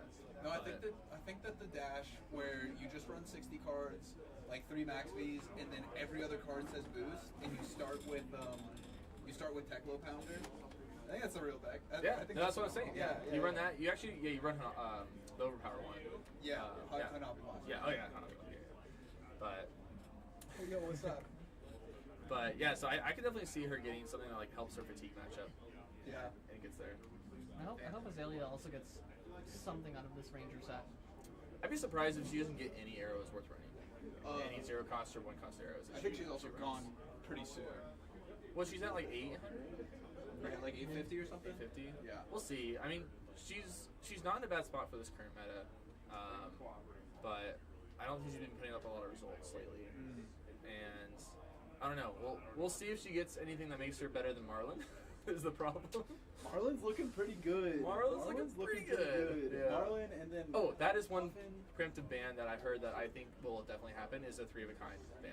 I think 3 of a kind, yeah. 3 of a kind will definitely get banned True. on the 19th. Yeah. I think that's 100% gonna happen. Okay.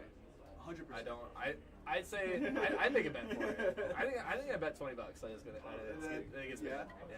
You should bet a box of bright lights on it. That So is actually a fun $20. bet. Yeah, $20 basically.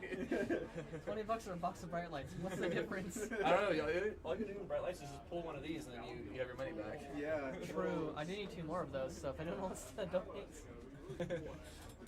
Yeah, whose are those? Those are mine. Those are okay. Yeah, I'm And also the TikTok clock.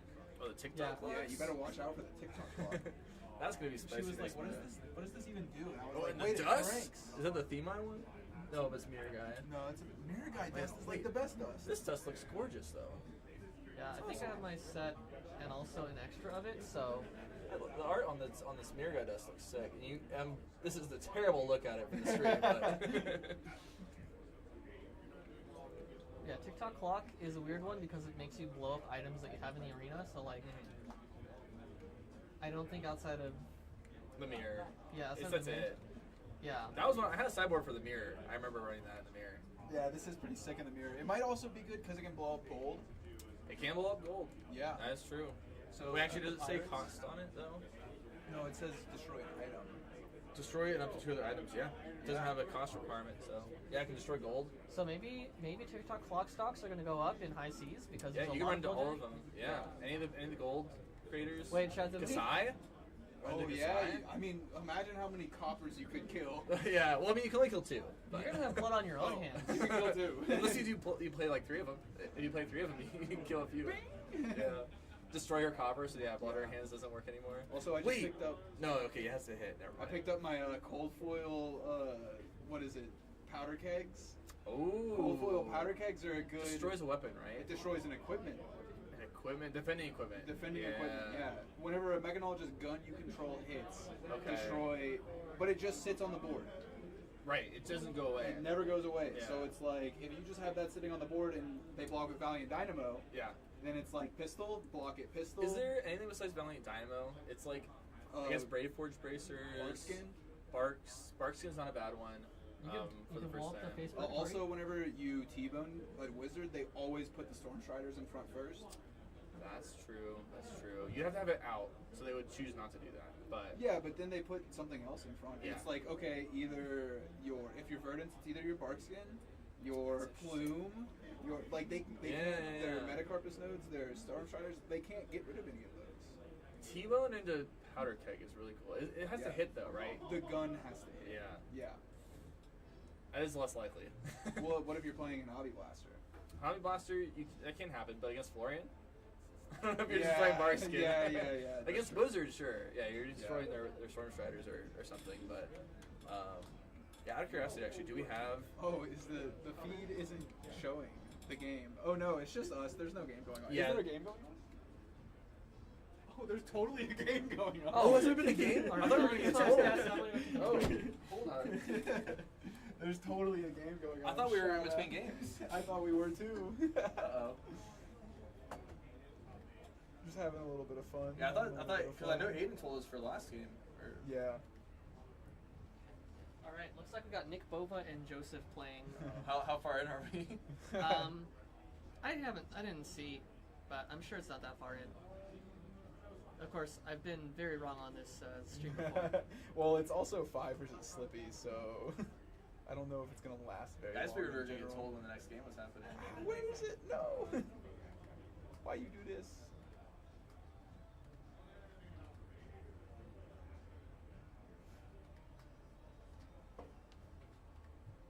Oh my God, where is it?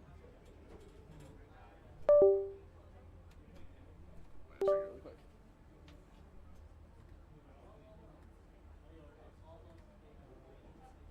That game is like halfway through. Whoops! Sorry, people. At least it wasn't the finals. Yeah. Guys, we were going to get told. I thought we Is were it, too. is it OBS virtual? Alright, well, we're working on that. But in the meantime, any predictions on the ban list on the 19th? I think we basically said 3 of a kind, definitely something in Kano, something in Florian. I think that's our current predictions right now. Scepter and Florian probably. Potentially Aether Wildfire and Kano. But maybe just open the floodgates. You just sitting here talking. I'm just talking about the ban list, yeah. Yeah. Keeping chat busy. What the heck am I even doing? I don't know. I'm doing this. So, because you're streaming like another stream, right? What? No. Oh, there we go. Yeah. Yeah. Nice. Okay, I see. Yeah. Okay, we're just I grabbing had the to turn camera off and feed. back on, yeah. Interesting. How do I do that? Oh yeah, that's how I do it. Nice. Okay, sick. Oh, we're a little Alright, you want me to tilty fix with it? Yeah, Looks like we got a we- judge call going right now, so. It's clockwise, right? I'll look. Who's on which side? You- Slippy Matt. Slippy Matt. So Boba's on the backside. Yeah, so, yeah. You are missing the names. I don't know if you want to put the names up Oh too. yeah, I got it. Wait a second. There we go.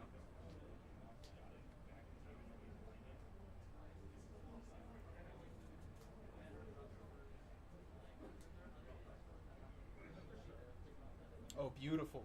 Oh, you're so good at this. Cody Reddy is so good at that. There we go. No, good? Yeah, that was perfect. Perfect. Yeah, I messed that up every single time, so good job.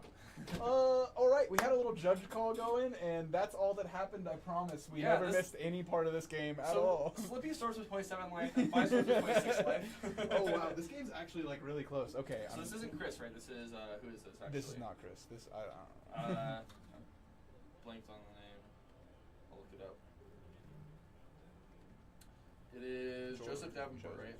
Yeah.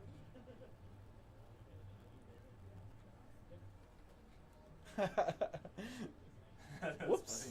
Sorry. Well, did you fix the mono audio issue? I know someone's still talking about how there's like left side and right side audio. This is left side. This is right side. I'm pretty sure. Well, it looks like this is the only mic that's running. Oh. That's what it seemed I like, have at least no from the idea. feed there. Oh, okay. I don't know, chat. Do we still have a left side, right side audio going on?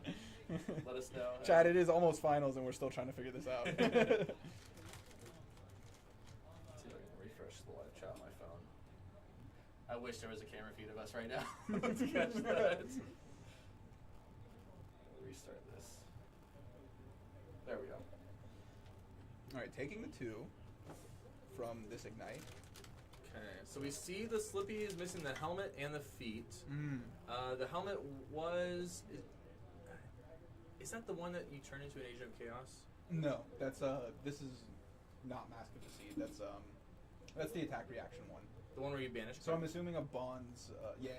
Okay. I'm assuming it was a Bond's turn because we have the helmet. and I the feet see. missing, yeah. It's literally just to be another attack reaction Yes, for bonds. yeah. Okay. That is what it does. Interesting. And then the feet is probably black text. Black text, yeah. Yeah. We see the furnace already gone for Nick. Yeah, Furnace gone already, but we still have Mask of the Pouncing Still Lynx have up. the pouncing links. Choosing to swing with this Emberblade here, so we have 2 floating again. That does mean that we get to break the boots and swing with the Emberblade again. Which I believe we'll probably... Oh, no, we won't see looks here. like we're going to buy We the back to paid the Phoenix one. Flame. I see, because we have 0 cards in hand. Yeah. Okay. Yeah, so I'm assuming that the Bonds was probably like this turn or last turn. Because we're looking, and it looks like it hit Oath of Loyalty.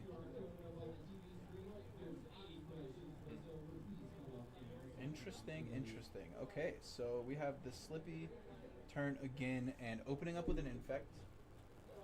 So 3 go again on the combat chain. Alright. 3 go again on hit Blood Rot Pox, which deals 2 damage unless Nick pays 3, which I doubt will happen. A 0 for 5. 0 for 5 if you will. Yeah. It's a pretty good card. Yeah. Goes back to the infecting shot math. Yeah. Here's our 1 for 7. That's insane. Just gonna take the... Yep. Taking in no reactions from the Slippy. Yeah. We see Redback Shroud. Now, do you know what that does? And if not, I'll look it up. It's another attack reaction Right. for I'll Bonds look it up. I was thinking about. I heard talk about it on the podcast earlier. Just gotta remember what it does here. When Redback Shroud is in your graveyard, at the start of your turn, you may destroy 2 silver. If you control, if you do equip it, and its attack reaction, destroy it. The next attack reaction costs 1 less, and it has 1 battle warden. So it hasn't blocked with it yet, but it's likely meant for Spike with Blood Rot, and then you can buy it back with silver.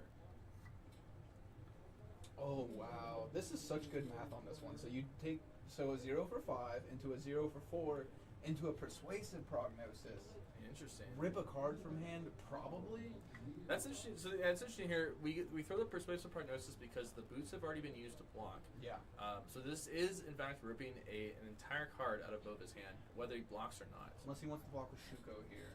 Could block with Shuko, but Shuko is a lot of value to block with. Not only are you overblocking by 1, but you are losing out on 1 damage for almost every turn the rest of the game. Yeah. Could just gamble and just say you're going to hit a yellow and have no yellows. That is an option. Yeah. I don't know if it's a good option. Salt the wound on top. I don't think it's a good option, but it is an option. I think you have to give up either you block here. Like the thing is, if you don't block here, then you take one, and you lose a card from hand. If you do block here, then you lose a card from hand. Right, but So- you lose a card of choice from your hand. Exactly. However, it's a card of choice versus a chance at a card of Joseph's choice. I just noticed the little arachne heads in the pitch zone of that Slippy playmat, and that's really cool. I like that. I love the slip through the cracks art. I think it's so cool. Yeah, That's it is honestly really like cool. my favorite hero art in the game. Yeah, I saw some people posting their arachne cards for sale, and I was like, dude, the cards are gorgeous. I almost want to play the deck just so I can play with the With the marbles, agents. the marble agents and everything. And we're gonna put a spreading flames in front of it, so we probably don't have a blue in this hand, is what I'm assuming. Because if you have a blue, then you're probably keeping that spreading flames, or you Yeah. just know that you're not gonna be able to go as wide. I was so gonna you say, get rid of yeah, you just can't convert very well. It's probably the best bet. That is a red card though in the pitch zone, so maybe no blue. Oh, is that a red? Okay. Yeah. Yeah. I believe that card only comes in red. Yeah, it's draconic, so.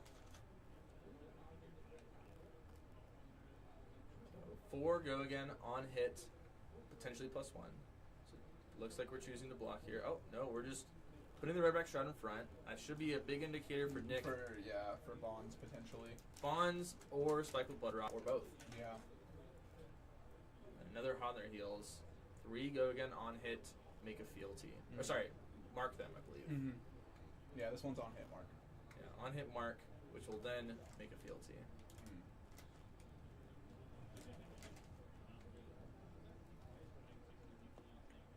Joseph considering blocking this. Potentially his whole hand does not convert. Yeah, lining up some cards. Oh, this is for 4 actually, because Boba would have banished this card and then played true. it off of the Mounting Anger. So this is good for 4 go again because of that. Yeah, but for 4, and then you even up the life totals because Boba's about to take the. Yep, declaring no blocks, which makes sense. I think if Joseph was going to block, he would have blocked the Mounting Anger. Yeah. Definitely. But we do have still 4 cards in hand and just blocked with the redback shroud. Yeah. So it's a serious power turn about to happen from Joseph. Definitely, your alarms start going off like I'm about to get bonds. What can I do about it? Right. And yep, Boba's going to take 2 from the Blood Rot. Now even life totals, but Joseph with the tempo. Yeah. Joseph with the tempo, but Bova with the Mask of Pouncing Links. Yeah. At 17, I mean, if you can conserve your life total and leak through like 3 to 4 more damage, then with that pouncing links, you have a kill. You have a button that you can just push and be like, I'm gonna do 17 damage to you this turn. Right. Now we see the classic slip through the cracks play here. God, I hate this so much. Persuasive Prognosis for 1 go again. Oh my god, I hate this so much. Now if you're in Nick's shoes here, how much do you block this Persuasive Prognosis for? I don't know. I'm 5. I'm not blocking. You're just eating it. Yeah. They take a card from hand. Oh, that's so rough. Mm-hmm. Yeah, because you can't block 2 cards on this, or else they just throw the next attack and they just let you block 2 cards on it. If you throw 1 card in front of it, you might be eating a Spike with Blood Rot, and losing a card anyway. Well, you might just eat the 1 and then lose a card, and then something else even better comes back. Mm-hmm. Oh, but we do see a Justin Nick in the hand of Joseph over here. Yeah. So pretty much no matter how Nick blocks, unless he blocks 6. But even if you block 6. Yeah, he just doesn't play it this turn. He just solves it for the next turn. Well, you can even attack with something else. Now imagine if the next card Is a bonds. is a bonds. Oh my god. That'd be brutal. Please no. I would cry for Nick. This is a very close game. This is. Nick's struggling over how he wants to block this. Yeah. Definitely like leaning back and forth a lot, and Joseph looking pretty calm. Mm-hmm. Joseph's definitely in the driver's seat at this point. Yeah. The one asking the questions, as an assassin should be doing. 1 Justin Nick gone, 2 Justin Nick gone. So this is the last Justin Nick left in the deck for Joseph. Yeah, that's interesting. So that's probably what Nick was looking at and saw what are the odds he has it. Not terrible, but not great. If he has a D-React, which you mentioned he has D-Reacts in his deck, He does. He was Then running D-Rex versus last week. he's potentially considering if he has D-React in, maybe blocking with the card or blocking with the Shuko here. There are 3 block D-Reacts. Yeah, Yeah. it's probably it's the one that But marks, that's- right? yeah. The smoke out? No. It was actually the ninja Oh. one. It was wax on. Oh, it's wax on, wax off. Interesting. Yeah. I've heard of some fives using that to make send states. Is it the blue? Is it the blue Whenever one? we did the winners interview, Yeah. he was like, "I've got some tech for the assassins that I'm not going to talk about right now." But so that might be the tech. Maybe that's the tech, yeah. Maybe. Oh, sorry. Oh, it's out there. Yep. I mean, if you've heard of it, then you probably Yeah. it is out there already. Alright, Yeah, so no blocks. Yeah, no blocks. To adjust the neck. Take 6, go to 11. Take 6, banish 2 cards off the top of the deck, and 1 of choice from hand, depending on the color. So just the neck banish first. Yeah. Alright. And Oh then wow, it was the blue. heals 1 from Persuasive Prognosis. Now Persuasive Prognosis hits. Let's see what color it is. Oh, I think Nick's really hoping for a certain one. That's a red. I think he might have been hoping for a blue there. Red action card. He was hoping for a blue, wasn't he? Oh no, he has blues and reds in the hand. Blues and reds, but just take the. Well, he probably wanted to keep the lava burst because he has 2 blues. So if he would have kept one of the blues, I see, yeah. then you still have a great turn if you keep a blue here.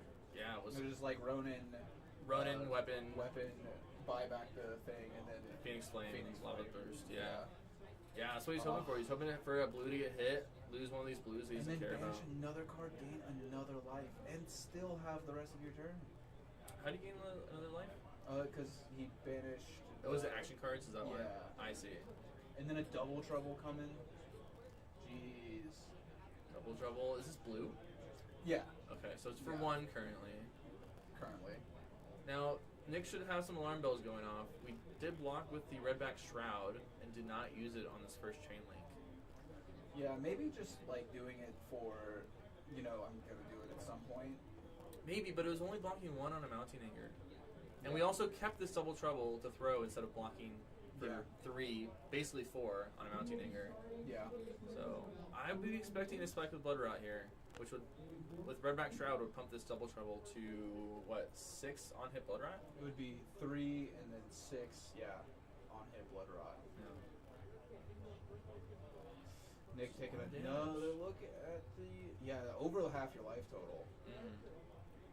And going down to 5 against Assassin is not comfortable, even with all the Justin X gone.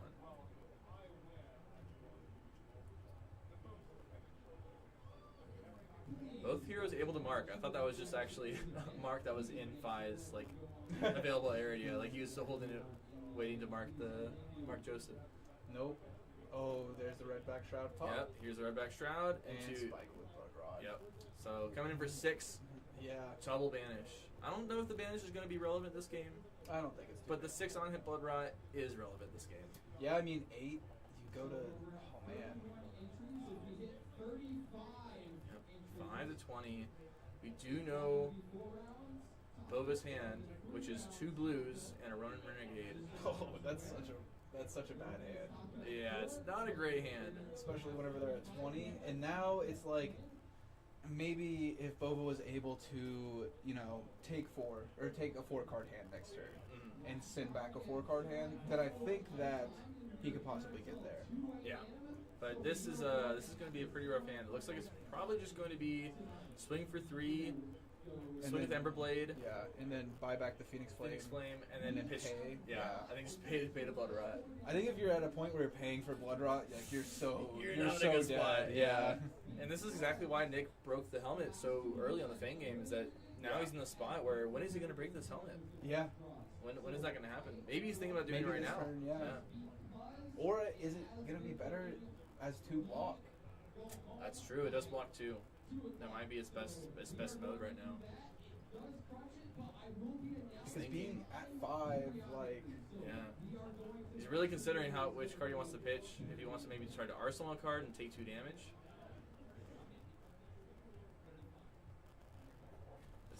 If I remember correctly, it's blue brand with Cinder Claw.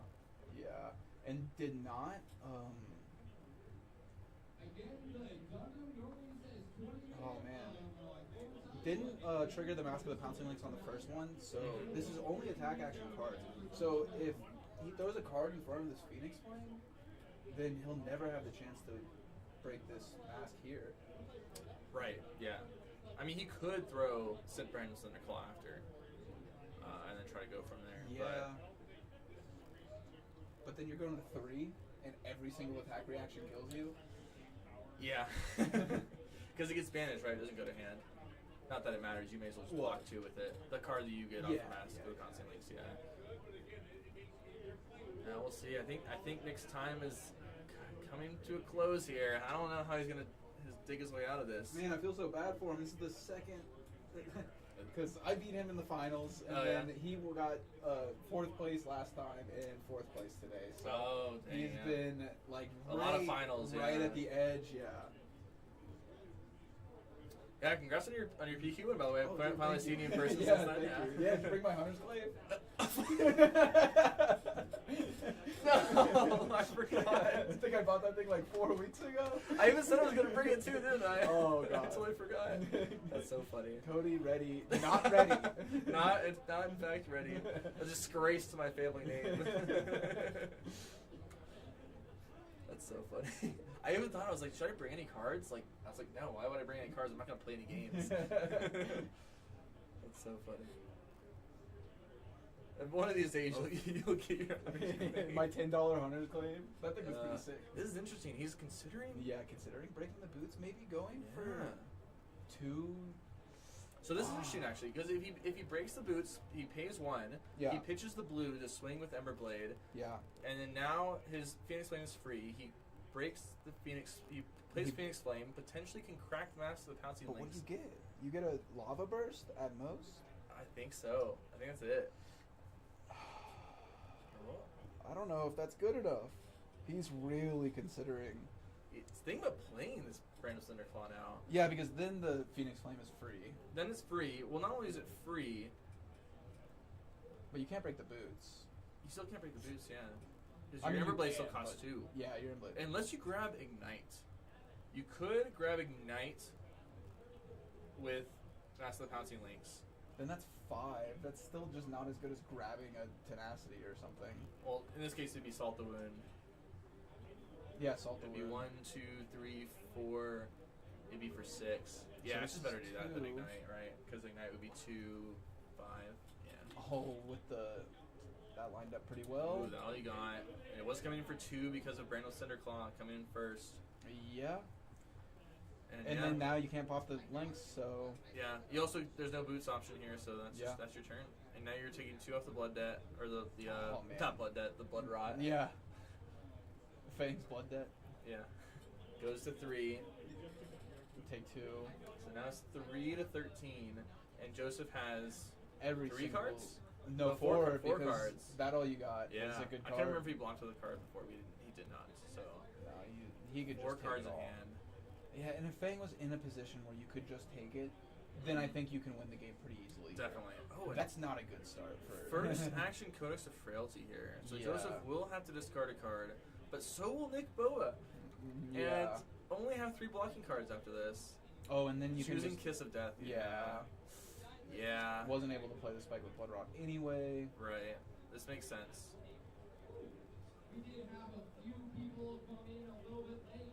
Now, this is interesting too because if Joseph has a Tarantula Toxin in hand, I think this Kiss of Death is just checkmate. Yeah. Because I mean, it's like you do this and then you just swing the other dagger and then you flick the Kiss of Death. Yeah. You can't take any damage off. This is rough. Yeah. This is rough. The best bet is to block 6, maybe. Well, you can block 2. You can block 2 with the Mask, 2 with the Shuko, and then 2 from hand. Yeah, you can block 6 that way. But I mean, at that point, you're just how are you ever coming back? Yeah, well, at this point, I wouldn't grab the Lava Burst. I would have grabbed the 0 for 3, honestly. I would have grabbed like a runner. We'll see what Nick's considering here. Maybe thinking if he just blocks out this turn, survives, maybe finds a turn where Joseph stumbles, and he just needs a Lava Burst to close out the game, and nothing else is going to make a difference. Yeah. Get rid of a 2 block. Yeah. There's a 2-block going.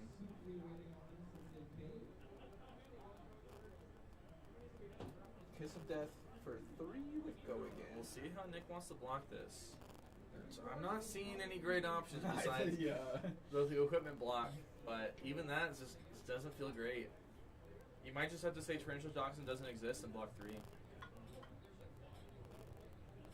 probably your best bet. I mean, no matter what, if it's any 3 pump, like that's the thing, then you're dead. If you just block 3. Right. So I mean, are you gonna say that all 3 pump attack reacts don't exist? I mean, are you gonna block 6 and then he just throws anyway the second attack with a pump anyway, and you can only block, 3 or something on it, right? It really just depends. Depends on how you feel like you can win this game. You got 3 block in hand.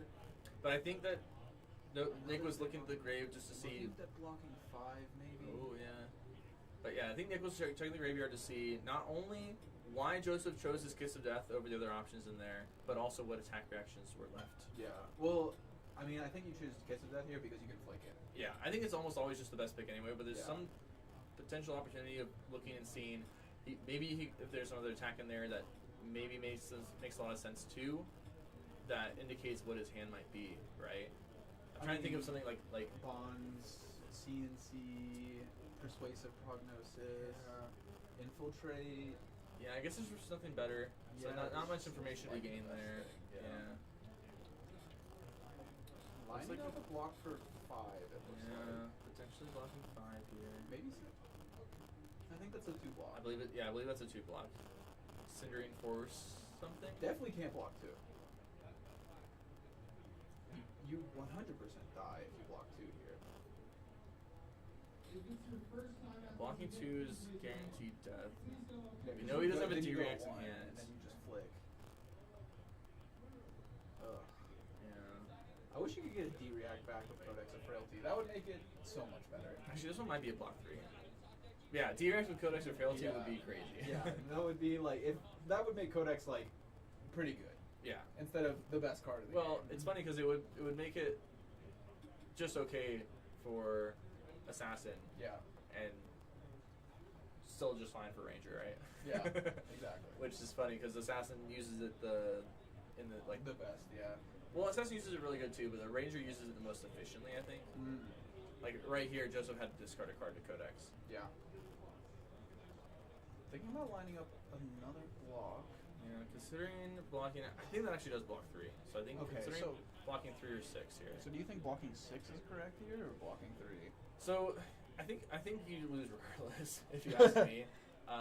So what reactions does Arachne have in his pool, right? It's Razor's Edge, I believe is what's called. The 0 for 3 on a stealth. Yeah. What else does he have? Can't Just the Neck even if he had any. I guess he could spike with Blood Rot, but not really realistic here. Discarded one anyway. And what other reactions do you have actually? T-Toxin. Yeah, Torrential Toxin is the clear one. I'm trying to think of besides Torrential Toxin, what other reactions are you concerned about? And I think it's just Torrential Toxin. And so you're losing to Torrential Toxin if you block 3. Even blocking 6. No, also because it's +3 and Yeah. Yes, blocking 6 doesn't matter anyway. Yeah. So that's why I'm saying maybe you just block 3 and just say they don't have a reaction. They don't have Torrential Toxin. I think you have to just. Because blocking 6 isn't enough. I forgot about that. It was +3 and -3 and then the on next defense. one you could. So you block 3 here if they have it. They have it. On Right. the next one you could potentially block 6. You could, but what would you be blocking 6 to play around? Just the pump 3. But then they just pump 3 on the Kiss of Death if you only block 3. Yeah, I guess true. Yeah. Ah. Alright, so blocking 6, saying you don't have Torrential Toxin, you have a different +3 pump in hand. But here comes the Torrential Toxin. Double Torrential Toxin. God. Wow, flips them over. Yeah, make it 9. Wow. Oh. 9 on 0. Yeah. Oh, That's wow. crazy. And Boba losing despite being able to choose to go first or second. Oh yeah, he probably chose to And go they're gonna what be you think mad at first. us for missing the beginning of this game. Yeah, And I don't blame them because this is a good one. It was a good one. Yeah. Yeah. I mean, to be fair, it was pretty even by the time we saw it, but yeah, we definitely missed a little bit of the game beforehand. Yeah. Oh Some man. good sportsmanlike behavior happening there, though. Yeah. Really well played game on both sides. Joseph respecting the opponent's close, unfortunate death there. All right, so that's another Slippy going Yeah, to I wonder what finals. the- I wonder I what wonder if my the- prediction is going to be right. Oh man. We'll see. Where's the Prisma? Where's the Prisma? Let me go find out what the other matchup is really quick. Yeah, definitely. Going first. If your name is appeared second in your pod, you are going second. But yeah, we've got a little bit of just talking about the past game going on right now. We're about to head into the finals, and Cody is going to figure out what exactly that finals matchup is going to be for us. Again, you can also double check your phone to see where you're at.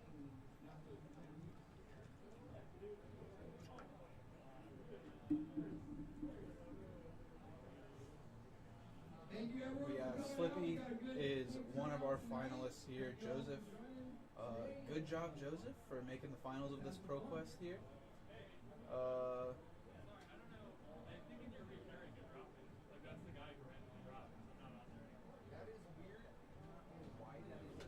All right, so Mo Bongsley on Slippy is Ooh. the other semifinalist. So it would be a Slippy versus Slippy finals. Slippy mirror in the finals. Yeah. However, Mo told me that there might not be a finals, so we'll see. Yeah, we shall see.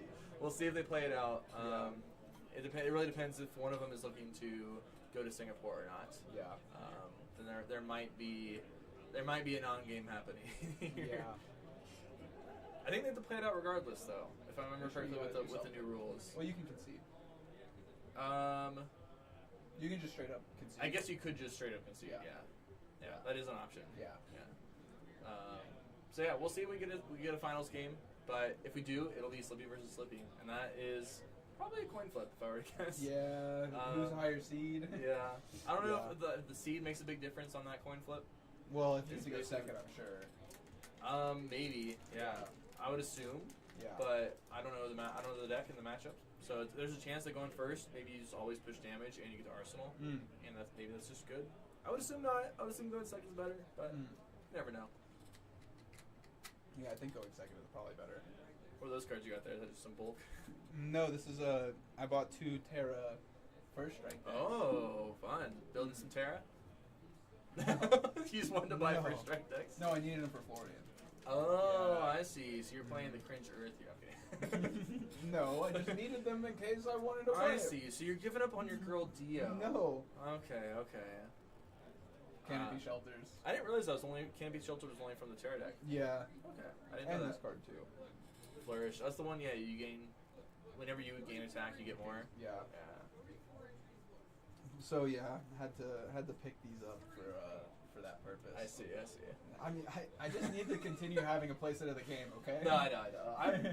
I've been debating whether or not I want to place in the game or just like try to specialize in specific classes, because I feel like whenever I lost Stromae, I was in like a period of like trying everything and just being bad at everything. Yeah. And so then I was like, maybe I just need to condense my collection, condense my hero pool, and just get good at some classes. Yeah. And even if they're not meta at the time, just like keep playing them. They'll be meta eventually. and What I'll classes compare. are you thinking about doing then? Well, definitely Illusionist is one of them. Yeah. I think Ranger and it's really Mechanologist and Ranger were the considerations for the second class. I think 2 is enough. Like 3 is already pushing yourself when it comes to like enough time to like reasonably prepare 3 different classes. But I think Mechanologist is winning out just because Dio's so fun. Yeah. Dio is such a fun deck to play. It really is. I love that deck so much. I don't know. I just like being able to play anything, and also if people like want to play a deck, it's like, all right, I'll bid your deck. Yeah, no, it's great to have all the cards. Don't get me wrong, but it's not cheap. No, it is not. No, it is not cheap to It's have not all the cards. that you need. bad. It's not that bad. Once you already have it, it's like 600 a set. Yeah, Which it's you easy know, to keep up. don't tell me like that's. I'm not gonna say that that's not expensive. Right. But it's, like, you know, yeah, if you've got a pretty reasonable job, there's only 3 sets that come out a year. right, it's easy to maintain. Yeah. I give you that. Yeah.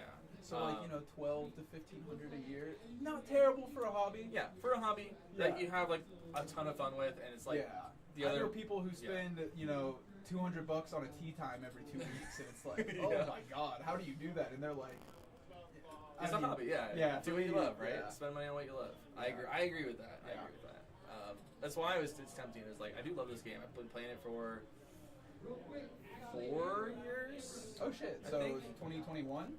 I think I was trying. It's funny because I did like an ELO chart where I like manually put into an Excel spreadsheet like all my ELO changes in every rated game I played and went through my gem all the way back to the first game. So I saw the first game. Actually, I think it was 2022. Yeah. I think it was March 1st of 2022 is what it was. Okay. So we started playing it like the 3 same years. time. Yeah. I think just over 3 years. Then. Because that was so March 2022. It was Everfest. Oh, so I started playing a year before you. Okay. Yeah, because I played right after Everfest came out. I think Everfest came out in February of 2022. Unless it's 2021, then I'm thinking. Maybe it was 2021. Maybe I'm mixing up my Everfest is a new years. set to me. Hold on, I gotta look up Everfest release date. Everfest is new. That's a new set. Yeah, it's kind of like 2022. It's kind of like League of Legends, where it's like, oh yeah, Diana's still a new hero, and it's like she's like 10 years old now. Oh man, I haven't played League of Legends in forever, and I remember, I remember Diana being the new the new hero. That's crazy. Oh, that was forever ago. Yeah, and it's kind of, dude, like Heavy Hitters is 2 years old. That's crazy. Yeah, That's I crazy. know, right? Dang. Yeah. It's kind of crazy because I feel like I've been playing this game longer than 3 years, but I guess 3 years is a long time still. I guess, yeah. I also feel like I've been playing this game. Well, you have. Longer You have played longer than 3 years. It sounds well, like. 4 though. I but, see. like, Yeah. I don't know. I don't know. Yeah. Just I guess every set just feels like such a big change that it feels like more than just like a year. You know? I do love how it's like only 3 sets a year. Like it that's makes nice. it easy to keep Makes up with. a lot easier. Yeah. Yeah. Then you have some like downtimes, like what between nationals. Like after and, Nats, After Nats is a big downtime unless you're going to Pro Tour Singapore, because that's in July. Yeah, I know. I'm getting my plane ticket soon. Okay, so you are going. I was going to ask. I'm actually. gonna go. You're going? Yeah. Okay. Yeah. I'm Why not? tempted. Why not? It's $1,100 for the flight. That's why not. I don't care. It's expensive, and But, it's a okay, 20 plus hour. Here's what flight I'm time. doing it for. There's the it's a master cog. The plane The mat plane is mat is master MasterCog. Yeah, it is MasterCog. That's worth $1,100. Yeah, that's fair. That's fair. No, I'm still I still haven't completely ruled out going to Singapore. I've been like waiting, like okay, flights get cheap enough, then I might go. But like 1,100 isn't quite cheap enough. What would you define as cheap enough? Like under if you could 1,000. get like 800, 900. Like, yeah, 800 would be like an easy one. You'd be like, okay, 800, yeah, 800 I'd do it for sure. But it's like I've got like credit card points and like flight miles and stuff like that, so I'm gonna use some of that on that. I could potentially use some points on it. I don't know if I have enough points for the entire flight. No, I don't have enough for the full flight. But yeah, but it's not only the flight though. It's 20 plus hours of flight time. So you need an entire day to fly there, an entire day to fly back. Yeah. So it's like at least a week of time. No, the best part about flying back is you leave at like 6 a.m. and you get back at like 8 a.m. Yeah, but you've been awake for over long. No, I just sleep on the plane. Yeah, but then, well, I mean, if you can sleep on the plane at 6 a.m. Singapore time, sure. Yeah, easy. And then it's what 20 hours of plane time? Yeah. Or something like that. Yeah, it's 20 hours of plane time. It's I don't know how you. There's a way to schedule that to make it work, but I don't know what it is. Yeah. But yeah, that's the big thing. It's like it's just so much time off work because like London, it was my first pro tour, so it's like I'm going. It's only, the flight was $600, and it was like I could fly there, like basically have one jet lag day and then be fine. Yeah. But like, with Singapore, one jet lag day might not be enough. Like I was planning on flying on Monday and getting there on Tuesday. Yeah, and get there Tuesday. Wednesday, Thursday, Friday, or Wednesday and Thursday. Wednesday and Thursday. Yeah. Yeah, I wanted to have like for London though. I wanted to have Thursday to like prep, like draft prep and CC prep with like the testing team in the house, the Airbnb that we did, and so like I needed to be unjet lagged by Thursday. Yeah, if that makes sense. So that I could be like fully there. Yeah. But honestly, like Singapore's not that bad. Like because Japan wasn't that bad either. Yeah. Because it's the exact opposite. I feel like whenever it's 6 hours different, it's a lot harder than whenever it's 12 hours different. Because you can adjust your sleep schedule. Like that Saturday and Sunday, stay up all night and just like kind of do that. So you can like prep a little bit easier than whenever it's like London, like 6 hours. Maybe. I don't know, because like when it came to London, it was like half fell asleep on the plane on the way there. Yeah. So that I basically was just like running a long day, a long extra day, and I was just tired the entire day. And then I fell asleep at like 9 or 10 p.m. Yeah. in London time. Yeah. And so then my sleep schedule was fixed in one day. Yeah. But I don't know if I can do the same with Singapore. I feel like that'd be a little bit tougher. Yeah. I didn't Maybe really have it a isn't, problem in but Japan, honestly. But I also can like. I'm pretty good at like, okay, I'm going to sleep now. See you later. But like the other major difference was like when for London, I flew out like 8 p.m. Friday night, and then I got to London noon the next day. Yeah. Right. Whereas with Singapore, you have to fly out like, you know, whatever time you fly out on Monday, you're getting there at the same time on Tuesday. Yeah. Right. It's not like a 12-hour flight time or whatever. 12-hour difference plus the flight. It's like not only is it a 20-hour flight, but it's whatever hours difference of that as well. So. Yeah, I don't know. It's just mostly about like I didn't take off. No, like it's like 5 it's PTO like days. it's leave at like 6 a.m. Get there at like 8 p.m. the next day. 6 a.m. to the 8 p.m. Yes. That's yeah. what it is. Yeah, that's rough. I don't know, cause like, don't get me wrong. I want to go, and it's definitely it would be worth going. I think. From what I've heard, so my dad used to travel a lot for work. He's been like every major city, and he was like, Singapore's the coolest city. Oh, Everyone I've ever talked to who's been to a lot of places, they're always like, Singapore is the coolest place I've ever been to. Yeah. So. But then I take up even more time off work. Yeah, that's true. Well, I mean, are you planning on going to Philly too? I'm definitely going to Philly. Yeah. But like Philly, I don't have to take much PTO off for. Yeah, I right? think you can take like a couple days, just like fly out there on a Sunday and then like work remote. I could work remote, or something, yeah. I mean, or I could just save it. I could just use my PTO for that one if I really feel like it, and like not use it for Singapore. Yeah. So, yeah, like I would love to go to Singapore, and I'm still considering going to Singapore, but. And those it's expensive. The pool party skin, like. that is pretty good. That's pretty good. Yeah, I don't know. I really want that syndrome. We'll see. Plus, like, those will probably be pretty expensive. So it's like. Well, how do you get them in the first place? Is this a package that you buy? You can get the souvenir package, or you could join like it's like a Blitz event or something. Yeah. Oh, they're messing with my playmat tube. Are they gonna play a game? Maybe. Let me go figure out. I'll see. I'll see if they're playing a game or not. Oh, sorry. Oh, I just wanted to make sure. Oh, yeah. Because it's so busy and everything.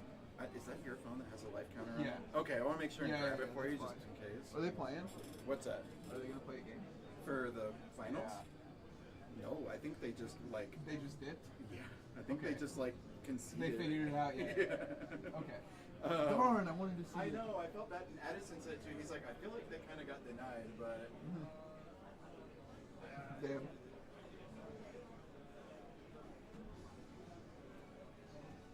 I want to make sure you have this. I don't know who's too bad, but just in case.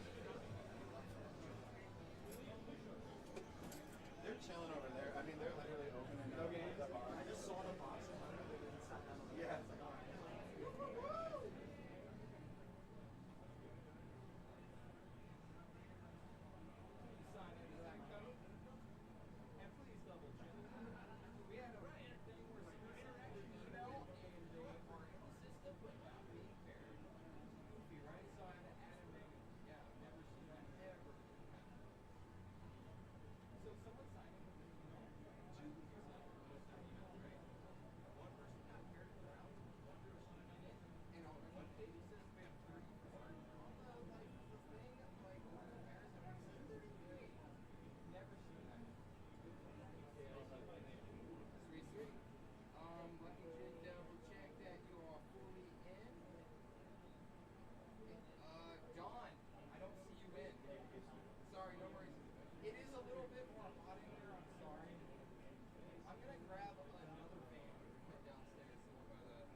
still running, so yeah.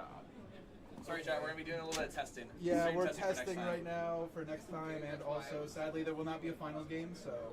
Yep. They did split, and Mo is going to Singapore, and Yup. Joseph is getting the gold foil that is not here yet. Yeah, we'll have a gold foil. I guess they didn't get the kit in, so Alright. no gold foil opening on stream, unfortunately. I watched the stream. So, maybe you can't because you're yourself. Yeah. All right, then you can use my phone. So you like, so I'm gonna like just like, kind of move my hands around over, or like actually can I have some of those cards just like move the cards around, just like play with them, and then you'll see like, and in fact if you maximize this view, you'll see here you have like a lot of drops. Yeah, frames. 65%. And it's like the see how the red bar there. Yeah. So I'm gonna show you what it looks like.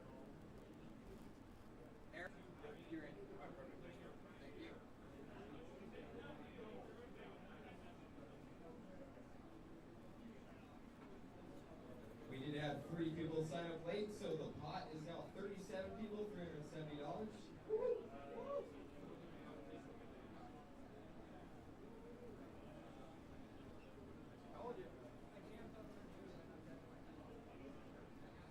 Oh, wow, that's really bad.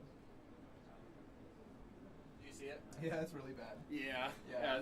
It's pretty rough. Yeah. Yeah, that's really bad. Yeah, and it's doing that the entire time. Oh, really? That's Yeah. like unwatchable. Oh, I mean it's not unwatchable, but it was pretty rough. Okay, so how do we So I fix that? think that it's something to do with their stream settings or their bandwidth that is going on. Because you see it's just dropping so many frames. So hold on, wait a second. Let me try this. Let me try something. Put these back before I fiddle with them too much. Make sure this doesn't drop.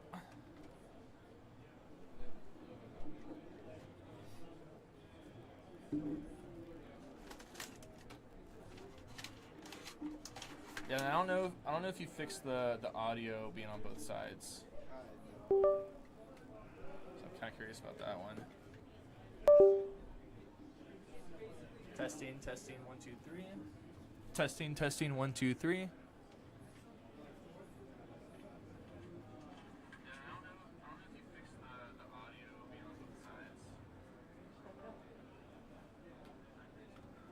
I don't think you can really tell from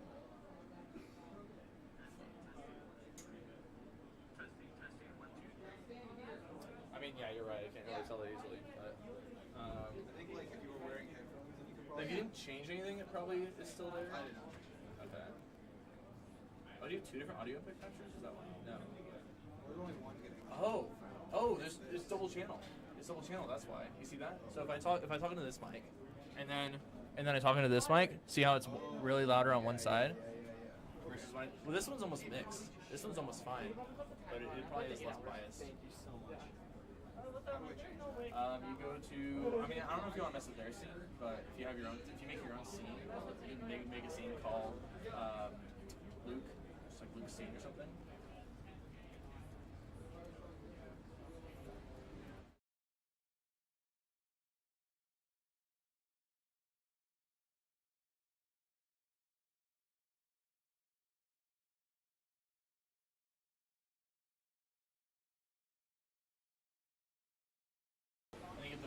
Well, actually, yeah, you can do this too. Take whatever the right one is. I think it's probably that, yeah. All right, so now this, yep. So then you'll on that one you'll change the properties. Maybe I think it's advanced audio properties. Then yep, just check the mono for it. And then now it's just straight down the middle. There's no left and right at all. Nice seeing you guys. Peace out. Nice Take care. seeing you. Yep. Later, Thanks Luke. for judging. Yep, no problem. Excellent podcasting for the moment. Yeah. That we were here. Are y'all just are you getting things ready for next go around to make it smoother? Or? Yeah. We're just gonna Yeah. set some things Not up. here as well. Yeah, nice to see you. See you later. See you later. It's a shame we didn't get to see the finals, but Yeah, it's whatever. I ain't too worried about that. It's a shame there was no gold foil. Yeah, that would have been cool to have Yeah. on stream, yeah. Okay. So, yep, so now it's mono. So yeah. now there won't be that left right. And then... Yeah, I don't know what the video issue was in I terms of, think, like, the honestly, camera. I think this thing just sucks.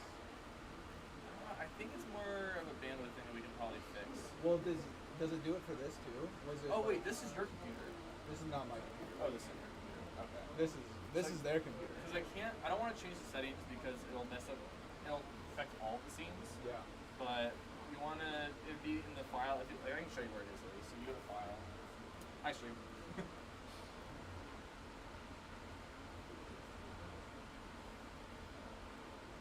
And then it'd be output. And then it'd be like video bit rate. Like that's a pretty crazy high bit rate. Oh. What do we want? But like I wouldn't touch it because just leave it for their own thing. Like maybe they want it for some other stuff. Okay. Because this will affect the entire computer, not just your scene. Okay. But you probably, I think if you look it up, you want it to be like, you can almost see what your kilobyte per second Yeah. here. It just keeps fluctuating so Yeah, much. well, it's at 65%. Yeah. You probably need to change your output because you're actually if you go back to the settings, you can see what resolution it's outputting at. Wait, so is it dropping frames on this too? I mean, you can see it's just red the whole time. It's just it's the entire time it's dropping frames. Yeah. It doesn't matter what you're outputting since it's your like output bandwidth. So if you do, maybe it's like. Oh, actually, yeah. Go back to video. So the output resolution is just. No, I think this computer just sucks. I mean, I'd be surprised if it was just the computer, but it could be. It could be the computer. Actually, do Control Shift Escape to open the task manager.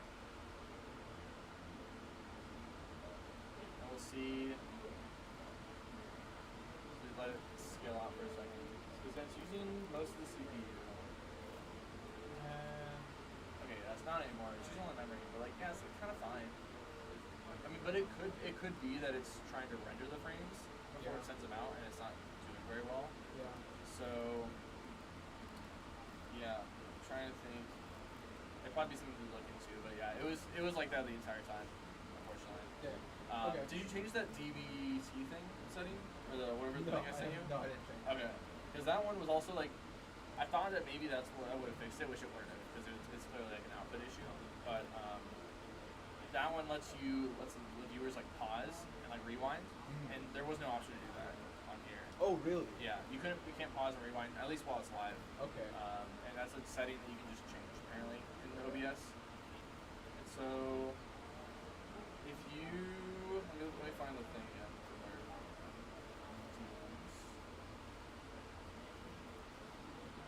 So you go to it's under your YouTube stream actually.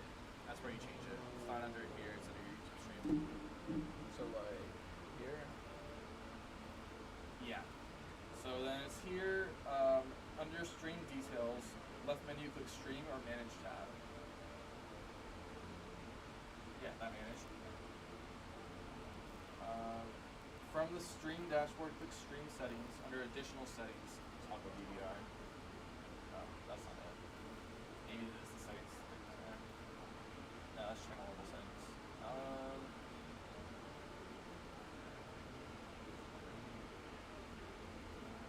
Wait, did it? Oh, I guess it went offline here for a second. Oh, here we go. So then, yeah, enable DVR. That one. Up. Right there. Oh, it is enabled. Huh. Yeah, I don't know. I don't know then. That's weird. Now you can kind of like see here. Oh, I could pause it, but I can't drag it. Oh. Right? Like I can't scale back and forth. Yeah. And that's what it said it was, but I guess I'll leave that for next time. Yeah. Because I don't know why it's not working here. Maybe the Is it thing I still looked live? up. What? Are we still live? I guess. Oh, Yeah. Okay. Yeah, we've got what, 9 people in the stream right now? Just 9 people chilling? Yeah, just watching us try to troubleshoot these problems. No delay. We'll get stream health. I'm kind of curious what that says. So I think you're just like not logged into the right stream thing here. I mean, I don't know what other stream thing I would be logged into. Oh, it said excellent there, which is kind of funny. Well, I think the YouTube connection is excellent, but I really think it's a hardware Yeah, issue. it might be a hardware issue. Yeah. So is the reason that you have to use their hardware is because they won't let you connect to Wi-Fi? No, I just didn't bring my computer. Oh, okay. Hey, it worked fine last time. Yeah? I think so. I think it did too, if I remember correctly. It wasn't like this. No, yeah, it wasn't dropping frames like it was. Oh. Yeah, I don't know what the cause of it is then. I'd probably just bring your own then if that's the case. Yeah, probably. Laptop, yeah. Alright, well, Thanks everybody for watching, chilling. Thanks for coming out Peace to see out. us. Yeah. We will see y'all next time. Have a